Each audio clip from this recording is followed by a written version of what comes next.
Hi, I'm John Taylor Gatto, and this is What You've Been Missing.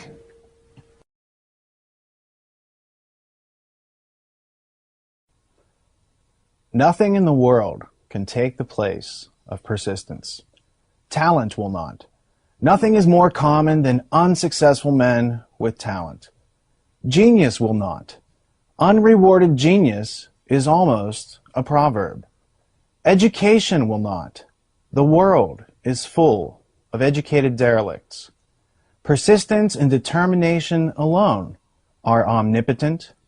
The slogan, "Press on," has solved and always will solve the problems of the human race.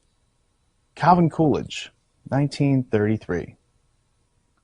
Greetings and welcome. I'm your host and navigator, Richard Grove, and this is a very special interview episode of What You've Been Missing, featuring the gentle tone, scholarly insights, and wealth of wisdom that combines in the form of John Taylor Gatto, the legendary educator, author, and icon of liberty who offers a lifetime of perspectives on the origins, intentions, and destiny of the compulsory public school system. This 5-hour journey represents a landmark in American history and was filmed over 2 days on July 4th weekend 2011 in the Constitution state of Connecticut. This is a comprehensive interview session which not only memorializes John's life's work, but also embodies a return of our birthright as human beings. Truly an event which is relevant and relative to each and every one of us. This message applies to children and adults, parents and grandparents, students and teachers, administrators and politicians, blue collar, white collar, no collar. Everyone who uses words and symbols to meet their needs, everyone who depends on accurate information to thrive and survive in this world. The purpose of this interview with John is to provide each and every individual with the essential facts which pertain to our survival here on Earth, both as individuals and as a species, and yet have been censored from our public schooling. The envisioned outcome would be for each and every human being to possess the knowledge and understanding which allows them to exercise intellectual self-defense and self-liberty, thereby succeeding in pursuing and attaining happiness. It's designed to be shared and studied by individuals and groups to provide the evidence, organize the ideas, and facilitate the constructive conversations and actions necessary to address the root causes of our ever-growing incoherence as human beings. Since this interview contains over 200 footnotes and references and discusses the contents of more than 30 classic books essential to understanding life here on Earth, I would humbly recommend that your first viewing be invested into just soaking in this information and consider it for yourself, and after thinking about it, to then view it again with the intent of looking up the references to embolden your understanding and clarify the focus of your new, expanded perspectives. This interview session could be screened over 5 hours, 5 months, or 5 years, as it could take that long to consume the primary and secondary source materials referred to herein. Most importantly, what you get out of the ultimate history lesson will be in direct proportion to the amount of attention and focus that you can invest into it. As each hour of the interview progresses into another, you are literally crossing thresholds of discovery. And by hour 5, the layers of these discoveries yield a truly inspiring realization. That being said, the conversation which forms the entirety of this interview is almost entirely composed of facts and references pointing toward a preponderance of evidence, which is, for the most part, unknown to the general public. And it has everything to do with the myriad of crises which face humanity, starting with our own incoherence and inability to problem solve our way forward. We're not asking you to agree with us nor to believe what we're saying. We're simply trying to provoke you into looking into these matters for yourself by providing you with an accurate map which leads to your own factual and substantial understanding of reality. For as Aristotle once wrote, it is the mark of an educated mind to be able to entertain a thought without accepting it. Through these interview sessions with John, you're going to be introduced to a variety of historical personalities and, we hope, curious to review the history which has led us to this point.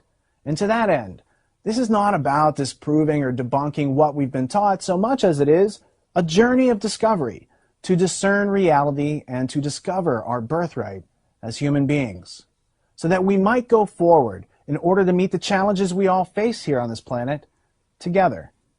This is truly something that corporate establishment media, public schools, and universities cannot afford to teach us. So without further ado, let us begin, as they say, at the beginning. On December 15th, 1935, John Taylor Gatto was born in western Pennsylvania in the coal mining and steel milling town of Monongahela, about 35 miles southeast of Pittsburgh. During his early school years, he spent a year at an elite Jesuit boarding school near Latrobe, Pennsylvania, where, as you'll soon hear, he learned to think dialectically and was beaten sufficiently by the nuns to create his outspoken temperament, which has endured lifelong.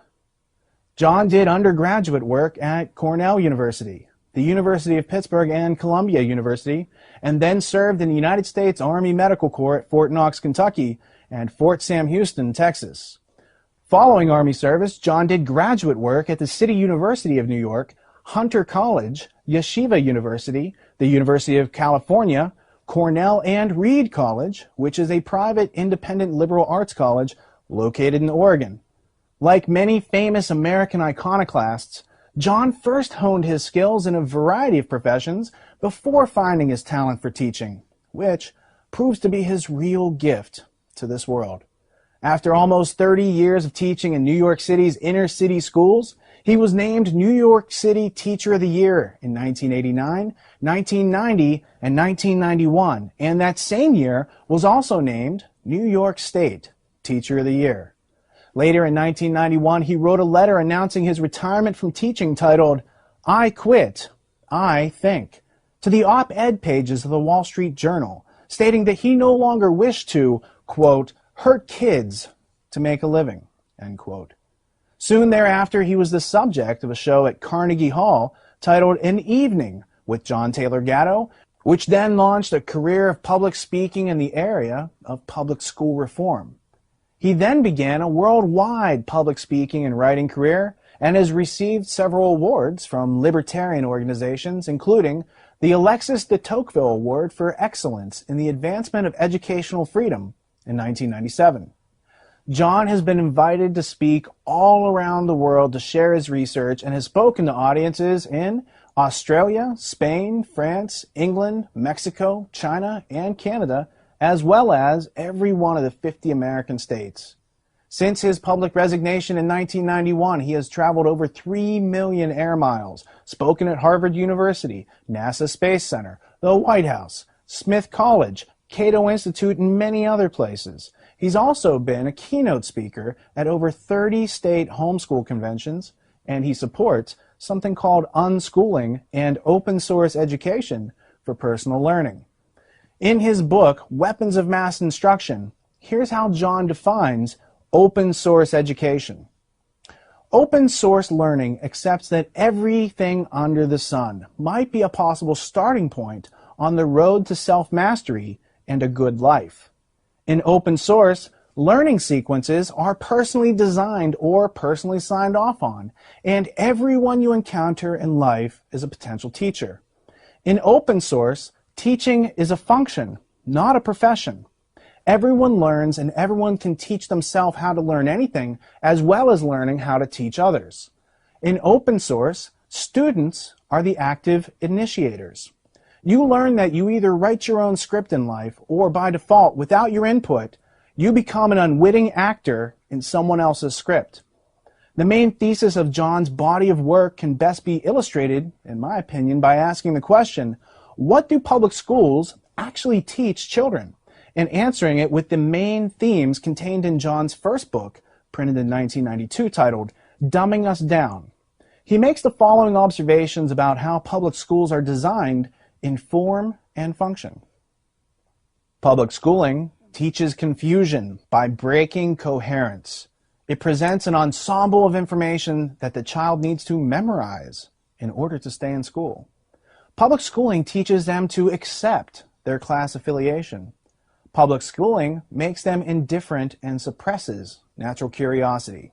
Public schooling makes them emotionally dependent on approval from authority. Public schooling also makes them intellectually dependent on experts and authorities to think on their behalf.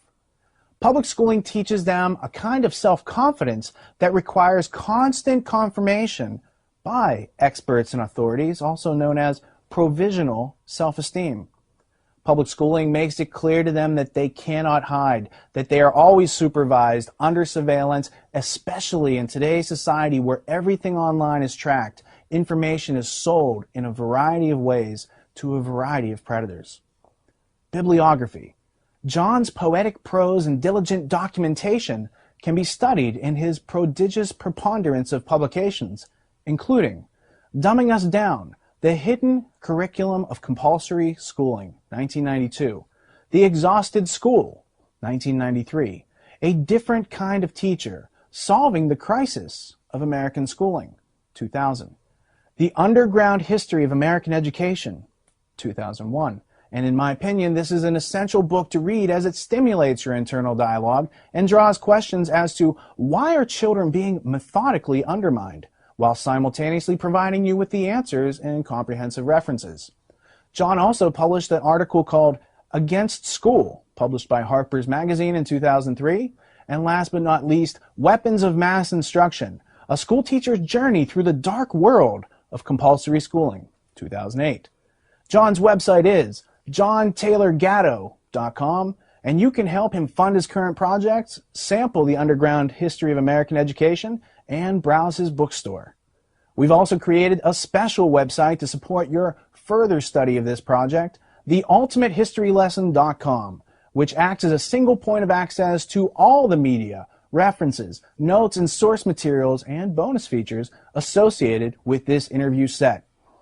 Realizing that releasing this information is not enough, we've invested a great deal of effort into organizing and providing you with a research library and all the tools, methods, and resources that you'll need to learn your way forward following this interview.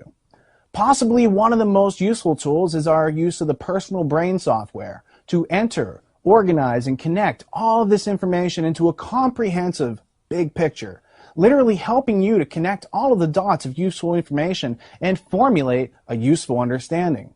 We use the brain internally to help us organize the plethora of prolific facts, artifacts, and personalities that we've encountered while attempting to understand the nature of public education. In addition to hosting the brain models, the ultimatehistorylesson.com also hosts the video files for this interview set, as well as the audio-only versions of this interview in MP3 and CD format so that you can listen to it on the go. This site also hosts the footnotes, links, references, and PDF versions of the classic books discussed, and in the near future we'll be adding subtitles and translation into multiple languages and much more.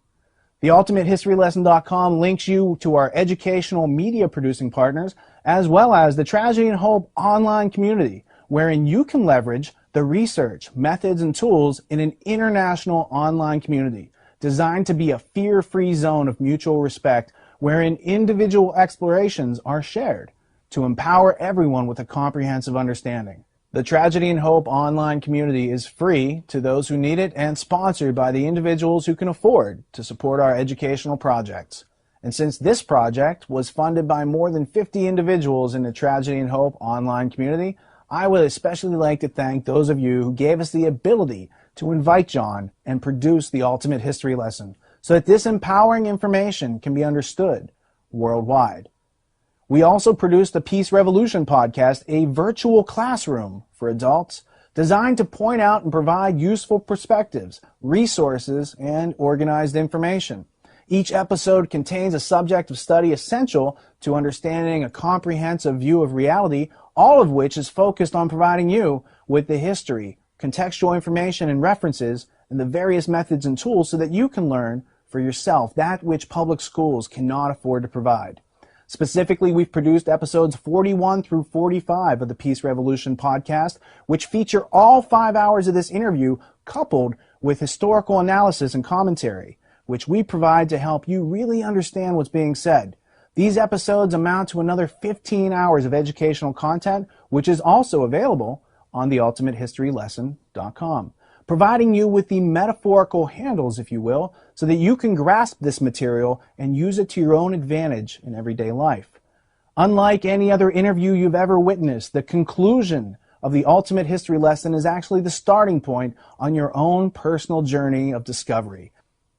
Due to the fact that we're trying to do something that hasn't yet been done, I've edited each hour of this interview such that from the crack of the slate until the end of the tape, you're witnessing John in a natural and forthright representation of his presence, and nothing he states in the coming hours has been taken out of order, out of context, or otherwise adjusted for theatrical purposes, as I feel that it would not be to anyone's benefit to change the flow of energy as it happened. These interview sessions are designed to resurrect your curiosity, stimulate your use of reason, inspire you to look around, provoke you into asking questions, sparking your creativity and your inventiveness, igniting the solution-making process in each and every one of us. Its function is to provide you with a ramp to learning, discussion, respectful debate, and compassionate forms of communication, as well as constructive action. Here's hour one of our interview with John Taylor Gatto. It's time to begin the Ultimate History Lesson. Thank you for tuning in and not dropping out.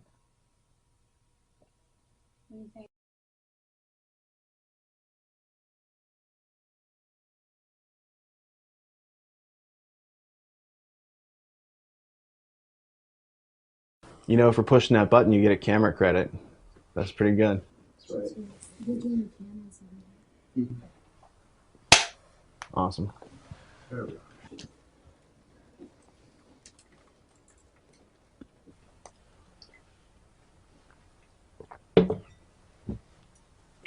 don't even know that we'll need the slides necessarily. I mean, we can start by talking about that. Father, Son, Holy Ghost. Grammar, logic, and rhetoric. So grammar is the Son, logic is the Father, the Holy Ghost is rhetoric, and God is the consciousness.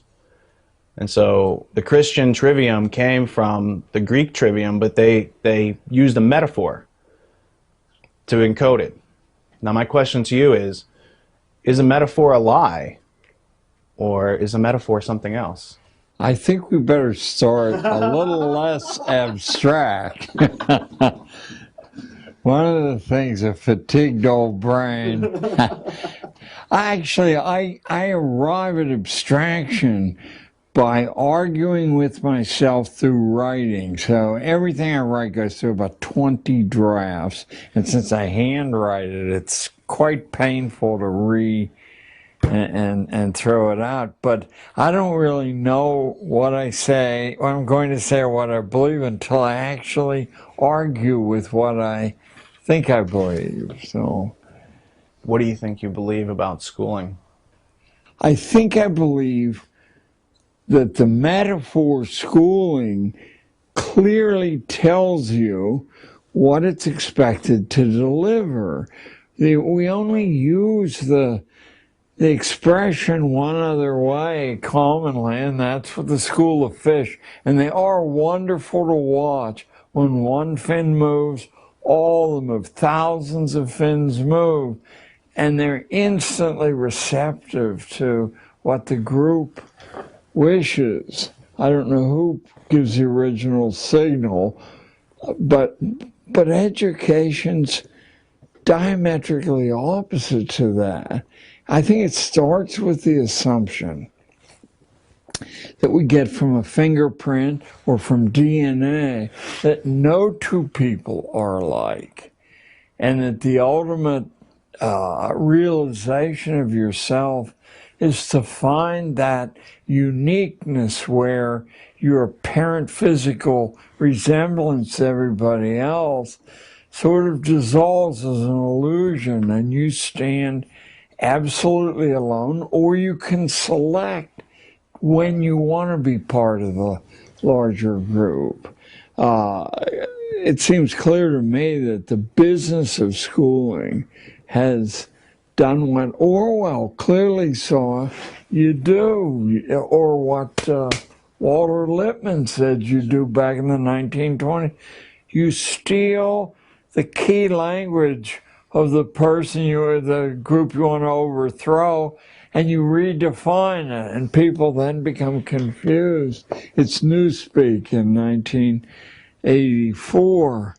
So the schooling transformation occurs when they see that the language of education is highly regarded, highly respected, and even in people who don't participate, there's an urge in that direction. So you simply take the concepts and you claim that that's why people are being ritualized. Yeah, so there. So you described that individual beings, when in groups, kind of subvert their own individual thinking power. And the law of identity, none of us can change who we are. We have to be ourselves, and that is constant throughout life. So it's about figuring out how to remain individually self-reliant and self-sufficient as going through these systems that are trying to change us and to make us less self-reliant and more. Very much so. And I think the awareness of these contrary dynamics is what gives rise to the theories of dialectic. I mean, Aristotle all the way through history, the variety of them, but they participate in the same way, is essentially asking you for your own self-defense, not to assume that what anyone says, especially as they climb the authority ladder, is the truth.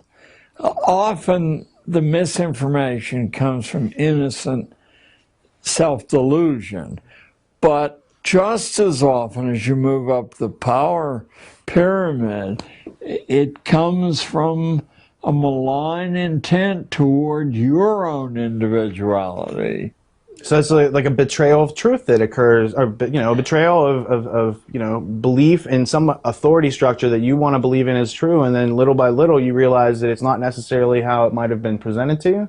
Right, even in your own individual inner life and consciousness. Before the cameras rolled, I said, the way I learn what I'm thinking is to write something down that I think I believe, and then I argue with it, and it never survives. How about that?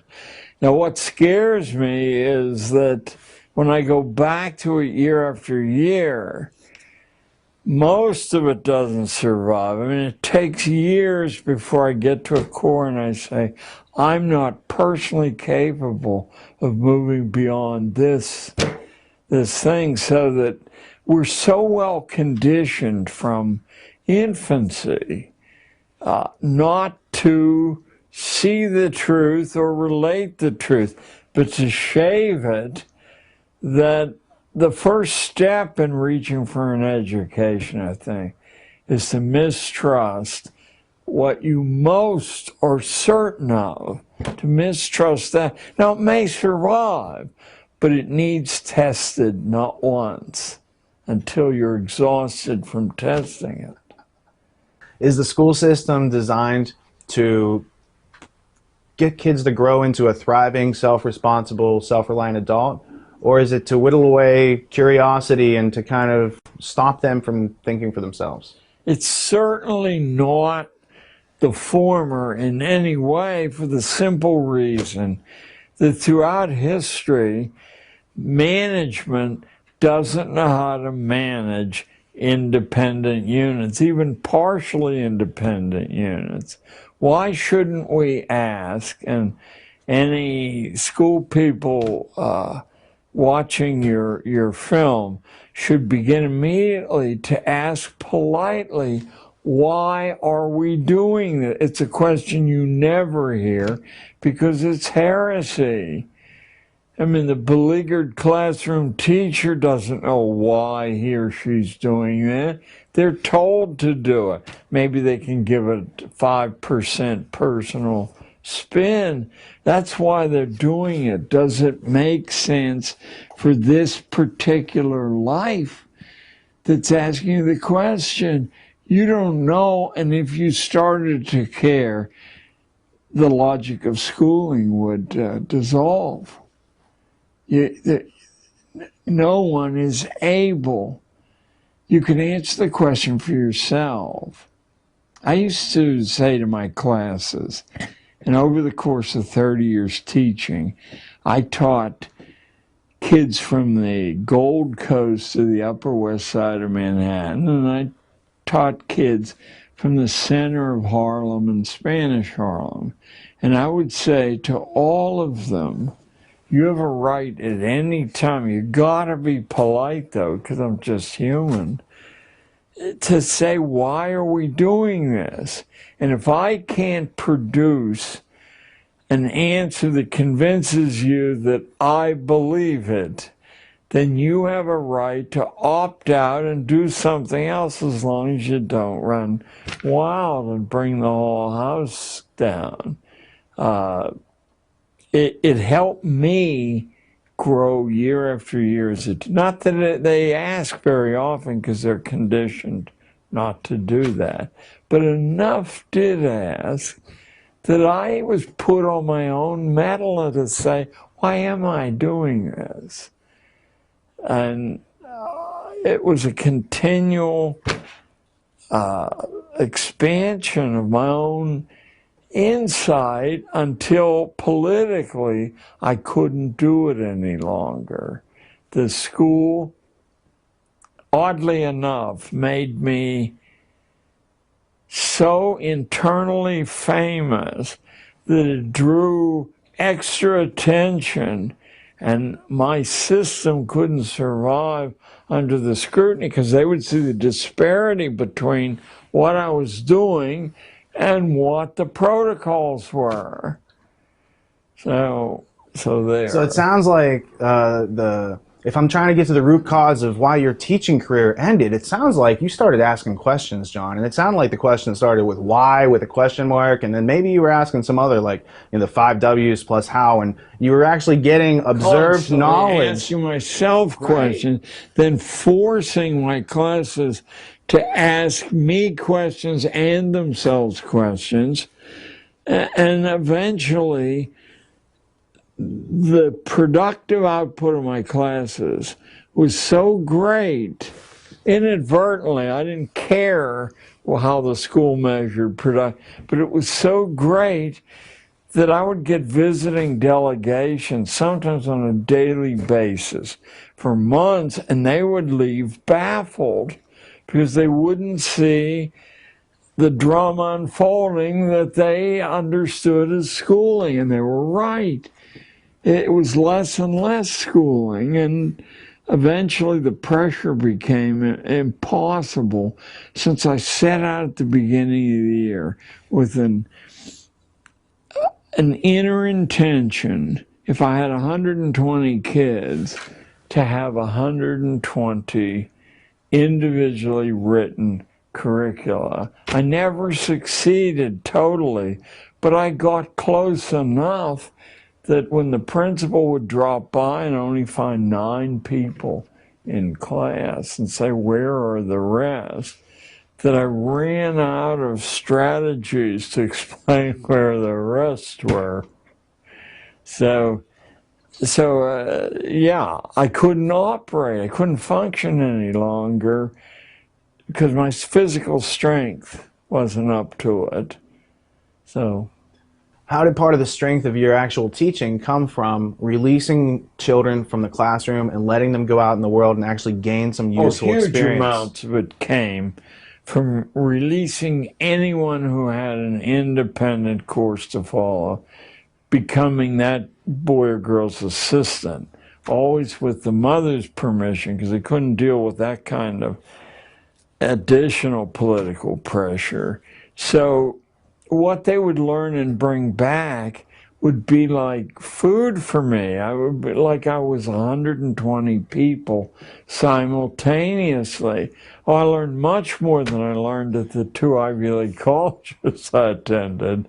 I used to say to my wife, and it sounds fanciful, as though, oh, he must love children, which is not true. I love people. And people can be 5 years old, but people who suck their thumb and rattle and extend childhood, school's intention is to artificially extend childhood. And there really is no practical terminus for that. If they can extend it through graduate school and postgraduate. What is the actual reason that their childhoods are being extended? How's it serve the society? I think what we never discuss, or that the extreme left has preempted to discuss, so they marginalize themselves, is the intimate interrelationship between the economy and the way we train the young. To the extent that we once had a wildly variegated economy. I'm quoting Abraham Lincoln in 1859, famous speech of the Wisconsin Agricultural Association. Lincoln said, I call this mudsill theory because he used that term. Lincoln said the British are financing the whole Western movement, and they're attempting to reinstall their class system. And so they send their young sons over to make sure that not a whole lot of attention is paid to ordinary people or people who live in simple homes that have mud sills. He said they're not, or according to the British thinking, they're not worth training or worrying about because there's no way they can possibly improve. Lincoln said, look around you. 3/4 of our population has an independent livelihood, and the quarter who doesn't works to put a little stake together to set up on their own and write their own script in life. He said, as a consequence, we don't have proletariat as they do in Britain and Germany and the European nations, and we aren't able to have a factory system where it exists in this country, which is in New England, in the textile industries. A factory will have 30 or 40 employees. They'll usually be young women waiting marriage.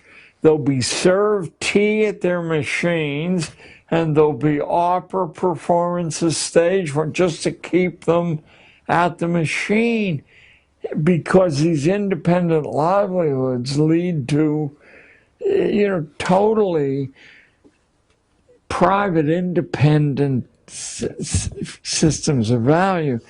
So the British are wrong, but of course the Civil War changed that. We're sold that it was a great crusade against slavery by the school system.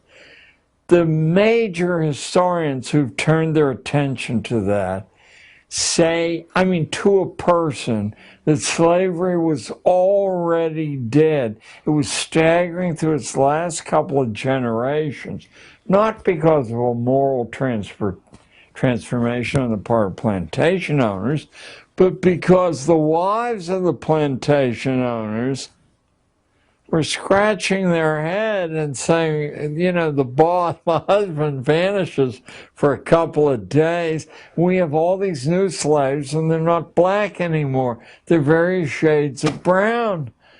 So I'm thinking right now, I think Vern Parrington, but a number of historians 50 years ago said slavery was on its last legs because the Southern womanhood wouldn't stand for it any longer. Russia, I believe, had freed the serfs. Britain and the continent had done this thing. We were going to do it too. But it gave a nobility to the necessity to get rid of the Southern politicians who were trained in dialectical thinking, in rhetoric, and could run circles around the northern politicians in Congress. They could produce the most compelling arguments for this or that. And so the South had to be gotten rid of. From my understanding, those dry goods like cotton from the South that were produced by slaves were then going to factories in the North, and the factory owners in the North figured out that the slave owners were paying too much overhead. It cost a lot to keep a whole family fed, etc. And there were letters exchanged, and they actually discovered it was cheaper. Why not make everyone a slave who doesn't know that they're a slave? A wage slave. Right. And think only about the welfare idea. If you have a plantation family and you require harmony, even though some people are very subordinate, if somebody gets sick or too old to work, you can't in fact do the Simon Legree bit and get rid of them, or what happens is morale collapses. So you have to care for them. The discussions on the highest level among northern industrialists, why should we have to support Deadwood here?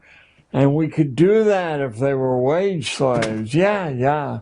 And furthermore, people like Count Tolstoy was well aware of the hardcore underneath the romantic arguments, and so were a number of other people. But the public, dependent upon media and pulpits, which were subsidized by the owners, they couldn't find a zone where they could think clearly, or someone would say, yeah, here's the truth, think about it. Early forms of mass media propaganda from the pulpit or the newspaper. Or the Chautauquas. Right. Oh, absolutely. The Chautauquas were put together by intense... The family that began Harper's Publishers and had the very prestigious journal of the time, Harper's Weekly. Louis Lapham, the Lapham family? Well, Lapham's a very latter day. His grandfather was in charge of Harper's, though. And he was mayor of San Francisco, I believe. Mayor, he was when the UN came in, and he told me that his boyhood was filled with foreign dignitaries in the home as house guests, or throwing back a glass of wine. So you can actually trace the small number of families behind the Chautauquas, which were the most compelling mass media of the day. And you'd hear about what was going on in Boston, out in Cincinnati, and you'd want that. And selectively, ideas and ways of thinking were introduced to the best people, and they used their local prestige to make sure that, it's a natural process. So what we got was a second American Revolution between, 1865 and about 1910. This time the British won again, but they didn't win by force of arms, but by force of insight into the way opinion is created. And when the skilled workers who had intense pride and really were the key to the prosperity of early industrial operation, commercial operation, when the skilled workers understood their power, then industry and commerce were mechanized intensely, and you wiped out the need for skill. You took less quality, but now you had less contention, less argument. Carnegie was instrumental in eliminating the influence of skilled labor, and it continued right through the 20th century. What influence have the Rockefellers had on organized labor, skilled labor, education? the Rockefeller family can actually be traced way back in Dutch history. There's an ancestor of the Rockefellers who set up a rather detailed plan for global government hundreds and hundreds of years ago. It had just one of these flow charts that showed how you were going to do that or not. But or the great irony, of course, is that Rockefeller and Carnegie's families were fringe people in the United States, but using their brilliant insight into leverage and how it works, both were able to take nothing and pyramid it into quite a bit. Rockefeller actually, his father, I believe, but it may have been his grandfather, fled a rape charge, sort of like Strauss-Kahn's up in Bainbridge, New York. He had been charged with rape of a maid and fled. They threw their, Rockefeller threw their weight behind, this is emblematic of how they were, behind Horatio Alger, who also had been charged with rape up here in Connecticut, in the Newsboys Lodging House. And if you read a wonderful book that exists, a limited edition, but it's kept continuously in print, called The Rise of the Dangerous Classes in New York City by the creator of American adoption. When I started to research school, I kept running into the same people who put the adoption institution together and the school institute, one much more important than the other, but still the same names float in and out of one another. Charles Loring Brace, who I believe his father was the publisher of the Hartford Courant. I'm almost sure in his early diaries say, I must find a way to become nationally famous. I mean, in Yale he wrote that he didn't have any idea how he was going to do that.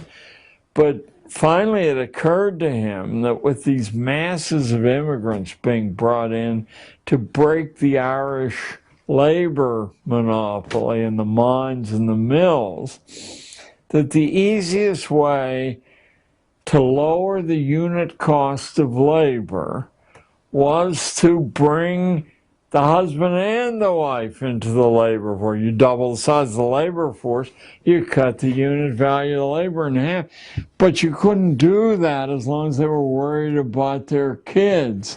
So now you have the impetus to enlarge the social work industry, to corrupt the legislatures, to give it the power to break families apart. And what do you do with the kids?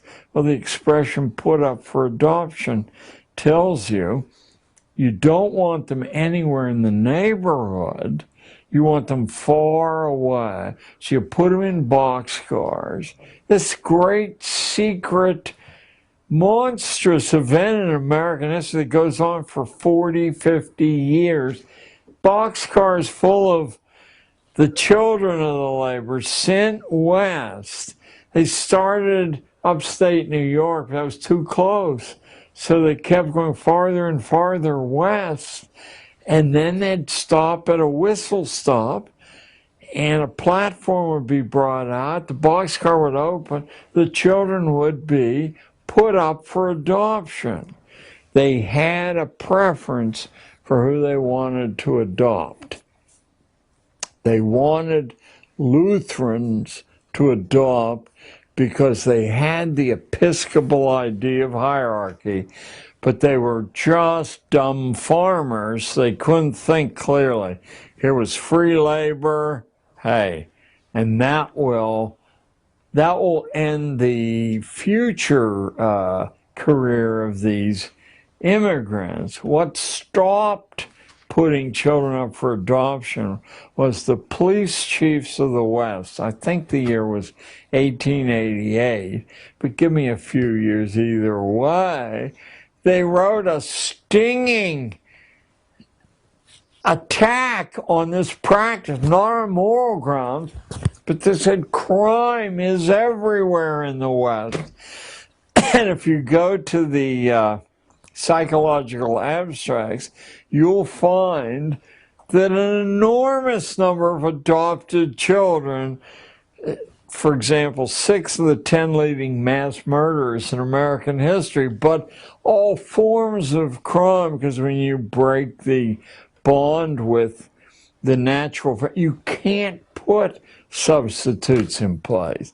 Again, not morally. There's a recent physiological theory called mirror neurons, that you learn to use your own biological equipment by watching people who have the same or nearly identical biological. When you remove that, even if the family that you're transferred to has money and savoir-faire and civil, they're more civil, doesn't matter. You're actually imitating things that your physiology can accommodate. As a consequence, you get incrementally more and more crazed inside and angry. One of the things, of course, school does is it prevents these kind of connections between different areas from occurring. That's what the short answer test is about. And Oxford and Cambridge got rid of it 100 years ago. 100 years ago, because they said people who do well on short answer tests, they memorize bits of information, but they don't connect the bits of information. And when they seem to be able to connect the bits of information, it's because they've memorized someone else's connections. The better the school, the more sets of connections you memorize. But you can't do that for yourself. You know, it's like these machines where you guys are all too young to remember. They used to sell machines that would relieve the stress of lifting weights. You'd put the weight in your hand, but the machine would lift your arm in the way. Only trouble was your muscle knew the difference, but the people buying the machinery didn't. Well, it looks exactly the same. Anyway, put me back on course here. Is there any connection between frustration and aggression? And what effect does schooling have on that? Well, you answer your own question by asking it. I mean, the connection's intimate.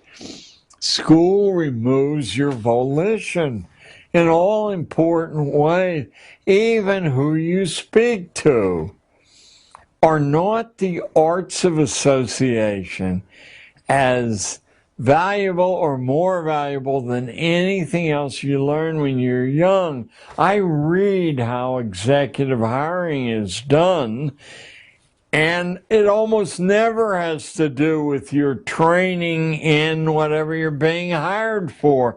Is this the kind, I'm thinking of Apple now, I believe. Is this the person we would like to have around 3 years from now? And bend an elbow with, or play golf with, or just talk with. I mean, and that's why you're passed from set of executives, so they can sign off, yeah, he's okay, you know, we can, but we don't tell kids that, right? It's people who have the highest grade point average and the highest SAT scores. Well, I spent an hour not too long ago, within 10 years, with the admissions officer for Harvard College, and about 30 years ago, an hour with the admissions director at Princeton.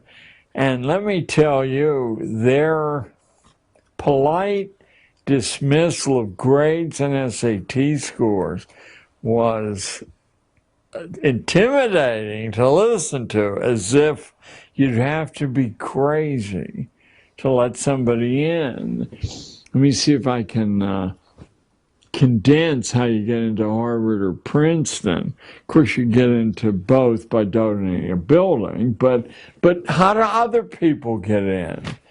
They're being analyzed on the basis of their ability to either become wealthy or famous. Either one will work. Famous, like wearing a billboard saying, I went to Princeton. There's that actress Jodie Foster, I went to Princeton.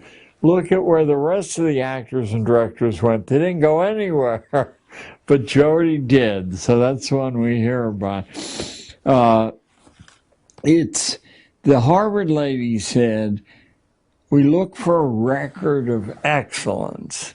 And what does excellence consist of?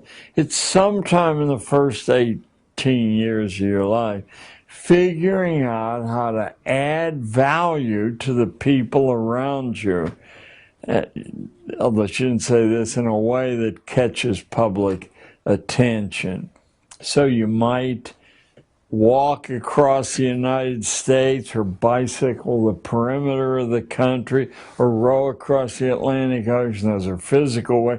You might start a little charity or set up some weather service or some pollution monitoring around Hartford. There are a substantial number, a small fraction, but a substantial number of kids doing this as we sit here. They're writing a record of being able to add value to the community around them. And then the other fellow, the Princeton guy, said the same thing in different words. I asked him, this is about 68 roughly. I asked him, what part of a resume submitted do you look at first? And the answer metaphorically caused my jaw to open. Hobbies, he said. I said, I've been taught all my life, leave that off because it's not germane. He said, on the contrary, it's the only honest information you're likely to get. How does someone spend their time when it's their free choice to spend? He said it's a window into their mind and their heart. Well, what kind of hobbies? He said, well, ideally someone would have a physical hobby, an intellectual hobby, and a social hobby, because that would show they're exploring these large. Well, physical hobby, you mean football, baseball? Well, he said, it's better than nothing, but we would prefer not to see teams. As I've been told all my life, the team sports identify your ability to work in a team. He said, what happens in a team sport is if you decide to dog it, it's very hard to tell which guy on the line has dogged it or not, or which running back has gone down quicker than he should have gone down. There, he said, we prefer solo hobbies that involve physical danger. You mean you want kids to put their necks at risk? For example, what? I said. He said, well, horseback riding is a dead giveaway. The horse weighs a half a ton or more. If you do trail riding, you don't know what you're doing. Your head gets caught on a branch and you're the headless horseman. If the horse doesn't like you, it'll roll over on top of you. And I know immediately, because that last time I rode a horse was down in Veracruz, Mexico. The horse didn't like me. Took me out on the main highway with crazed Mexican drivers going 100 miles an hour in 18-wheelers. And it laid down on top of me. I was terrified because I could see these trucks coming. Didn't like that. Was the last time I rode. So he said, you have to actually know what you're doing. You can't say, is this an A job or a B job? If you live and are intact at it. Then he said, sailing a small boat, these little 12-footers outside of land. If you don't know what you're doing, you end up in the middle of the Atlantic, or if wind comes up, you can't see landmarks because of the waves. I said, but those things are associated with the prosperous classes. What could somebody in ordinary circumstances do? He said, well, we just let somebody in. This is probably one of the nicest factoids in my mind, in my life. We just let someone in who invented his own sport and kept records competing against himself, his past performance, his present performance. It was, get ready for this, visualize this, seatless unicycle riding over broken terrain. If I had 10 lifetimes, the thought of doing that wouldn't occur. Started getting on a unicycle, let alone one without a seat, let alone riding it over broken terrain. So they let him in because they knew he was on the fast track. So we tell these lies, and of course many of the people who tell the lies believe the lies. Well, surely they're going to take valedictorians. Well, last year Harvard turned down 8 out of every 10 valedictorians who applied, and the 2 they took in, they didn't take in because they were valedictorians there.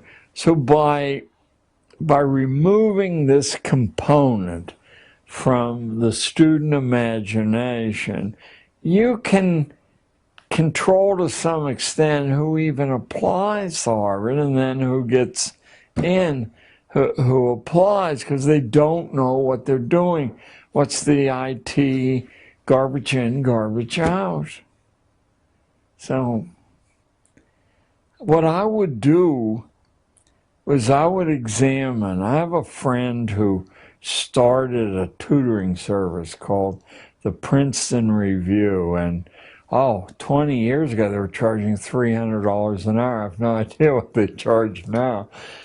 But what they did was crack the code of the questions on standardized tests.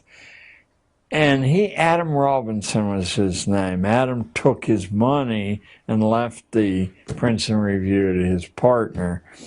But Adam has written a book well worth, I think, your group looking up, called What Smart Students Know, Random House, What Smart Students Know.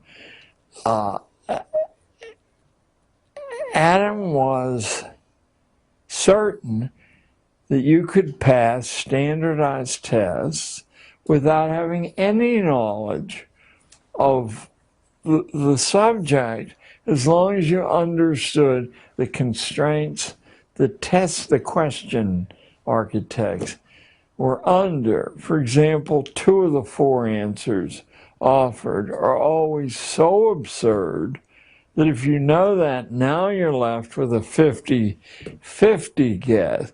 I had figured out when I was in high school that if you had some way to measure the angles on the little geometric figures on the test, that you didn't need to know. You could arrive at the answer simply by, a simplistic means.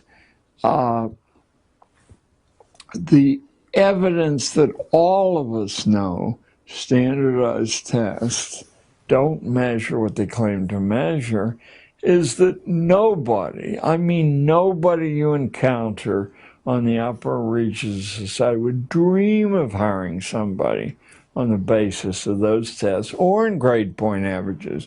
You'd be playing Russian roulette because they measure nothing. The grades largely measure that you memorize what you're told to memorize. I mean, there are a few other things, but that's the heart of it. So now you know you have somebody obedient, and probably for a clerk, that is a good measure. Not for someone who has to adapt to changing circumstances, you know, by the natural selection process of reality. It's fairly easy without being a wise guy or very learned, as long as you retain the ability to think independently from the data in front of you, to penetrate the masks, the contentions that don't conform to everyday reality. So no one will hire you as a CEO and ask you what you're saying. But if you examine the data that's available about big-time politicians, now we have, and I don't think it surprised anybody, that George Bush, the most recent one, was a C average in high school, prep school, and a C average at Yale. What does surprise people is that the candidate he ran against was a C average in prep school and a C average at Yale and a lower C average than George Bush's on the Kerry of Massachusetts. The fact that the best evidence that the nation has been schooled to the point of extinction is that they were fraternity brothers at Yale in a fraternity. I'll skip its interesting reputation. It only has 15 members. And they were fraternity brothers at Yale. There's 308 million of us. I mean, mathematically, I wouldn't know how to set the odds, but they would be stupendous. No one mentioned it, or if they did, it was to quickly get over that. That should have been headlines with the New York Times and the Washington Post. Fraternity brothers at Yale run for president. You wouldn't need to mention that it was the Skull and Bones fraternity. So when the skew from sanity is that of that magnitude, you should not expect much to come from the watchdogs of our liberty and our best interests.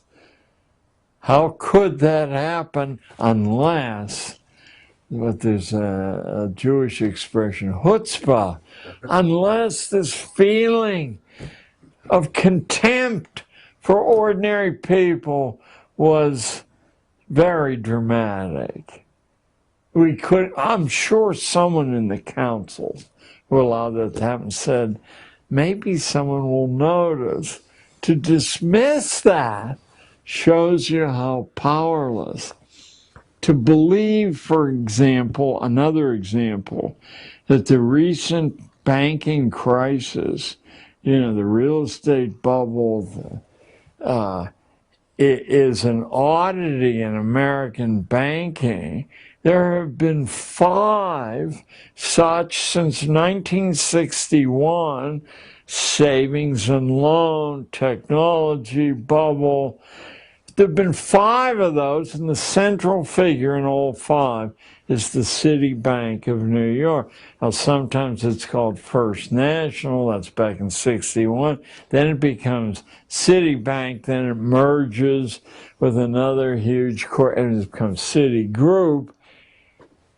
But the mentality loose on that level shows utter contempt for the safeguards built into, you know, the founding documents or built into tradition as ordinary people, and that includes upper middle class ordinary people, expect it to be. It doesn't exist. Now, what we've run into is a people infinitely more sophisticated than us, with a 5,000-year civilization, who are even more amoral than we are, and look at starving 3 million people to death as they did 20 years ago. Is there any shortage of people? I mean, they're already running circles. I've spoken in China half a dozen times for various groups, and the Chinese government is a little bit worried, not a lot, that their system of schooling, very like ours, except more disciplined, it seems to constrain the inventive imagination. The reason they're not worried is they don't recognize copyright law or patent law, so they have access to anything there. But they will not accept, they keep asking me back, they will not accept that the system they're applying to the young mind is guaranteed to foreclose the imagination that produces invention. So I mean, I'm happy to take their money and get a chance to see Xi'an and Shanghai and Beijing, but they will follow the course we follow. It'll just take a little bit longer, that's all. Your turn. In China, they have the outcome-based education system, but they're seeking to tweak it so that they can kind of improve it. They said that we want to keep our people under control, but we want them to be more creative and productive and efficient and happy while they're doing it, right? Now, the question is, if America has become more incoherent, wouldn't that be a function of the Prussian education system, outcome-based education, being used to control the workers and make more profits, and now it's just run its course? It's run its course. We're exhausted now. Our schooling is exhausted, and the national vitality's been exhausted. I'm glad you used the term incoherence. About 3 or 4 years ago, the Financial Times of London, on the editorial page, accused us of being you may have read the same piece I did, an incoherent society, that we had lost a reason to be a nation at all, because subsidizing bankers and drug companies wasn't a sufficient reason to proceed in history. Yeah, we're incoherent. We don't. Nation comes from the root family, and we no longer have a concern other than a rhetorical concern with one another. I mean, obviously there are many individual exceptions to that, but the government clearly has no such concern. We have evolved an economy that depends upon constant warfare. And even though it was stretching it in Iraq and Afghanistan, when those are over, we must have another conflict. We're going to have to stretch it even further and maybe attack small islands, Fiji maybe, because they represent a menace.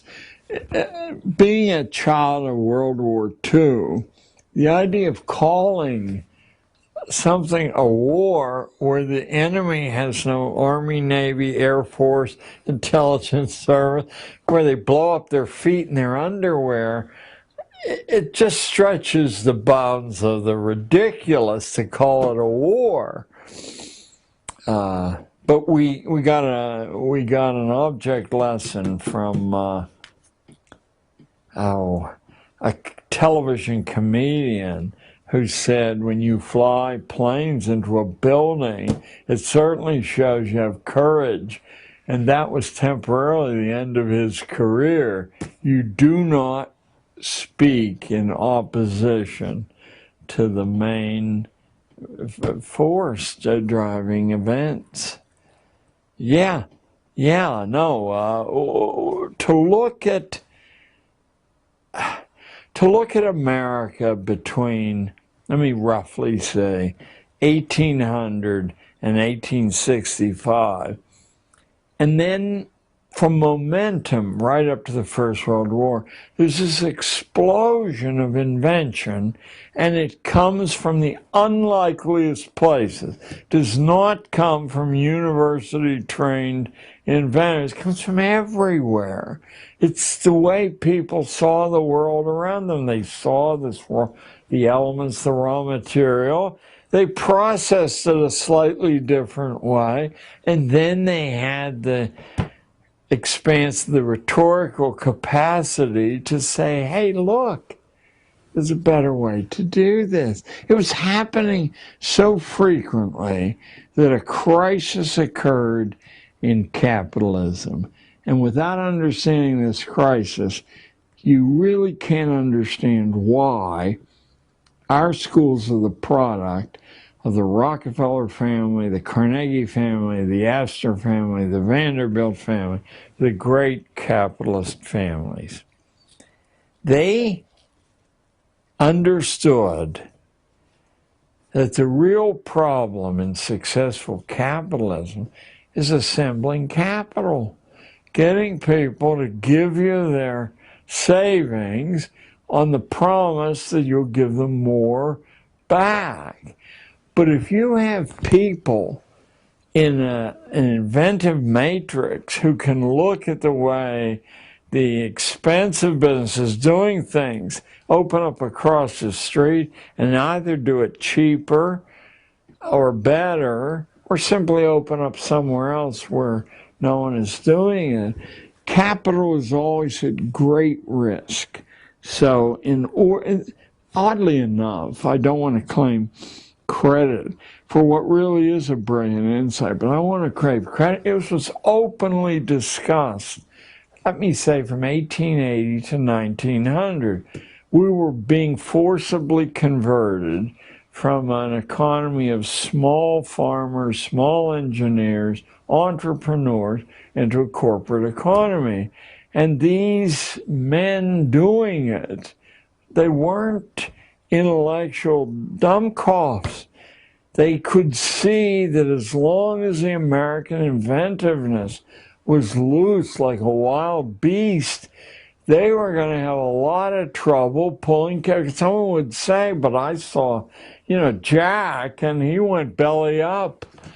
So Prussian schooling, which had, for a different reason, had been out to destroy the imagination. And let me say to anyone listening to this, when someone makes a reckless statement like that, you make sure they can document it. And I will document it as long as you're willing to walk to your local public library. Because in every public library worth its salt in the United States, and in every college library, you will find a collection of essays by a Prussian philosopher, Johann Fichte, who was the immediate heir to the University of Berlin's philosophy department, which had been under Immanuel Kant.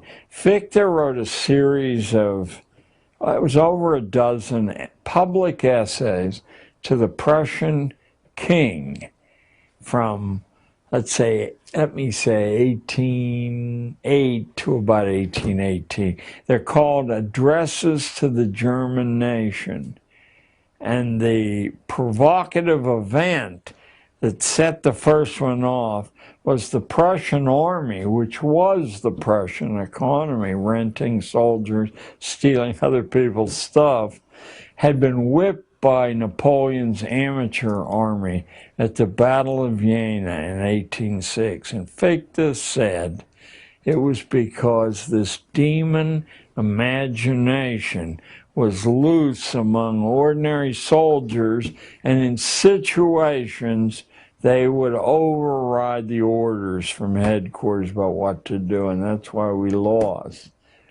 Now, what should fascinate anyone listening is That's exactly what the so-called liberal philosopher Spinoza in Holland had said in 1690 in a book called Tractatus Politico Religico-Politicus. Tractatus Religico-Politicus.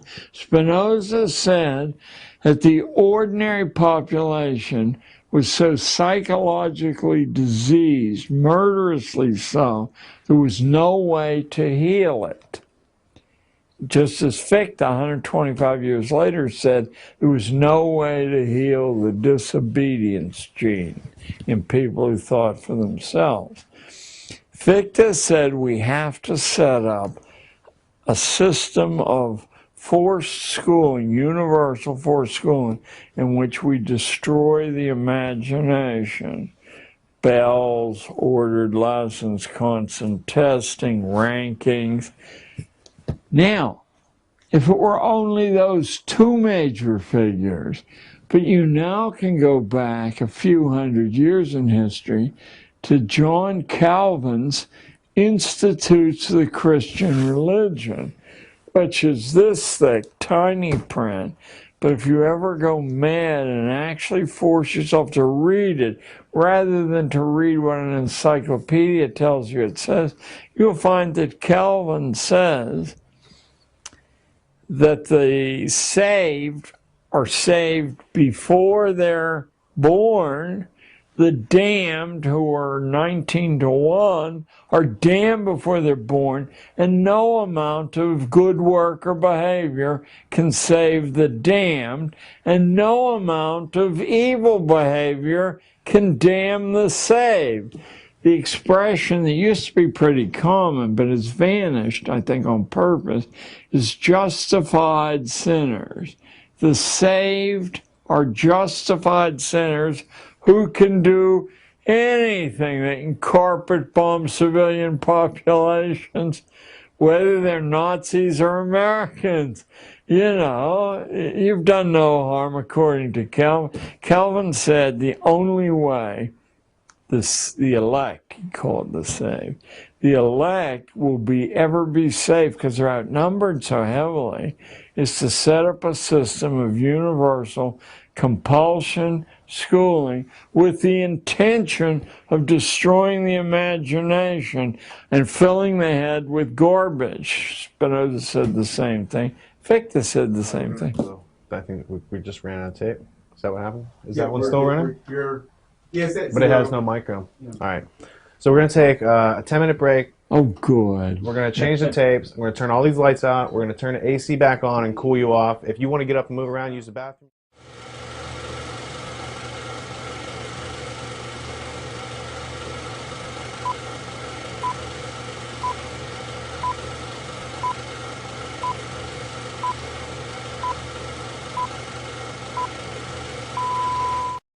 Major minds with a lot of influence who... Can I have you hold that thought? Oh, sure. All right, roll cameras. See, this is what happens when you got real talent. It just goes.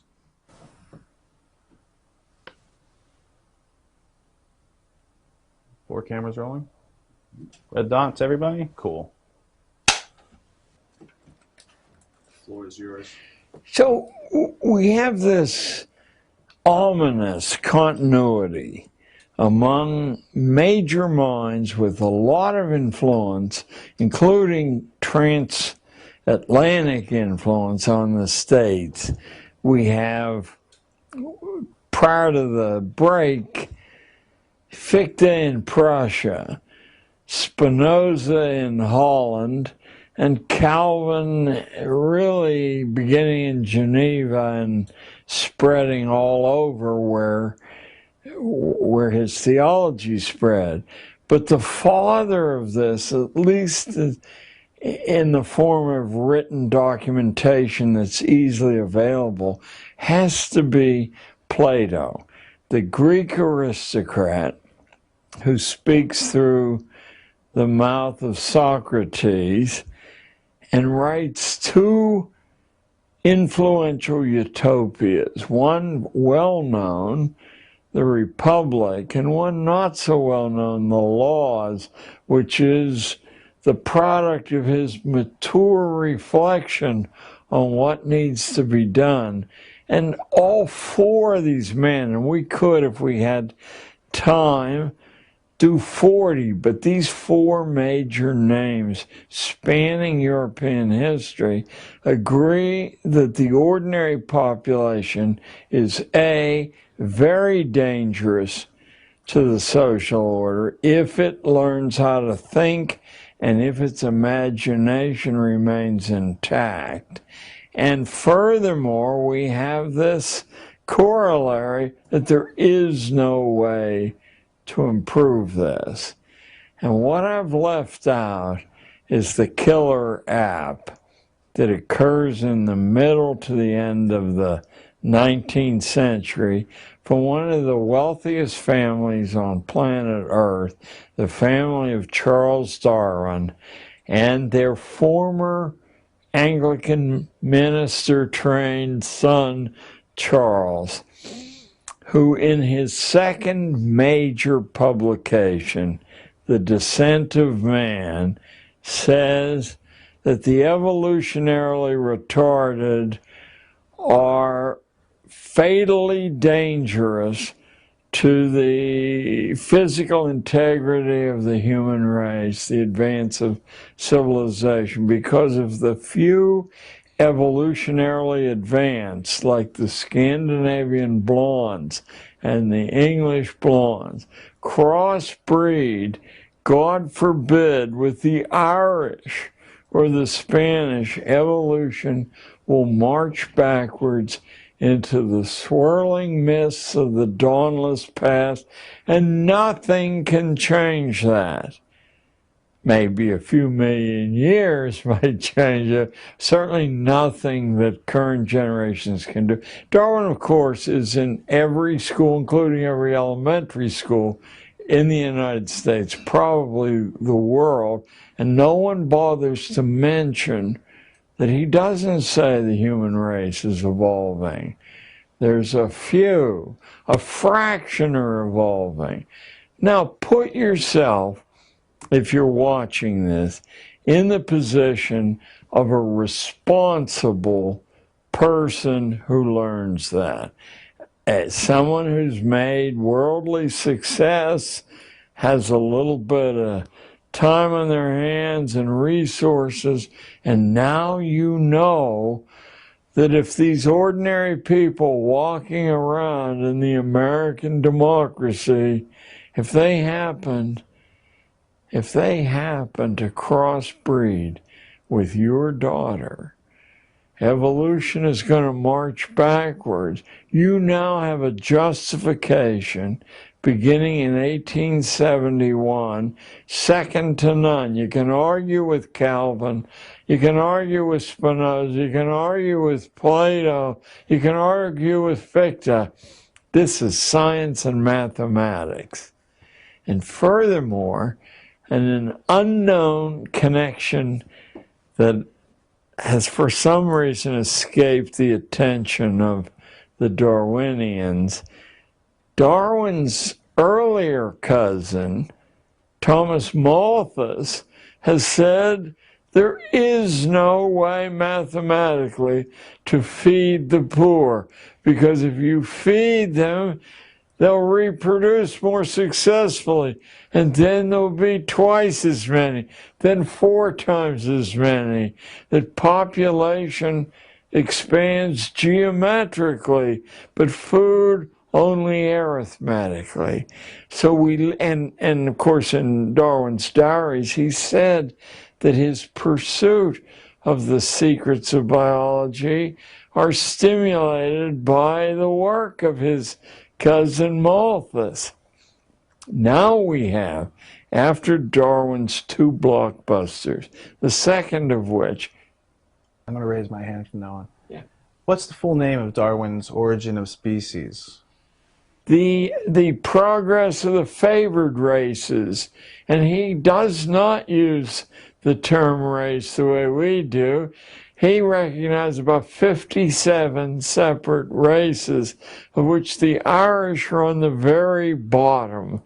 Thank goodness he said that, because a respectable percentage of every audience I speak to, that you'd otherwise be reluctant to say these things to, is derived from, anybody here derived from a partial Irish background. You know, he said the Irish are hopeless.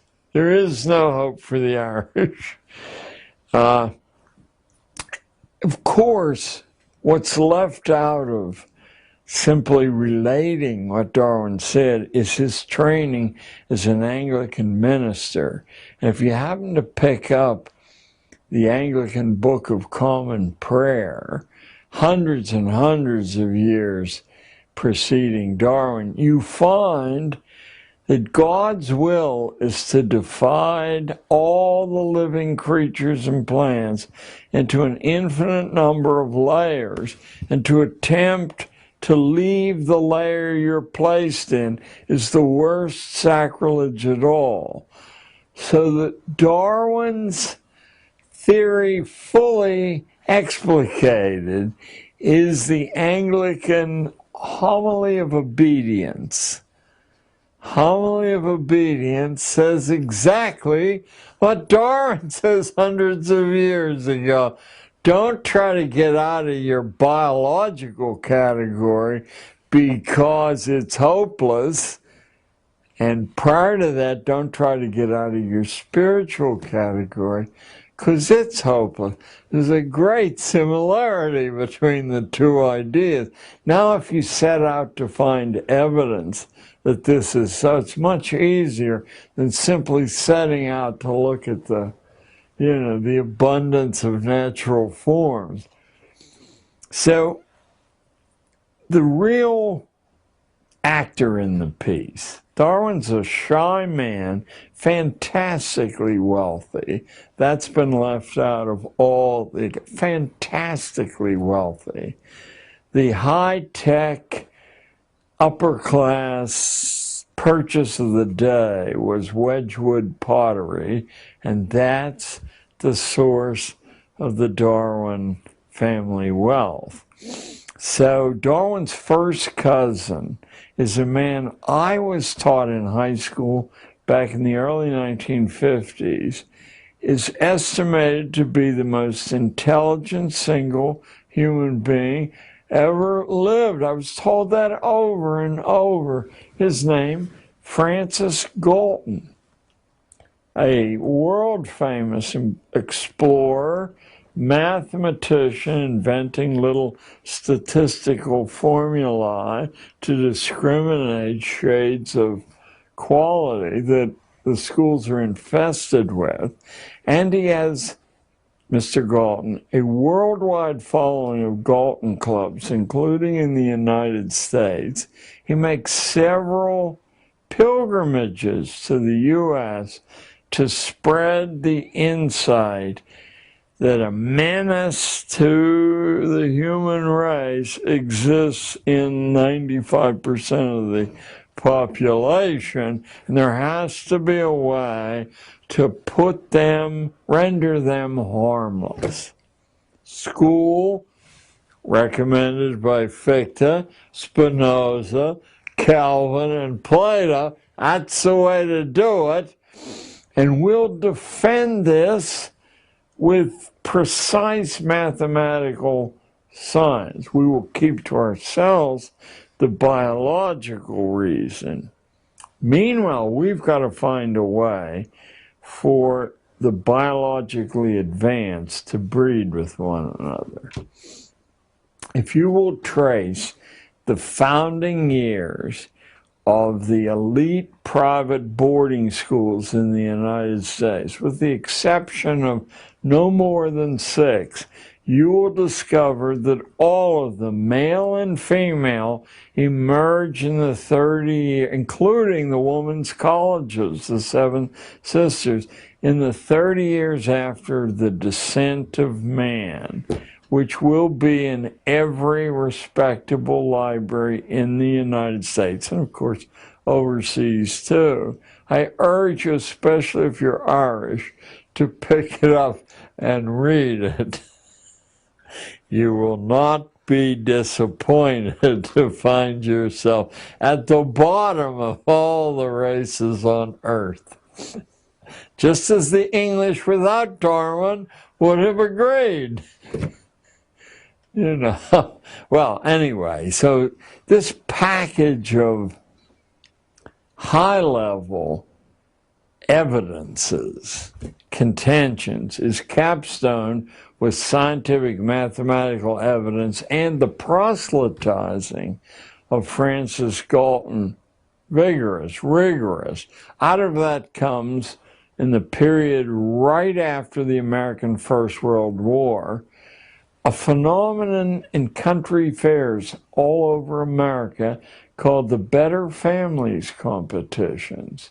You set up the criteria for ranking, and you present your daughters like prize heifers to be rated by the judges.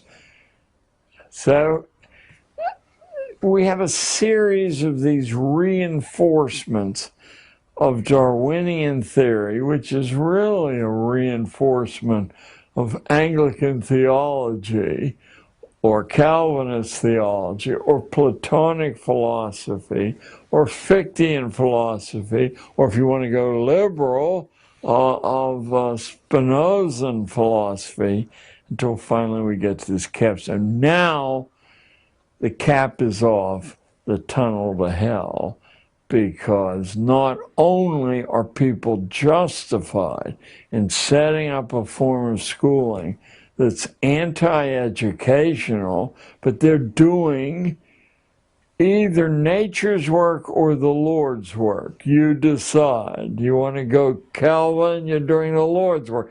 You want to go nature, you go Spinoza. Yeah. So all of this wonderfully rich fabric of foundation is right on the surface. Someone has to point your attention to it.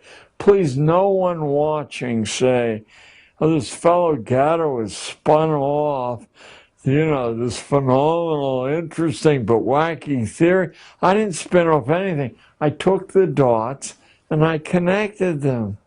And I said they're identical from 300 BC until post-Darwin Galton comes a German, a Prussian psychophysicist named Wilhelm Wundt, who is the premier behavioral psychologist on earth. And now let me spring a bombshell on all of you. The only place in the world for a long, long time you could get a PhD degree was either Prussia, University of Berlin, Leipzig, these little nests of Germanic countries. So from all over the world came the sons of the most powerful families, beginning in 1814 or 16 in the United States, when the guy who later became the governor of Massachusetts went over to get his PhD degree. By the 1870s, 1880s, it was a flood from Japan, from Russia, from everywhere. And now they return to their home countries, not because they have a PhD degree or they made presidents of universities, heads of government bureaus, because their families have clout. And now that's become the ticket to intellectual management. That's how these Prussian ideas spread like wildfire. There's only one university in the United States who doesn't have a president with a Prussian PhD, and he's close. I think he has a French PhD, because the French scrambled to try to get that degree too. That's Titchener at Cornell, or the head of all the heads of psych departments, Prussian PhDs. So you now get this kernel of ideas, whether fanciful or scientific, everywhere. From Japan, I mean, everywhere, the same ideas. The Japanese Constitution in 1868 is scrapped, and the Prussian Constitution translated into Japanese. I mean, we're talking here the domination of ideas that's so interesting that what should make you suspicious is that no one ever heard of, they heard of this detail, this detail. Why hasn't anyone joined them together? Well, I'll tell you what, a big shot professor at Columbia Teachers College told me 12 years ago when I bearded him in his den, and I said, Doug, surely you know these things. Why is a junior high school teacher left to beat the drum? He looked at me and he said, not a good way to get tenure. That's all he said, and I knew. That financial, finally, prize or penalty is enough to control the way we all think. And these things have been studied since the Collegia in ancient Rome. Armies have put together these insights. Churches have put together these insights and passed them down in an unbroken string to their sons, usually. And of course, the daughters catch as catch can, but eventually to both. If I could notice the pattern that you're describing, it seems that people are irrational. They come up with ideas of utopias, and then they, in order to get this utopia, compulsory schooling. And then they found a bunch of different ways, in the latest using science, to make people think that this is how it has to be. But when you look at the, the real effects of Darwin in the form of, say, eugenics, and the role it played in America. That's Galton is the inventor. His first cousin is the inventor of eugenics and the chief global distributor. There's one major exception to this, and the people who claim to be a follower of the exception, claim to have read his book like the Bible, have never seen him say what I'm about to say.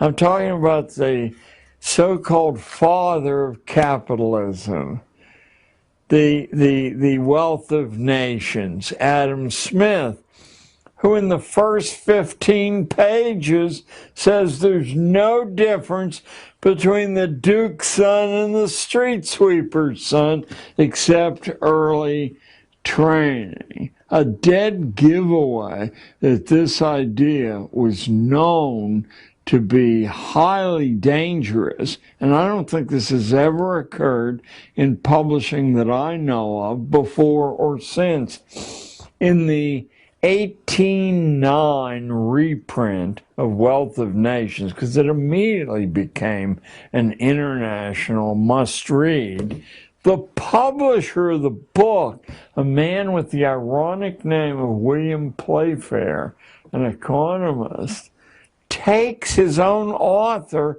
to task in the preface of the book. He said the social order would be destroyed by telling people that they were all capable of intellectual development. The only way we've progressed through thousands of years of history is to make them think they depend on our goodwill, for their bread and butter, let alone their safety and everything else. It's a scathing upbraid of his own immortal author, Adam Smith. But Smith is, as far as I can see, other than minor figures like Florence Nightingale, and I'm not even sure about her, he's the only one who says what ought to be obvious on the face of it. It became obvious to me when I was given 5 classes a day to teach in the middle of Manhattan's Gold Coast of the Upper West Side. So I taught the sons and daughters of the media darlings and the sons and daughters of the professoriate and the doctors and lawyers, but I also taught the kids from Spanish Harlem and from Black Harlem who never eaten off a tablecloth in their life, nor was I raised with a very democratic outlook. It wasn't an undemocratic outlook, but it wasn't stress. So you could hardly call my family, in modern terms, liberal, although I hope we'll discuss that's not a dirty word at all. It's what you ought to be aiming to be. And because my German grandfather, who cried out in the middle of the street in Mon City for German victory during the Second World War, even though his son was an infantry commander at the Battle of the Bulge, but he was calling for German victory. Let me see if I can tone down my enthusiasm for Well, a large percentage of the population at the time was German. Oh, right now. There was a whole swing of, pro-German up until like 1913, and then all of a sudden the Germans were Huns and ad hominem attacks. Right. Adolf Hitler, the reason you don't find Mein Kampf everywhere isn't that it's a dull book. There's a center section that's a tribute to the United States as the most pure Germanic country on earth. The 10-foot portrait of Henry Ford behind Hitler's desk, and Sigmund Freud's nephew, Bernays. Edward L. Bernays, was the public relations man for Nazi Germany. That's why you don't find that would disturb people to know. It's best they don't know that stuff. Anyway, I, partly out of a kind of natural egalitarianism that comes from a strong working class population around Pittsburgh who will break your nose if you insult them rather than beg for mercy, I decided, and partly because of laziness, I decided with my 5 classes a day to impose the same material on all 5 classes, the same quality of discourse, make no differentiation at all. Certainly made my life easier. But what I had done was throw away the assigned curriculum, which I believe was Jack London. And nothing wrong with Jack London. He's a lot of fun to read. But if you want to exercise your mental muscles, that's not the way to go. And I had taken from Cornell and Columbia and Reed College in Oregon, which are the major colleges I attended, I had taken a level of text fully equal to that. And what I discovered was, apart from cosmetic differences, maybe a little less grammatical, maybe shorter papers and stuff, that the level of intellect in the ghetto black population and the ghetto Hispanic population was really quite equal to the others. That wasn't a political belief I wanted to impose. Let me give you one example.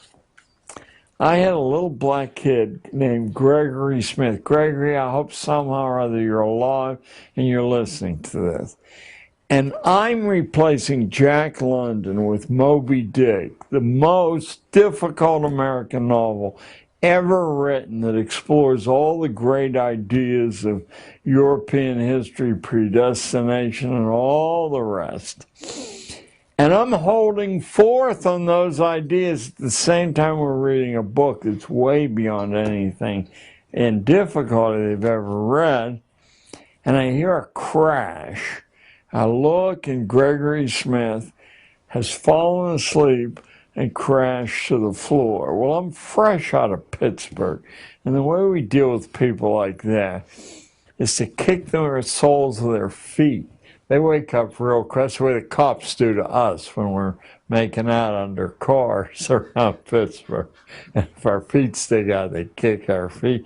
So anyway, Gregory wakes up, and I'm very insulting, and he said, I don't need to pay attention.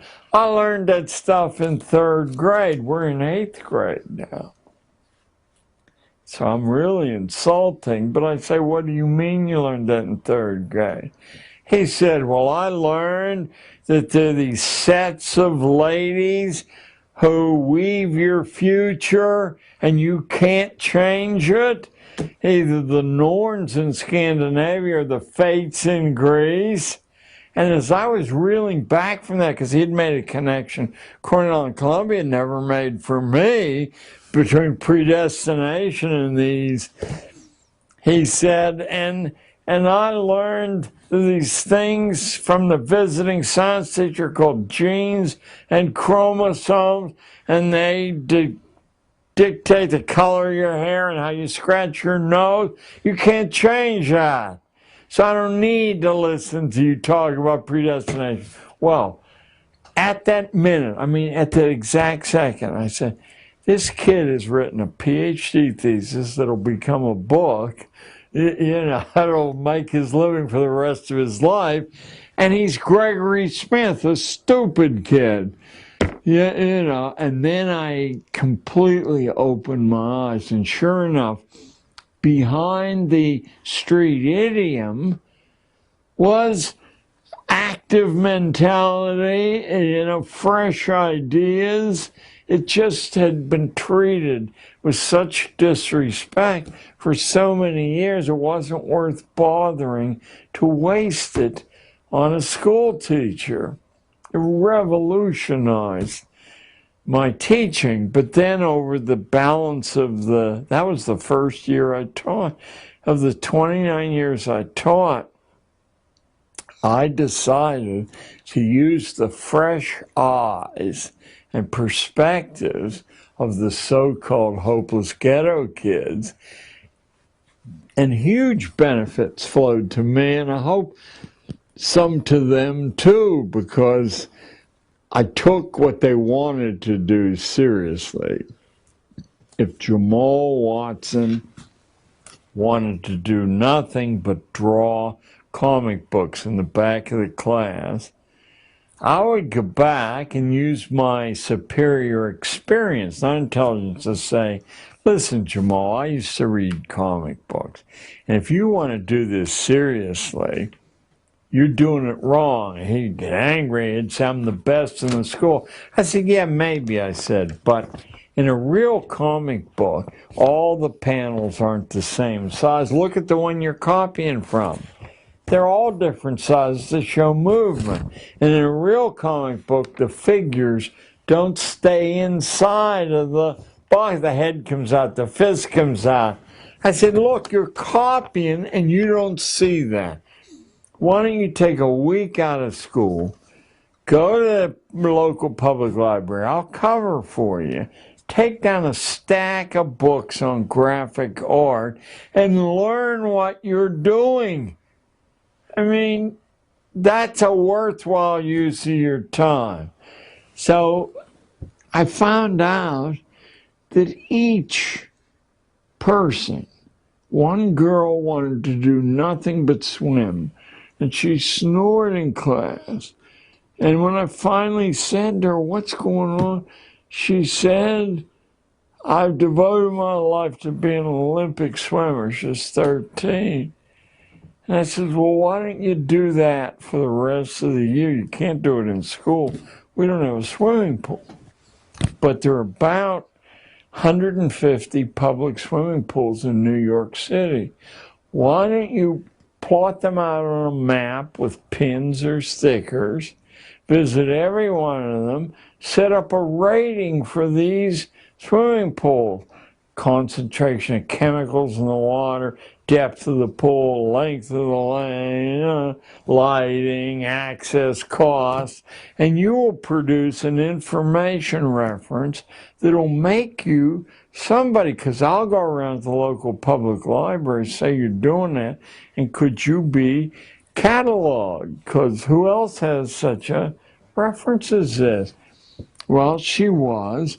Her life was transformed because I treated her time and her with respect. But meanwhile, if you took any of the subject areas, you could find that she was developing muscles in each one of them. We got a call from New York, that's a city magazine in New York, about midway through the school year, and they said they had heard about this and they wanted to buy the data and they would pay $500 for it. I said, you mean you want to publish your, well, no, we would put our own writer's name on it. This girl, I doubt if she'd ever seen a $10 bill in her life. I'm offering her $500. She said, no, it's mine. If they want to use it, they'll put my name on it, which they weren't willing to do. So, but I know that was the beginning of a transformation in her life. A famous American writer, somebody that the New York senator from Harvard, what was his name? He had a fruity voice, very famous one. Go back 10 years. Who am I talking about? He wrote... No, prior to that, but he coincided with Cuomo. No, he was... he had written books about the plight of poverty, but they weren't sympathetic books. He was nationally famous, and he was so florid as a public figure that, in any case, I had a friend who had flunked out of Cornell.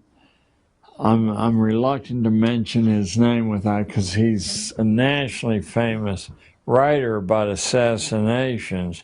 And this famous New York senator said publicly that he was the world's foremost assassination expert. Well, you now know that he was a flunk out from Cornell. So how did this happen? Because when he saw the Kennedy assassination, I had driven him to Cornell, and he was trying to plead his way back in. And Kennedy was assassinated. We stayed up all night. We both agreed if anything happened to the assassin, that none of the information could be trusted. And the next morning or afternoon, and that was it for the assassin. So he went back to Cornell as a flunk out, talked a big-time professor, Andrew Hacker, whose dad started the general studies program at Columbia, into giving him a PhD or the beginning of one without ever going to class. He would spend all his time writing a book about not the Kennedy assassination, about the composition of the Warren Commission, which I thought was a very clever way to sidestep, all the, yellow journalism stuff. It became, Inquest it was called, it became a national bestseller. It led to an all-expenses-paid PhD at Harvard. Then he wrote a book about the De Beers diamond mines. They took him in South Africa as a house guest for a long, long time. And he wrote a book saying diamonds are essentially worthless because they have thousands of years of flawless diamonds already put away. Then he talked his way into the NBC newsroom and wrote this magnificent investigative study called News from Nowhere. about how news actually is selected for transmission. In other words, everything he touched was, this is a flunk out from college. So all these anomalies from the Harlem kids, the Spanish Harlem kids, from my flunk out Cornell friend, finally shook my belief in what I had been taught, that it's an orderly universe, merit determines, and I could begin to see around me all the narratives that were disconnected from reality. They hardly were hidden at all. You know, they were all weapons of mass destruction narratives. And they occurred over and over and over again in every aspect, including in the world of medicine and nutrition.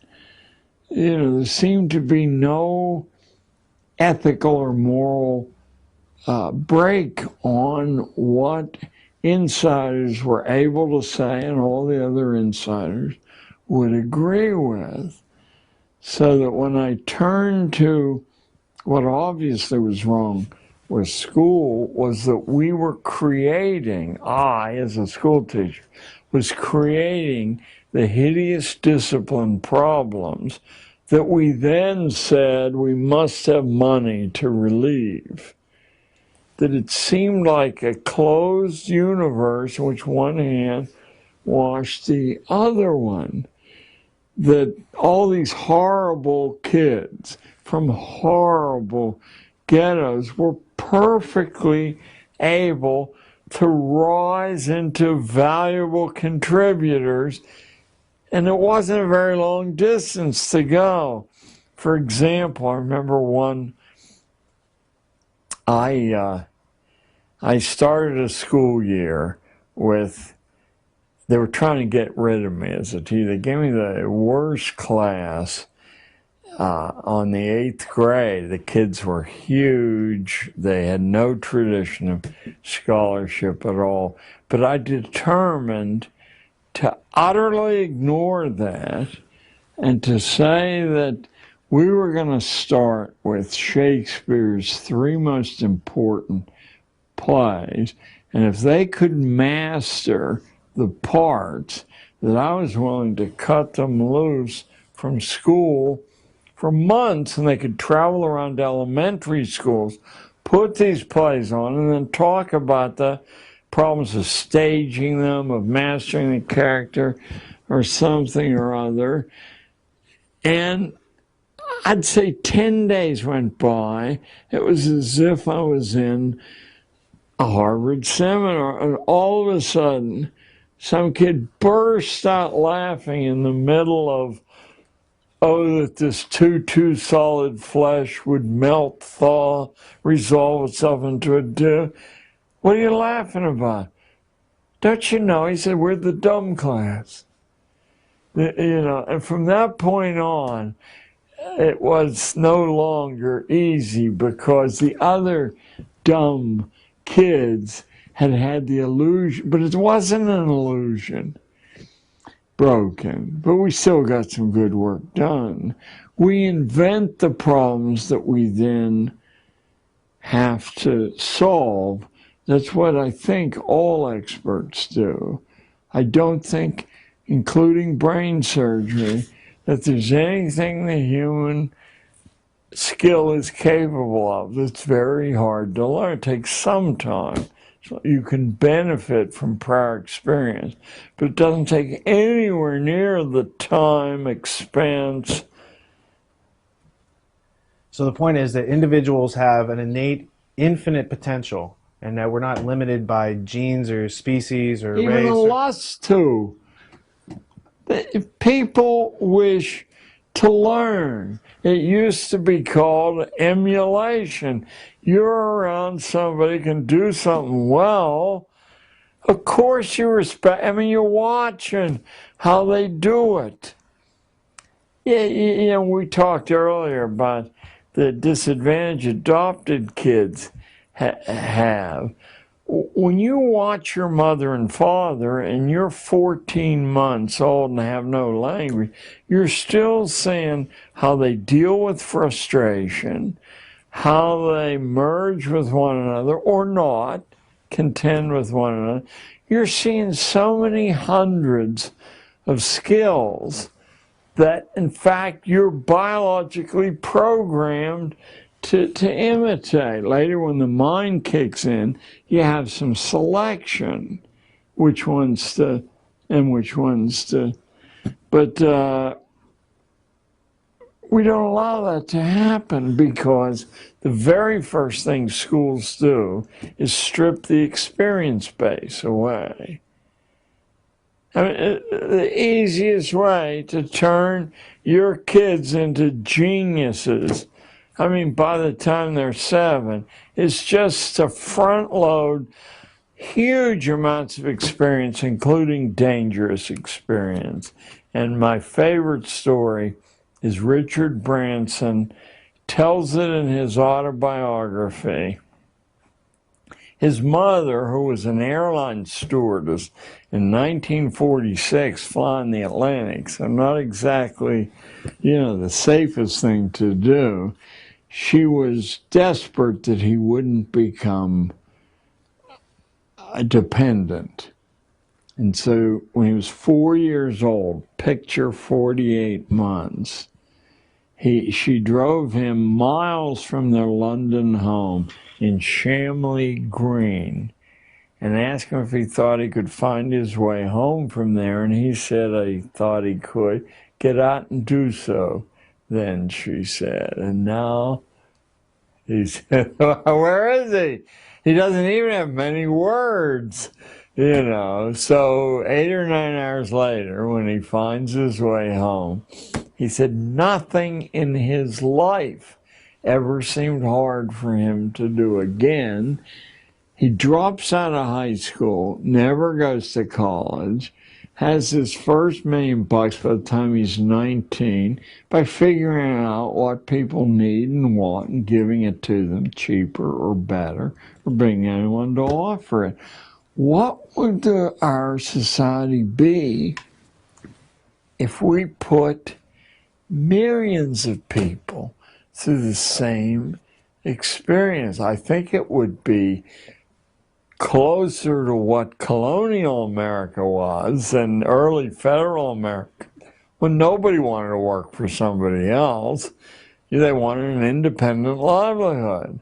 It would be closer to that than the corporate hell that we have now, with the corporations following perfectly rational logic have begun to need less and less people, but they have such political control over the legislatures and the federal government that there's no way to arrest this progress. Furthermore, as I spoke at General Motors about 10 years ago, and a mid-level executive told me, when I asked him, you know, you guys had the world, there wasn't any competition. What happened? You know, I remember when Jap cars came in, they had names like the Bluebird and the Fair Lady. I mean, it was a joke. What happened? And he said, what happened was this: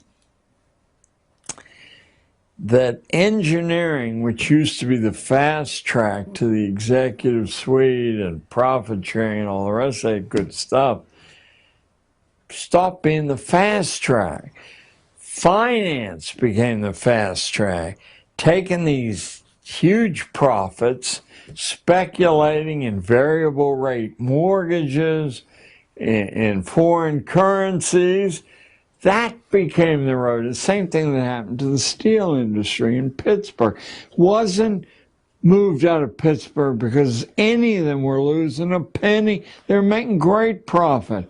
It's that the Harvard B school boys said, look, you can take this money, make a lot more, and not work. Of course, that would get rid of 100,000 steel workers, truck drivers, but who the hell cares about them? Didn't Darwin say they're not evolving, they're all Irish anyway? Well, this is the juxtaposition between eugenics and that type of mentality where people are under control, and someone like Branson who gets to go on walkabout, which is a rite of passage, which was around in the founding of this country with high literacy rates. And so when we had a high entrepreneurship, self-reliance, literacy rates, people who had critical thinking and knew how to deal with problems on their own, because if not, you might die. Or other people think badly of it if you say, I want a job for, what do you want to do? Right. But these different compartments are intimately interlocked. So by studying one and the other as if you're going to pass a short answer test, you're disabling fragmenting. Yeah. The synthesizing power of your mind, which is what enables you to strike out so that history doesn't infinitely repeat itself. But now that's been restricted to such a small fragment of the population that we're in desperate trouble internationally, because the Chinese, the Japs, the Malaysians can do this brain paralysis much better than we can, because they have traditions that allow that, and we still turn out on the 4th of July and say, home of the free, land of the brave, whatever. So if someone were to walk away from this segment saying, what did he say? It's that the bad things done in school have been intellectually justified, and you're not going to change that set of mind.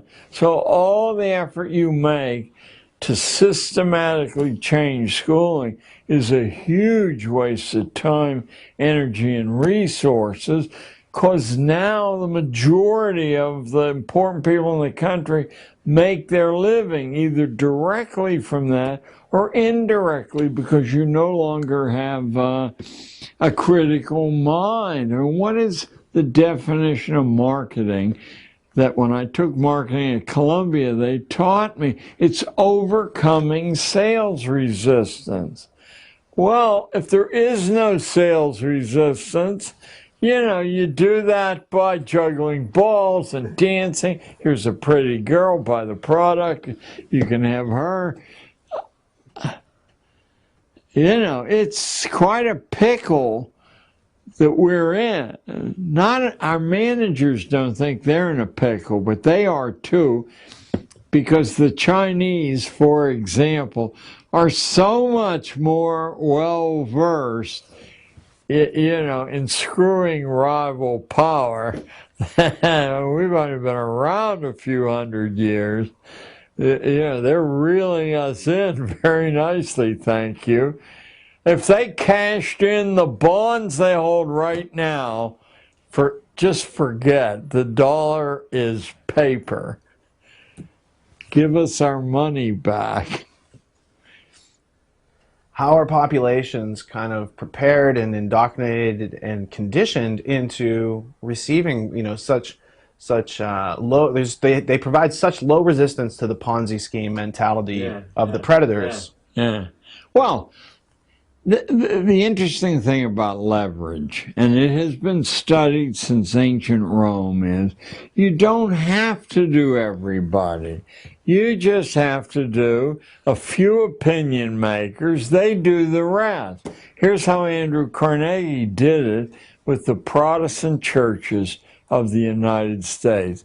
He simply, in one fell swoop, donated a brand new organ to every church in the United States. This dyed-in-the-wool atheist opened his purse.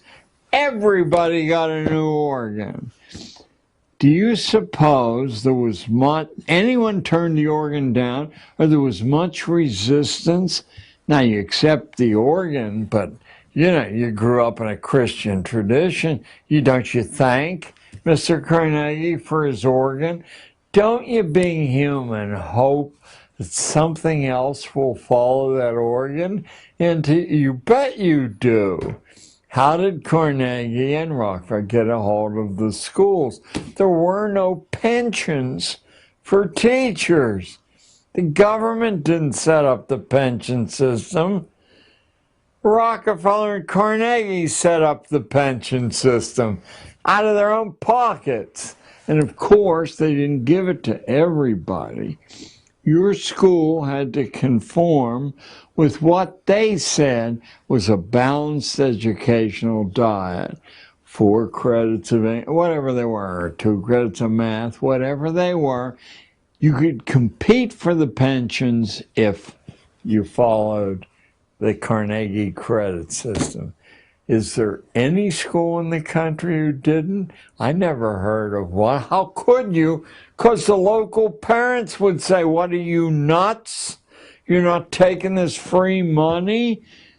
I mean, what you're doing isn't so great anyway. Why don't you do it his way? So this whole religion of leverage, which has just accumulated over more than 2,000 years, is utterly unknown except to seminar courses at the most elite colleges. You know, you may have a rough idea what leverage means from a physics course and see how, you know, connections.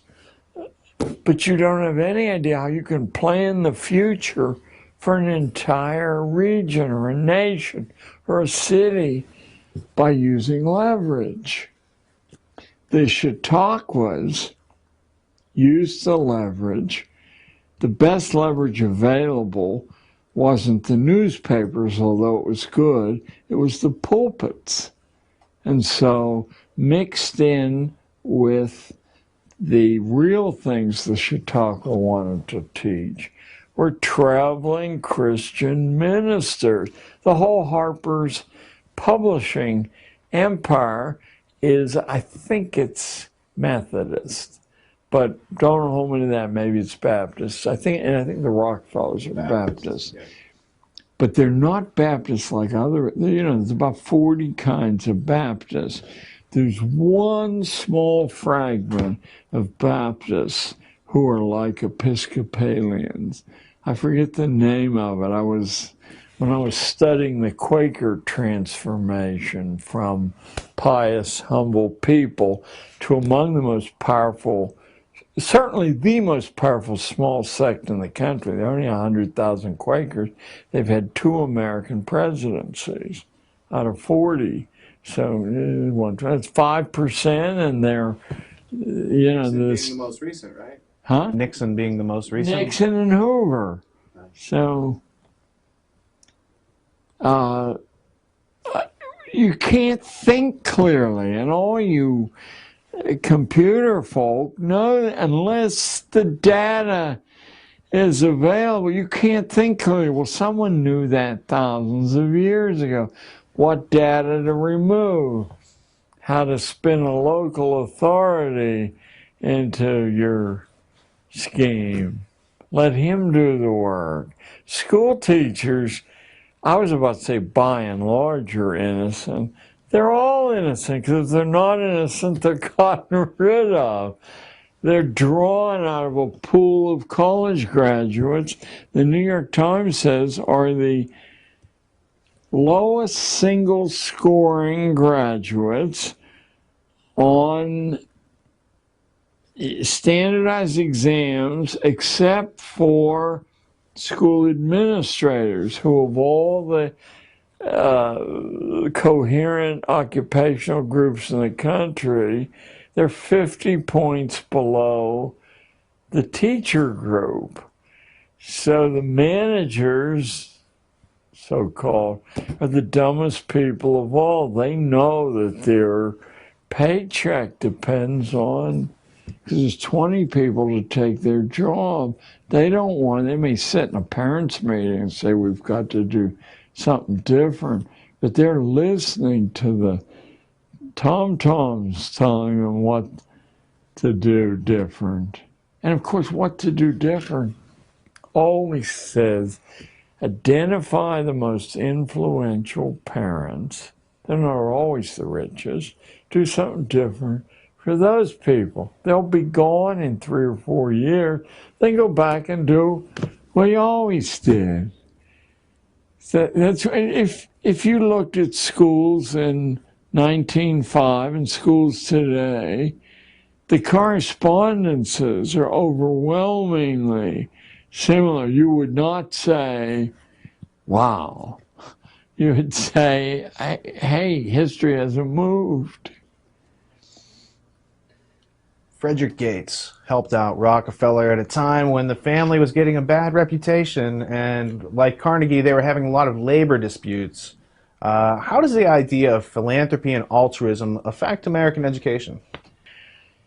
Philanthropy and altruism, as it occurs through the institution of the private corporate foundation, is the explanation for what's called American education. Let's us call it American schooling. That's a pretty comprehensive condemnation. Do I have any evidence for that? Yes, I do.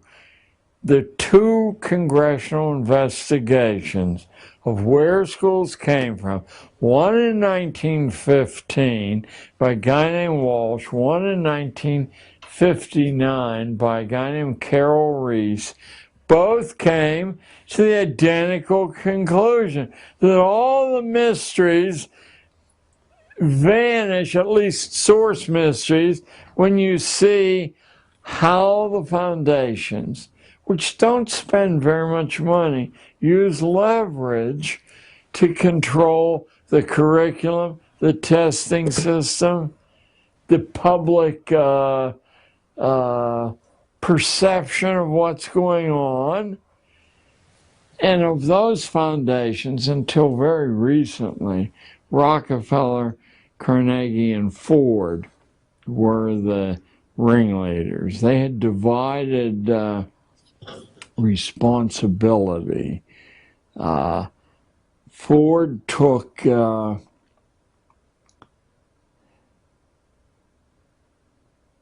let me not misstep here. Rowan Gaither was in charge of Ford at the time, and he had met with Norman Dodd, and Gaither says, well, Mr. Dodd, you know, we have directives from the White House, and we at the Ford Foundation are ex-CIA or OSS. The White House, back in the 20s and 30s, set up conferences of experts in order to homogenize expert opinion, because inside the expert body there were colossal names, and if they spoke, all the other chords fell into line. I think Ford took over the psychological output of schooling.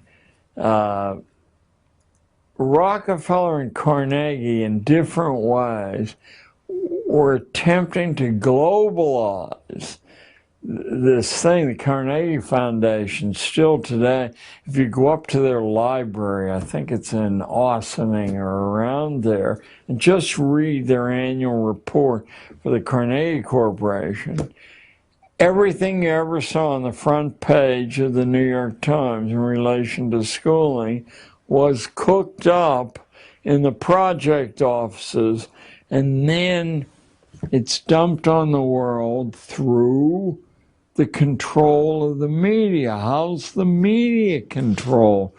Well, it's controlled through advertising. That's all. You can use your friends to buy more or buy less. When they come and say, why aren't you advertising? When you say, well, your point of view is so radical. Advertising? It's done. All right, cool.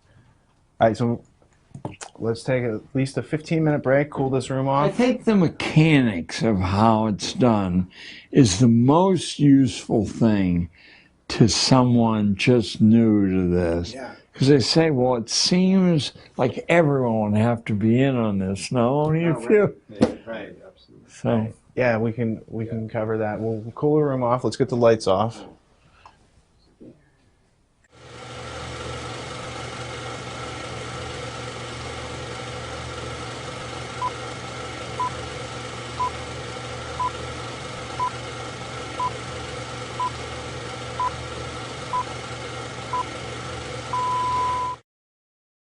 Sound? Here. Yep. All right. One here. I'm going to slate. It's the Day with John Taylor Gatto, roll 3.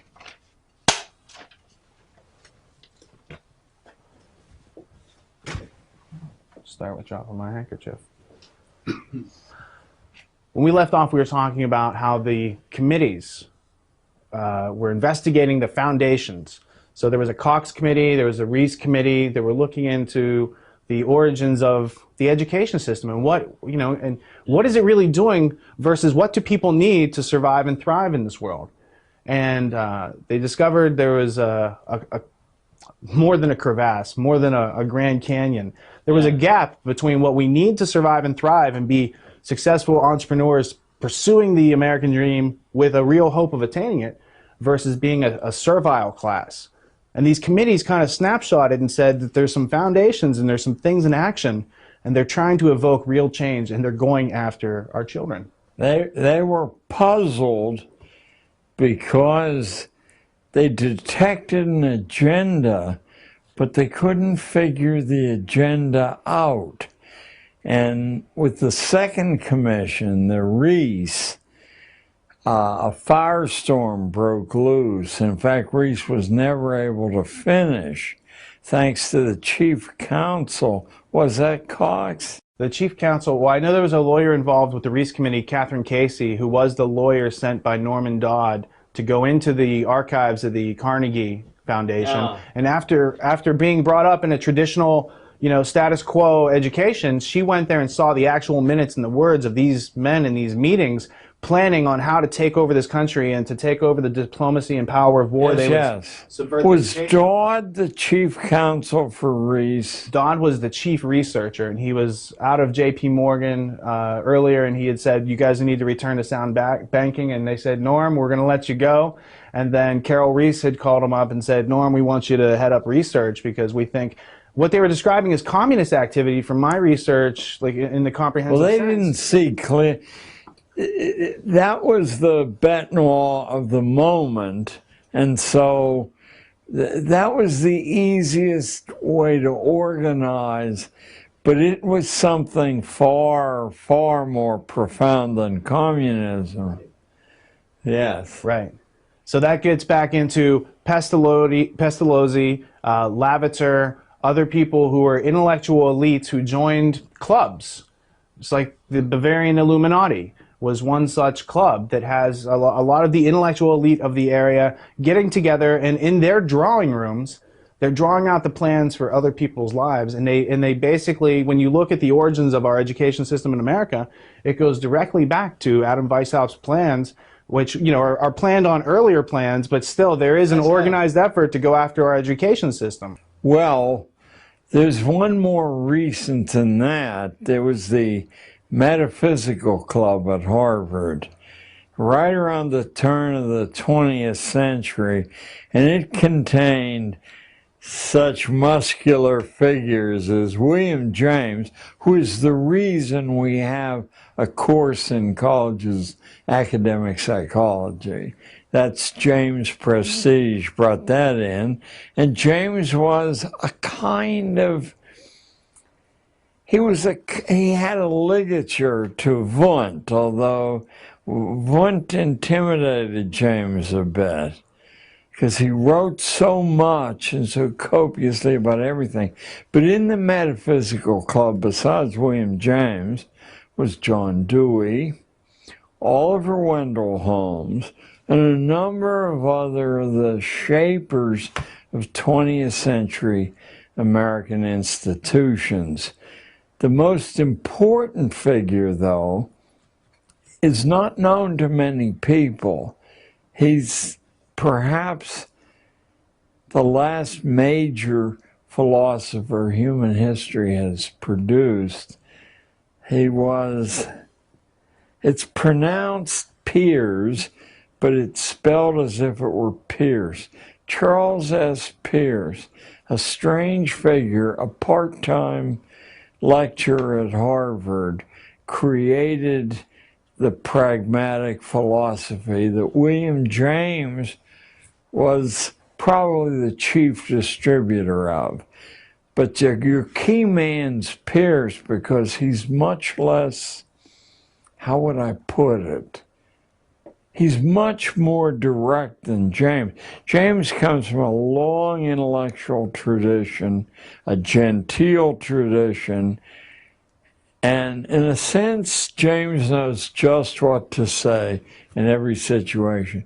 Peirce is very nakedly describing that pragmatism, he doesn't make this connection, but I have, it's very similar to the Old Norse religion that said, praise ice when crossed, a woman on her deathbed.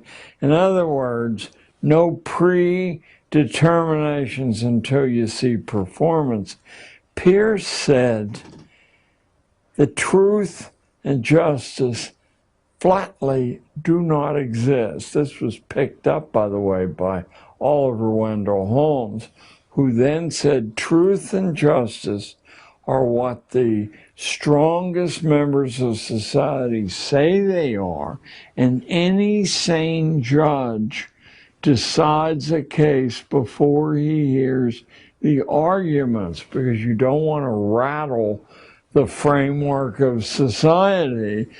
I mean, this is big time radicalism. Of course, they didn't see it that way at all. They saw it as nitty-gritty truth, and all these superstitious, sentimental additions had occluded the fact justice is what strong people say it is, truth is, same thing. So that's an evolution of Kantian philosophy, where they remove cause and effect, and then their irrationality can be rationalized. Yes, of course, they left out Kant's. It's one of the three critiques. Probably the best intellectual defense for the existence of God is from Kant. That was inconvenient for this group. But pragmatism, if you now connect pragmatism with the concept of justified sinning from Calvin, you have an absolute blank check in any situation to invent truth, invent justice, sacrifice biologically inconsequential people, and invent any excuse for doing that you want. It seems to me that's been the driving force in American affairs for a long, long time there. But interestingly enough, it's been the driving force of an intellectual elite, I believe, through history. It's just they didn't have the dominance the technology gave them. Well, Bertrand Russell has this quote. He's often misquoted, but when you actually read the book, the sentence starts with, I'll paraphrase, as Fichte would have wanted, the purpose of education is to remove individuality and self-reliance and all these other things. So the idea was that Bertrand Russell was noticing that what with Fichte in the 19th century was trying to do but didn't have the technology to do, that they now in the Norbert Wiener, Bertrand Russell era, the 20th century, now had the ability to mass mind control billions of people at the same time, and it's all done on a basis of irrationality, a denial of cause and effect. But that goes back, you can start looking at where the influence of utopia took place and took root in Francis Bacon with New Atlantis, and how it goes up, and then it's just formalized by some people using other jargon, psychology in the 20th century into pragmatism, and it's all just they want to do what they want to do anyway, and they just keep using education to kind of, you know, say, well, this is a good reason why we're doing this. Yeah. Well, here we are then. What thoughts do you have about the amount of people in the origins of this country that were literate versus the amount of people that are literate today? It's quite fascinating because the political census of Connecticut, I believe it was 1690, but don't hold me to that, very, very early on, showed a population that was, for all practical purposes, entirely literate. We also have the more than circumstantial evidence.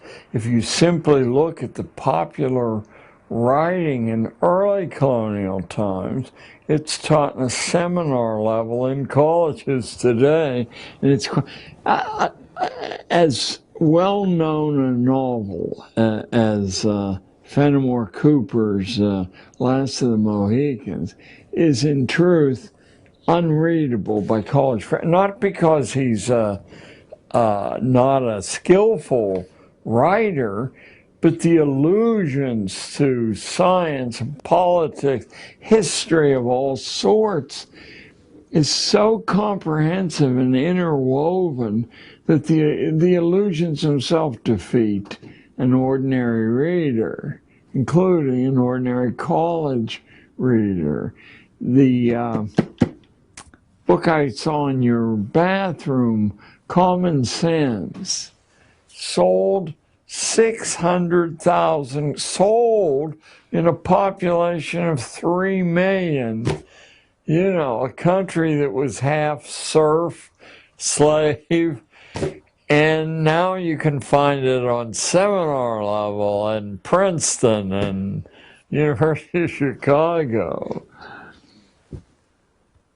Because so many people were literate at the origins of this country, they were able to publish these pamphlets. Yeah. And so when you'd have propaganda on behalf of the Elector of Hanover, better known as the King of England. And you had these retorts by, you know, Thomas Paine, who's not from America. He emigrated here, and he doesn't have a formal education, but somehow he figures out how to put things together for himself and speak in a way such that the common person can really get something from this. Yeah. And, you know, it's not so much his aspect, you know, as propaganda. He's propagating an idea, but just describe the effect that, you know, just being able to have the printing press and somebody who could pick up these ideas without being through their formal schooling has the power to change and influence a country and inspire revolution, et cetera, et cetera. Oh, yes. And in Paine's case, what he had mastered is even today what I tell kids is priceless to master.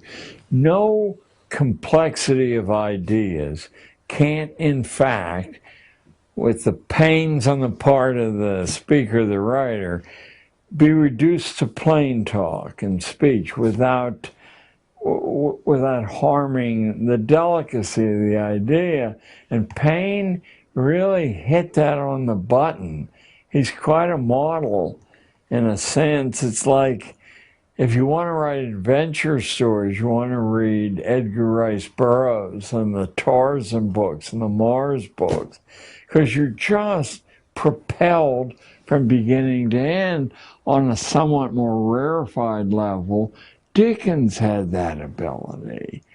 And of course, it could be distributed wholesale, but doing that would hand weapons to people you don't want to be able to be heard.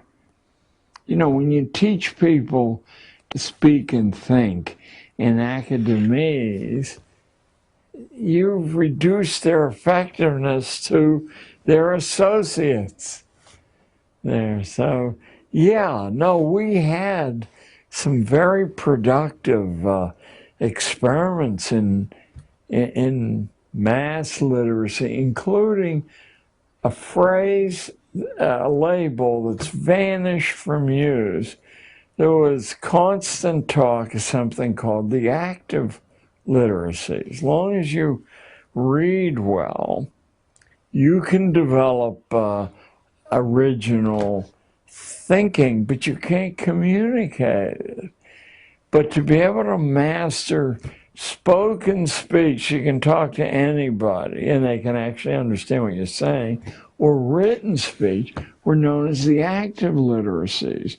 The British government made those a crime, a prisonable offense to teach ordinary people the active literacies, not reading, because you want your flunkies to be able to read so they can follow your orders so you can go and play golf or go fishing.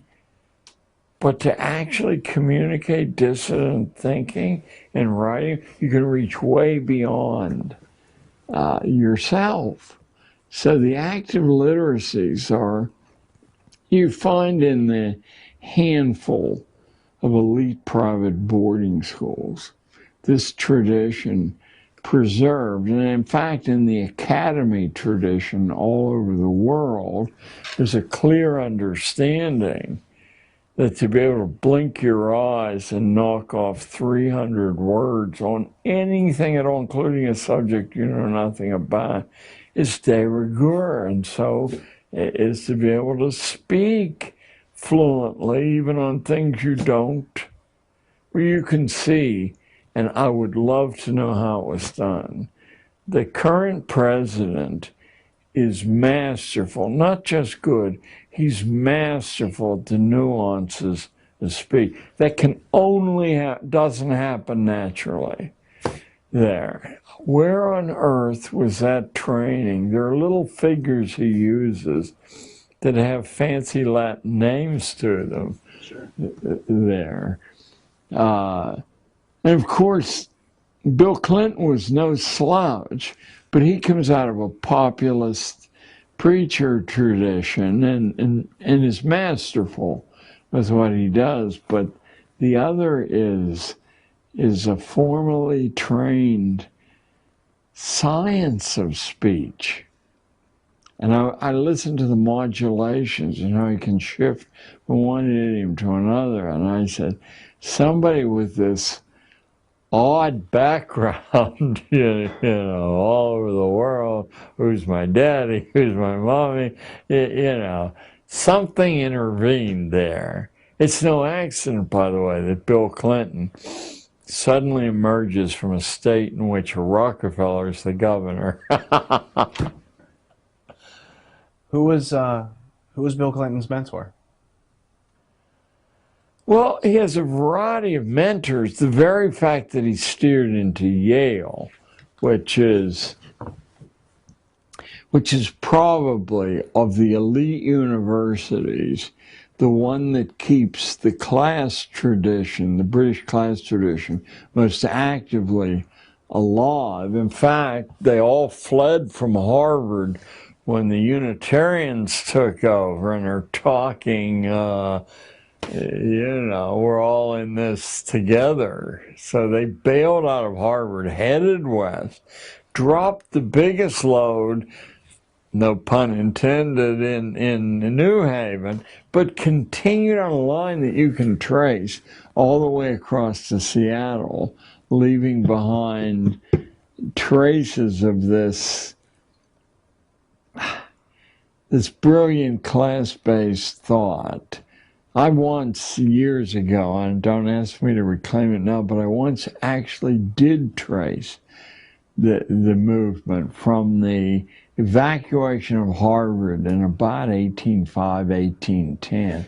What had happened was the Unitarians, who were one of the great heresies of you know, the last 500 years, they worked out a way to initially convert to whatever religion had a church in the area, and then when they were the majority, they would vote the thing out of business, take the assets, and reopen as a Unitarian parish.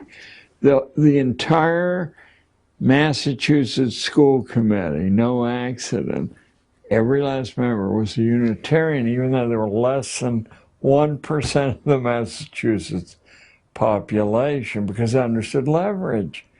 how the wolf, what is the symbol of the Fabian socialists in Britain? It's the wolf in sheep's clothing. They have a big laugh at how easy it is, to fool. The funny thing is that Kitty Muggeridge, no, excuse me, the Beatrice Webb, who is really Fabian socialism. She carried her husband around, but Beatrice is the welfare state architect. She was the niece of Herbert Spencer, the most articulate intellectual racist in human history.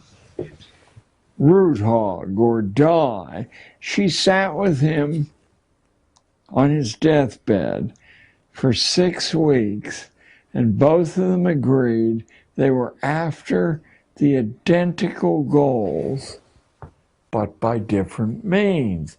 He said, exterminate the brutes, the famous line from Heart of Darkness, and she said, kill them with kindness. I noticed you had Ayn Rand on your shelf. The idea of taking care of somebody else, apart from the innocent charitable thing, is that you ruin them by doing that. It doesn't take very long to ruin them. So Beatrice Webb, the Fabian, and the great conservative Herbert Spencer, same bloodline, same goals, different methodology. Fabian socialists also founded the London School of Economics, among many other things. Sidney and Beatrice Webb were working with Arthur Balfour and the Society for Psychical Research, I believe, and one of the other characters that was spinning in that crowd was a guy named William T. Stead, who was editor of the Review of the Reviews, died in the Titanic, and was the editor-in-chief over that last will and testament of Cecil Johnson. Yeah. And of course, and I have no idea how he pronounced his name, but I would call it Steed. It was the character in The Lady with the Black Leather, what was... a sort of international spy series on television about 20 years ago. Diana Rigg was the female lead, and Steed was an inside joke. Kind of like the James Bond films are an inside joke to MI6 and Ian Fleming's whole career. And James Bond was an ornithologist, which is a bird watcher, which is what James Bond is. He's watching girls and playing this whole game for the De Beers cartel, which controls. And if you believe in justified sinning, that's what a license to kill is. It's for Her Majesty or whomever. Well, and Thomas Paine had some words to write about where monarchies draw their idealistic power and who created crowns and these sort of ideas where somebody is born into a situation where they're allowed to rule over other people, and that's a collectivist mentality where they expect you to sacrifice yourself to the state. So Prussian schooling is definitely created to uphold that status quo. What is the equal and opposite? How do people transition themselves and remain individual and grow and learn and do these things for themselves? Well, I think there are a variety of smaller inspirations.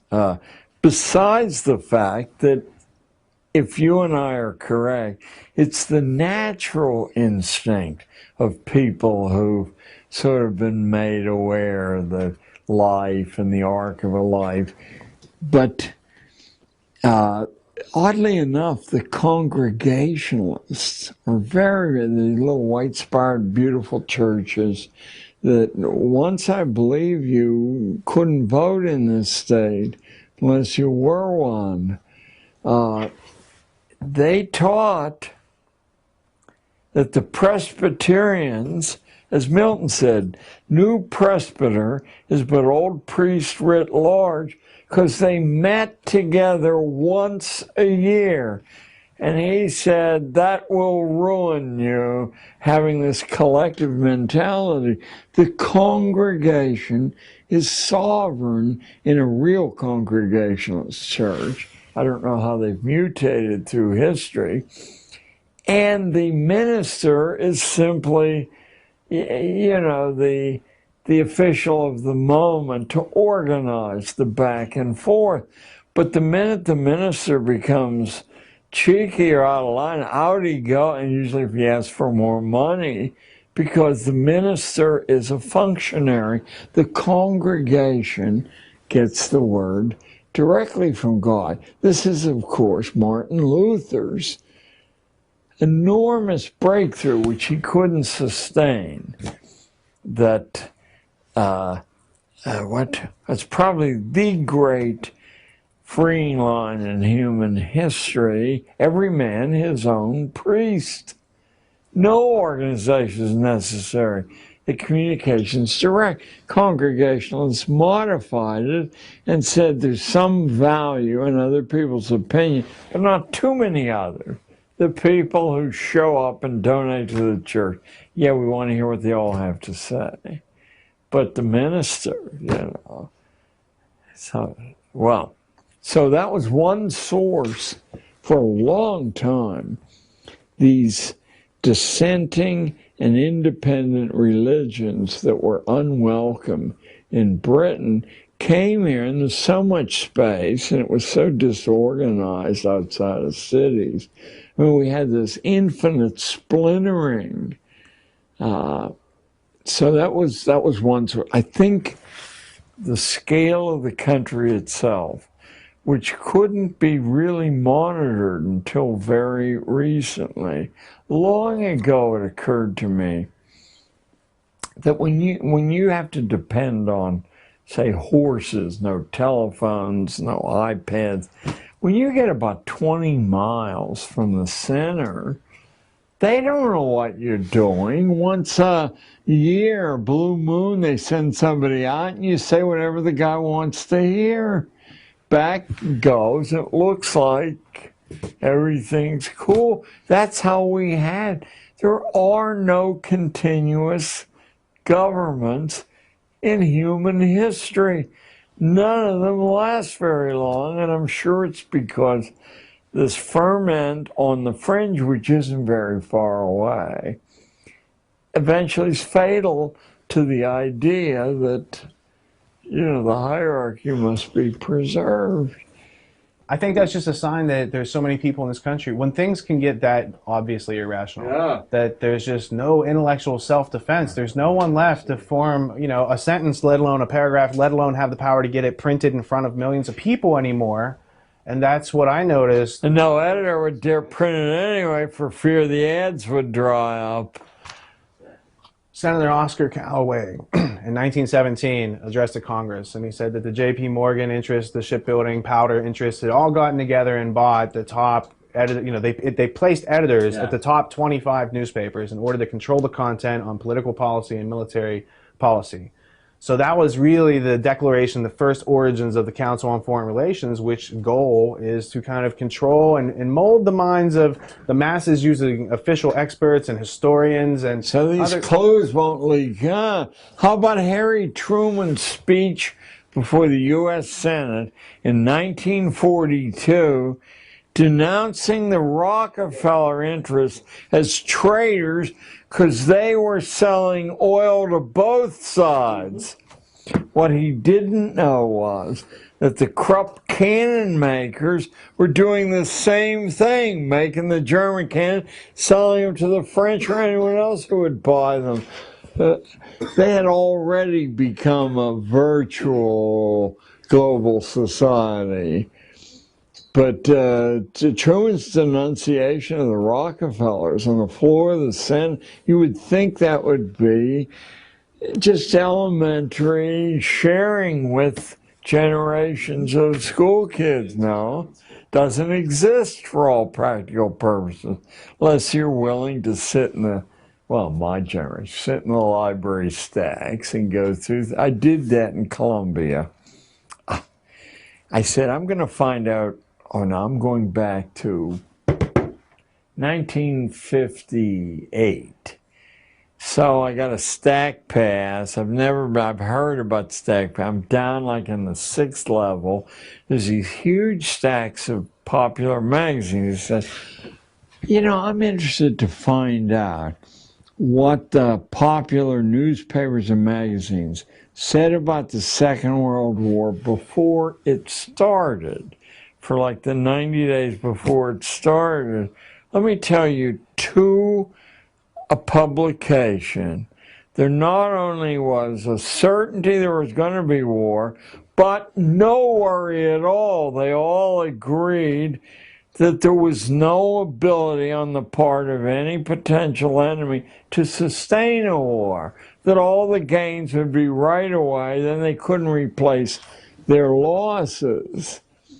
I noted that Quigley said, not only did the British start the war with a larger air force than the Germans, and more advanced technologically, but they could replace their losses and the Germans couldn't, and the Japs couldn't at all.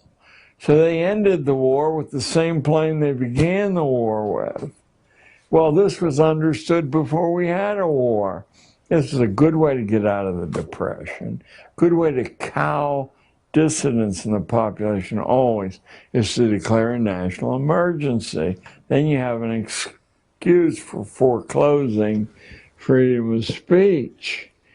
What did Quigley do that was so unique or remarkable that no one else had done before? Well, what Carroll Quigley, the head of the Foreign Service Department at Georgetown University, no marginal school, what he did was use his invitation to be the only human being ever invited to view the files of the Council on Foreign Relations, and I believe its predecessor also. What he did was to actually write a major piece of nonfiction. Must be 1,300 words long, pages long. Fairly small print, and he made the fatal mistake of being a superb writer and thinker, so that it's accessible to anyone who gets a hold of a copy of the book. That was quite impossible beginning 6 months after the book was published. And I can just see the manuscript must have been this big. So an editor asked to vet the thing and make sure, yeah. And after all, Georgetown, this guy's safe. Out it goes. Macmillan publishes it, sells out instantly. And any conspiracy theory you've ever heard of is documented, only not as a conspiracy theory. Gives you the name, the date, the time, the actual letters. Oh, good God. Well, somebody got hung for that. Macmillan broke the plates, told Quigley there was no interest in the book at all, broke the plates so it couldn't be reprinted. Quigley's on a tape recording right at the end of his life that's stored down in Georgetown in the stacks, saying that they lied to him, that they had tons of who wouldn't want to read the book. I spent 6 months looking for a copy of the book and finally found one in the rare book room at New York University and had it stolen. And then a couple of months later, because I'd looked in so many cities, I got a call, mysterious call, from a fellow, I think he turned out to be a dentist, had a radio show. Who is? Okay. It's Stan Monteith. Yes, Stan Monteith. He said, I understand you're looking for, well, I said, do you know where? Yes, he said, I have some copies, because he had reprinted the copies. And after Monteith, over the next couple of years, several other people had taken the Macmillan and reprinted it. So much, in fact, that it became the basis for a growing number of aware people. They weren't sure what they were aware of, other than that the story was not as delivered. Not in junior high and not at Harvard. It was a different story.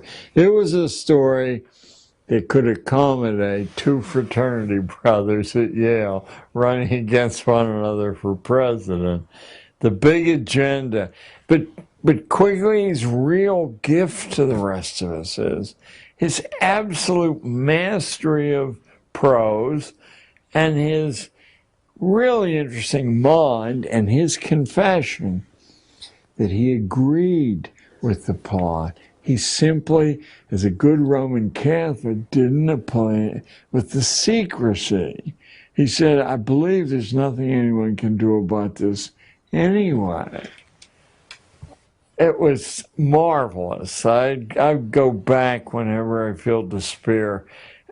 And not an easy, I mean, it's an easy read because it's so well written, but it's a big chunk.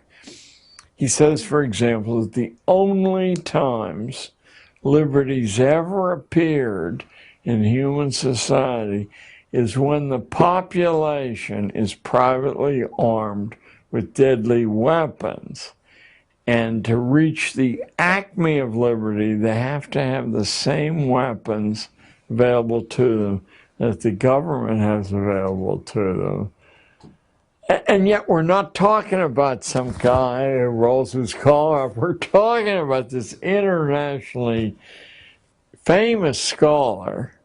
So, well, at the beginning, the American Revolution, the people who were fighting against the British government had equal arms. They were landowners. They had interest to fight over it. That stopped being equal in the 1930s with mechanized warfare and mass production, because they've had Prussian education in place for 80 years, and now everyone's an obedient worker, and Amtssprache allows a lot of people to do things that they normally wouldn't do, but now it's part of their job, and now it's their responsibility, now it's their duty, and all the things that Milgram drove home through his experiments. Look, these people will kill other people if you put a white coat on. Yes. Yes.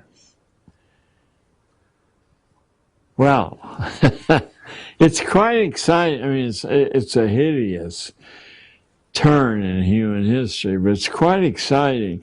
The comprehensive surveillance mechanism prevents local groups from developing armament. These Arabs have done the only thing of which there isn't a successful defense, and that's to blow, just what the Japs did at the end of World War II, to blow themselves up, to blow babies up, to blow, not women very often, but still they're beginning to appear as human weapons.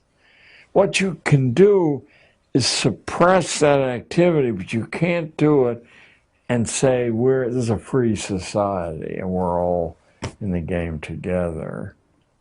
There are 4 copies, I think, of Tragedy and Hope around. Have you seen the first edition?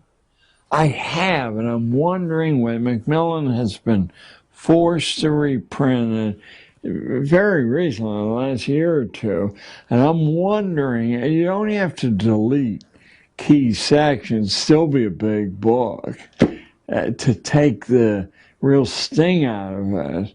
I thought somebody with young eyes and a lot of stamina ought to sit with the original edition and the reprint just to make sure.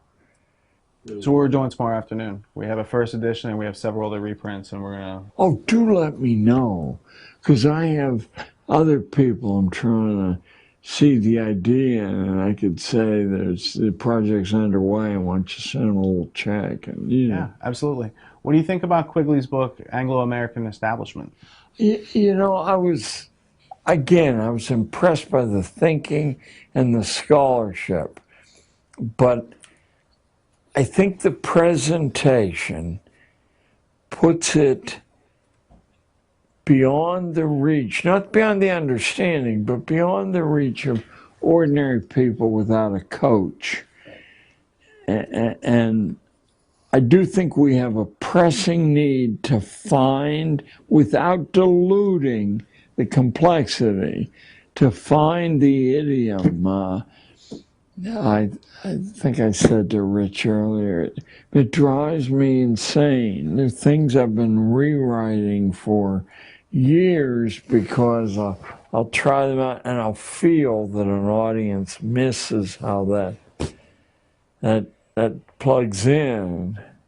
It's almost as if the audience needs a little bit of, re-inspiring their curiosity, but then giving them a methodology by which they can start to reignite their learning. And then once they bring their attention and consciousness up a little bit, then they can receive some of these other messages. Yes. In the meantime, we can be coaches and help them kind of get that. We mentioned this earlier, but the great favor Charles Darwin did for people like me is to indict the Irish as hopeless biology, because my audiences are full of Irishers, and I say, don't trust an old broken down school teacher. Pick the book up and go to the Irish sections, because it's unmistakable, his scorn and contempt to dismiss them as irredeemable. The Spanish is irredeemable. There's quite a little catalog of people, not Swedish bonds, mind you. No, but Darwin does that because instead of observing how things actually work, they were trying to carry out an agenda. So he creates these ideas, and he said, under these ideas, you people can do what you want, and it's going to make them hopeless. And if you think you're hopeless, then you're not really aspiring to climb up any ladder, because there's no ladder because you've been told you're hopeless. Right. And he gets them to basically self-amputate their curiosity, and then they bring in compulsory schooling, and that cauterizes the whole thing. And they're like, well, you won't be curious anymore asking questions. I think Darwin himself had a lot of, and he's not innocent, but he had a lot of innocence in his character. Galton has none. None. Galton knows exactly where to drop these things to cause maximum damage and to institutionalize the anti-educational nature of school. Once it's institutionalized, nobody has to know what's going on. That's the way you make your living. And if you were, for example, to extend the privileges of partial autonomy among school kids, you would shrink the establishment. And that is no way to retain power or income. If you were to find substitutions for the purchased supposed improvements in curriculum, I mean, the truth is, superb education doesn't cost a penny to deliver. If you understand what it is, what you're aiming for, and what you can use, it's a lot easier if you have money. But what money's usually used for is to purchase layer after layer of interventions, and those interventions prevent the educational result. Compare and contrast how Adam Smith felt about money and the earning of it to sustain oneself versus today, where it's just earned to buy more and compulsory, status, what do you say, status symbols, conspicuous consumption, these ideas. I must tell you, I used to be enough of a favorite at the Cato Institute that I was named the Secretary of Education in their shadow cabinet. That has to be, that's when, did you know Marshall Fritz? No, I don't know Marshall. Okay, he was a legendary member. When I discovered what Adam Smith actually said, which I wouldn't deny that key people at Cato also know, I became very, very problematical, because in Theory of Moral Sentiments, Smith, I'm going to give a shorthand here. Smith says that to spend your time making money as a mark of insanity, and what it'll buy you is a bad life. But we should be grateful to the people who do that, because they assemble capital, they pay the biggest price, and they create, improvements for everybody else. I don't think the religion of libertarian capitalism wishes that complication to be well understood, because there's no way to explain it away. Just as he's very clear that the peasant's son and the duke's son are the same people, he's very, very clear. You got to be nuts to assemble capital. What lessons can be learned from Ben Franklin? Franklin's life is the best lesson. Franklin was such, I almost slipped into Pittsburgh profanity, but I won't. Franklin was not a morally nice human being in any way. In fact, his son broke off contact with him and never spoke to him again for 40 years, for the rest of their life. So Franklin was the ultimate pragmatist. He masqueraded as a Quaker, even though he had no ties whatsoever. The French who financed the revolution talked about this marvelous Quaker. I mean, he was like a national sensation over there. And he didn't disguise in his dress. I mean, he camouflaged himself sort of. He always walked a line where he could justify what he was doing. But his life is evidence from a huge, they're probably a lower middle class family, a candle maker. They always had food on the table. But his autobiography is worth its weight in gold many times, because he explains how you can introduce the highest level curriculum imaginable to 10, 11-year-old people. That his father, who had no touch with, scholastic theory, would bring in every night a stranger from the street, set an extra place at table so that the, in-house culture could be infused with fresh input there. That he and his friends decided that without mastering high-level written prose, their opportunity, he's 11 years old, and they say, how are we going to get a big-time literary style when nobody, They take the New Yorker magazine of the day, the Tatler and the Spectator, read by only the most hoity-toity, and they rewrote the articles in their own words and then would present the rewrite to strangers and say, pardon me, sir, could you tell me where this article might have come from? And when everyone said, oh, that's Tatler or Spectator, they knew they had mastered that. Come on, they wouldn't do that at Harvard, Yale, and Princeton. These are 11, 12-year-old boys. And he's doing it while he's working a 60-hour week at labor. And he's putting capital aside for his own business by selling beer to the printers at their lunch hour. How does he get to do that? Goes to the owner of the print shop and he says, look, you're letting these guys go for lunch. Some of them are coming back woozy.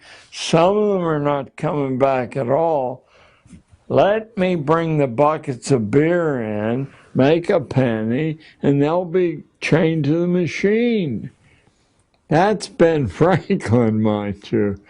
So his accomplishments I mean, he's the reason we have a post office. He's the reason there's a University of Pennsylvania. He's probably the reason the German isn't a coeval in Pennsylvania, because all these little German pietist groups were not speaking English any more than, you know, they could get by with. And he found ways to put political pressure and penalties on them if their kids weren't surrendered to English training. Now, he's a miraculous example of what nobody can do if they know what to do and have some discipline, mind you. I would say nobody should not read Franklin's autobiography very, very slowly. Do not read it for the story, but for the details. And you have a formula that anybody could use. So there's for Ben Franklin.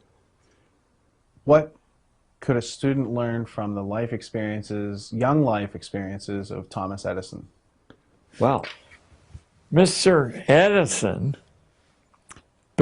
from New Jersey, begged his mother not to waste his time sending him to school. This before he was 12 years old, and to allow him to go west where during the Civil War, where opportunity was burgeoning. And she let him do it 1,000 miles from home. He became a train boy. That's the lowest job imaginable. You know, at whistle stops, you go out and buy sodas or coffee. You know, you're everybody's factotum. But he talked the train into letting him put a broken down printing press in the boxcar. And then during the Civil War, because he was able to connect things into new realities, he knew that the train stations got Civil War news at the same time the newspapers did. But the newspapers didn't come out to certain hours. He used his printing press to run current Civil War news instead of auctioning off children at the whistle stops. He sold the Grand Trunk Herald.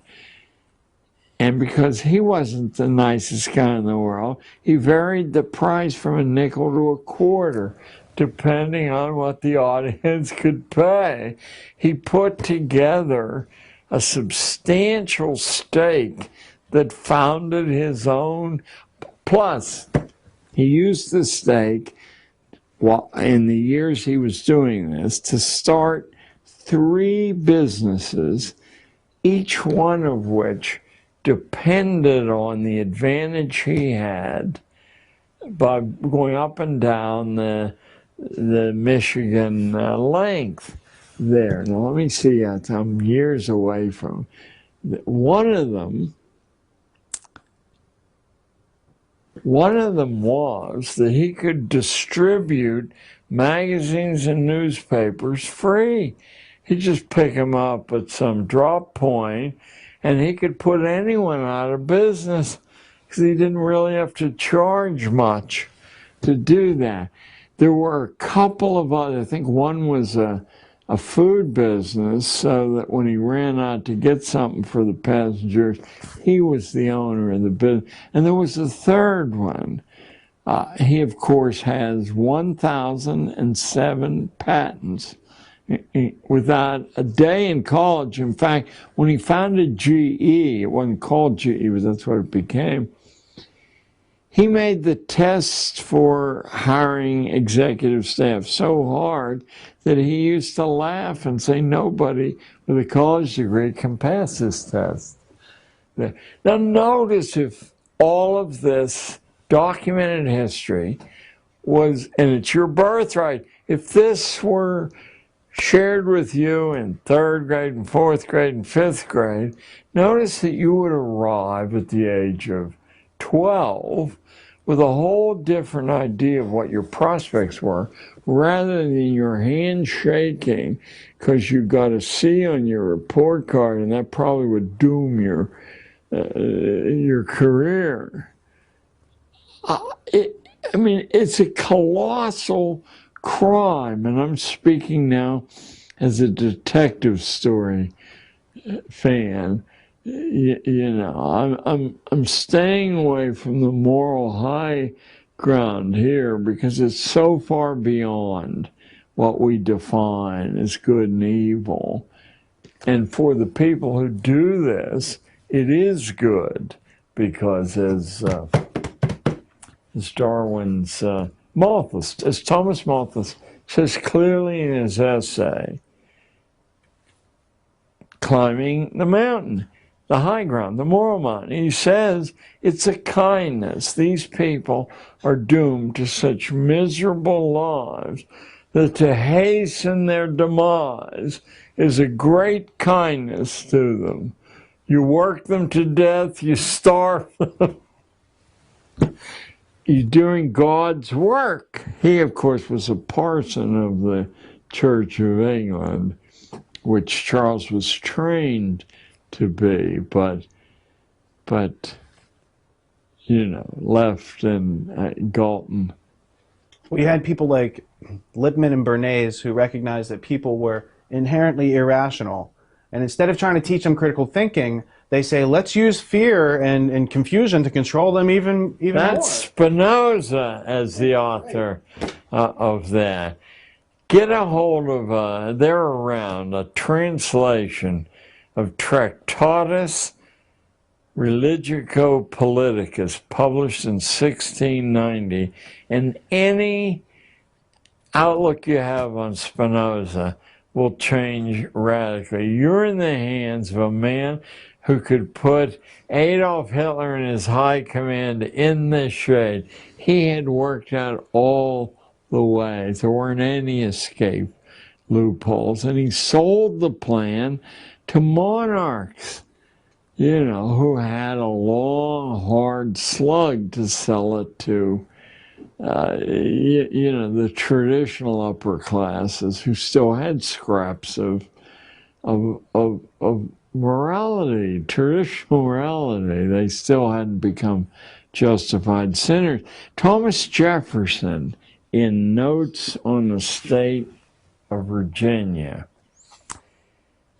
he's trying to assemble, because Spinoza's ideas are already in America, so he's trying to assemble the possible good use that could come out of an institution of schooling.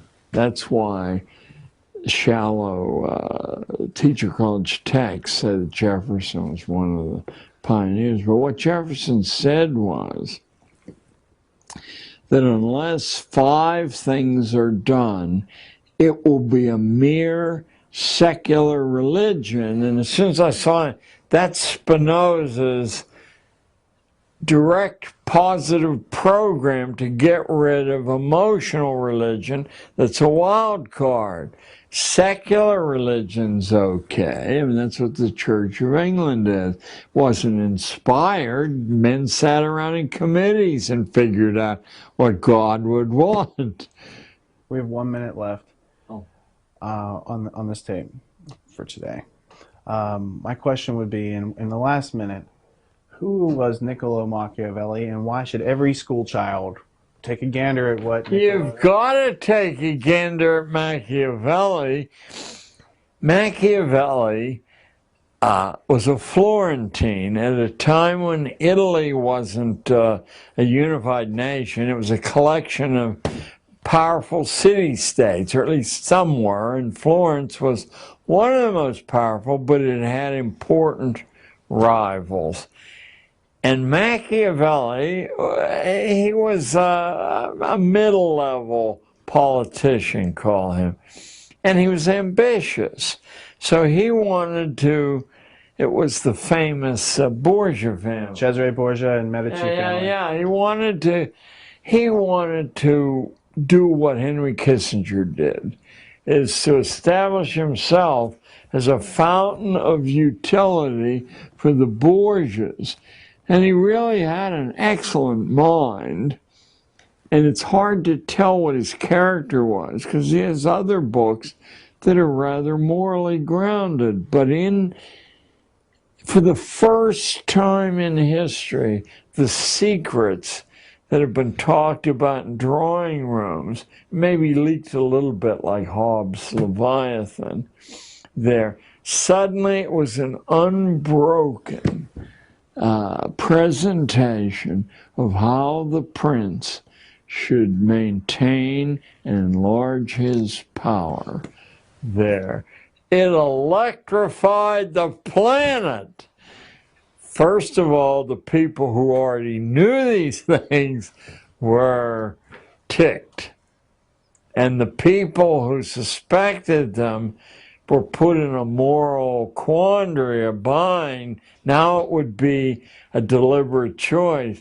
But for the great unwashed and for the religious power that represented them, here was, and his name was, after all, Nick. Here was old Nick. I saying here,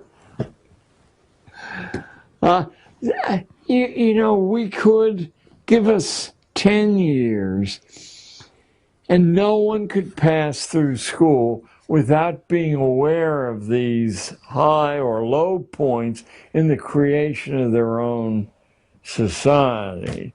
Then at least they would have choices.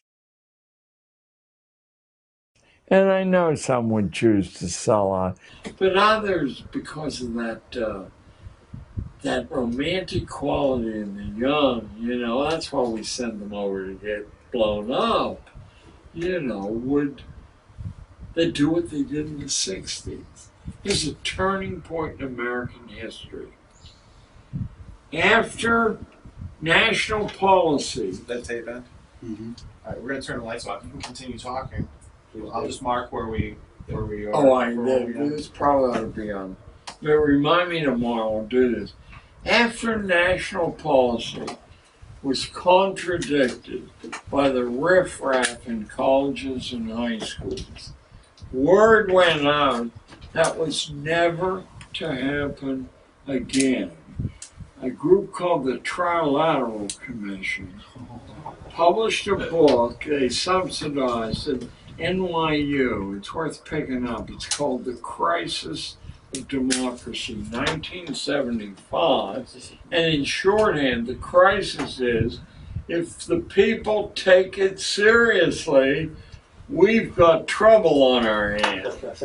So we've got to hide power and how decisions are made even more rigorously than we've done in the past. Just like Hobbes said power is never where it seems to be. Not most, it's never there. Those are always the, you know, the flag catcher. If only Hobbes was writing for the average person, if only the person was literate, if only they had critical thinking so that when they were so that their literacy didn't make them a slave. Yeah, or make them think of people like Hobbes. Oh, it's just another book. It's man's book. Yeah. That's his opinion. Well, he was the advisor of the king, and the book stayed in print, you know, for 450 years. There's actually, in the great book set, it's in with Machiavelli and Hobbes, in volume 23. From that set over there. The Harvard Classic thing. It's the great books of the Western world. Oh yeah, put together by Chicago. Right. I was accepted to the University of Chicago when I was a sophomore in high school, and my mother wouldn't let me go. And my uncle, who graduated from there.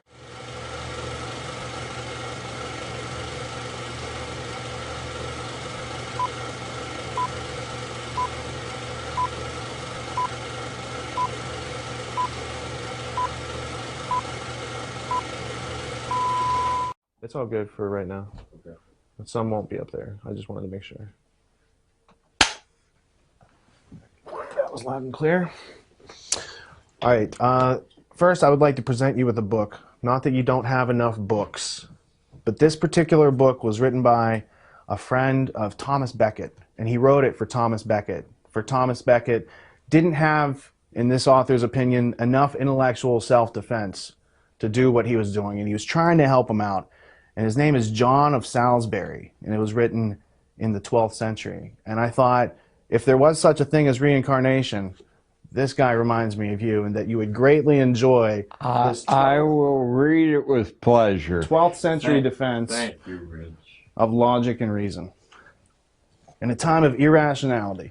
And I took the liberty of, just in the prologue, I marked a couple pages there that has there's a couple quotes in there where he basically lays out why he's doing it. I thought, you know, I got a chuckle out of it, and I thought you could always use a good laugh now and then. This will be the very next thing I read. All right, now I have one last bit of housekeeping. Let me see.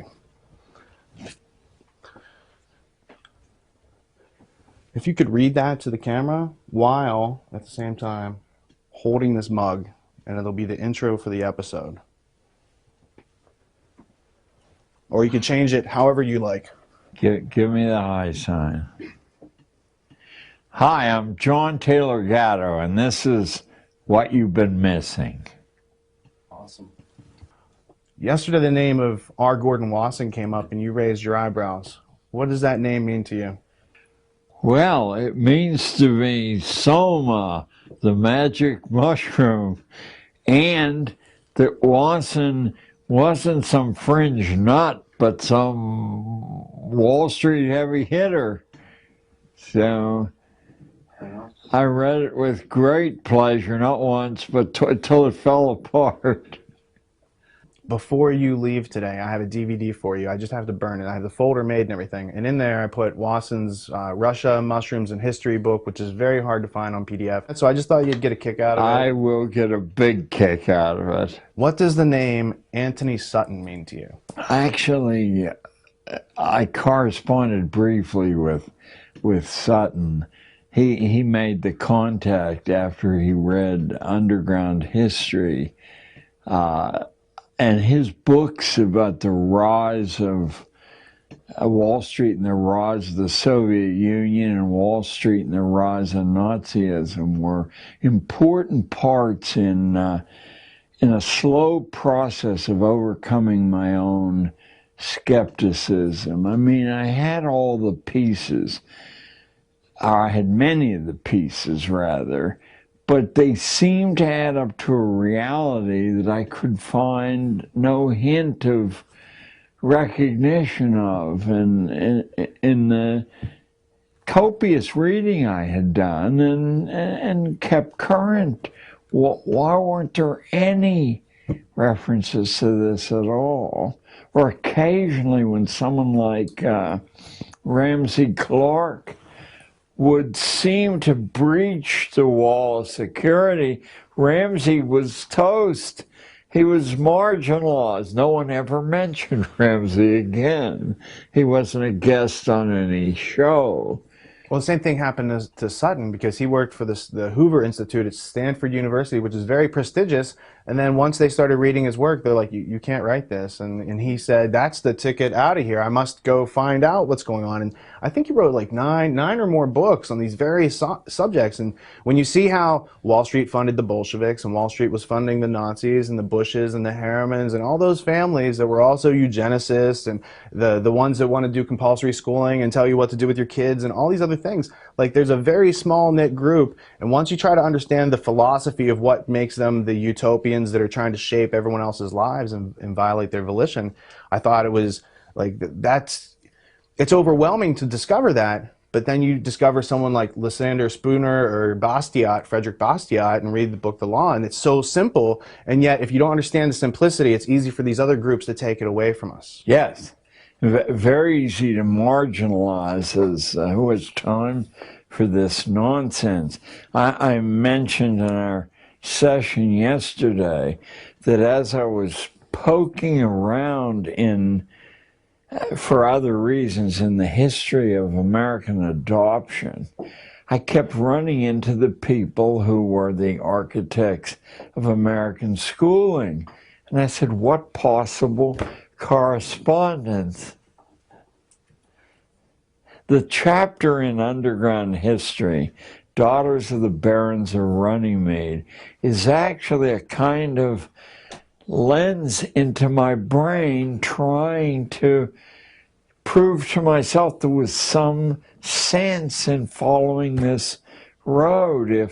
If the heirs of the people who fought at Runnymede had maintained an 850-year continuity, and then I found other organizations that had, I said it's possible that someone with an agenda other than this.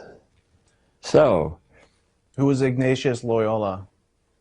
well, Loyola was the founder of the Army of Jesus, the Jesuits, who penetrated the Reformation and eventually produced the phenomenon history records as the Counter-Reformation. They slowed the momentum down because the Reformation really is founded, although Calvin is the eminence grise, Luther's every man his own priest is this wild declaration of radicalism. To get rid of the religious priesthood is to get rid of all middlemen, yes. There were many countries that outlawed the Jesuits in the late 1700s, and one of those was the province or electorate of Bavaria. And then there was a Jesuit professor of canon law named Adam Weishaupt who created a group. And what influence specifically has that group had on the education system? Well, to pursue that line would require so many illusions. I prefer not to enter an area where I can't field the hardest questions with substantive facts, but certainly the sense of powers behind the scenes very, very strong. Let me give you a few specifics. It's been clear since the beginning of standardized testing that the tests do not predict. And the best American, the most prestigious American universities have either dismissed it or kept it in pro forma place. But actually, as Harvard and Princeton told me, it's not a significant determinant. They just don't want to rock the boat, the glue that holds this pyramid together. They don't predict. Then why is 10% of the school year and school budget devoted to exerting stress on so many millions of people and through the children, their families?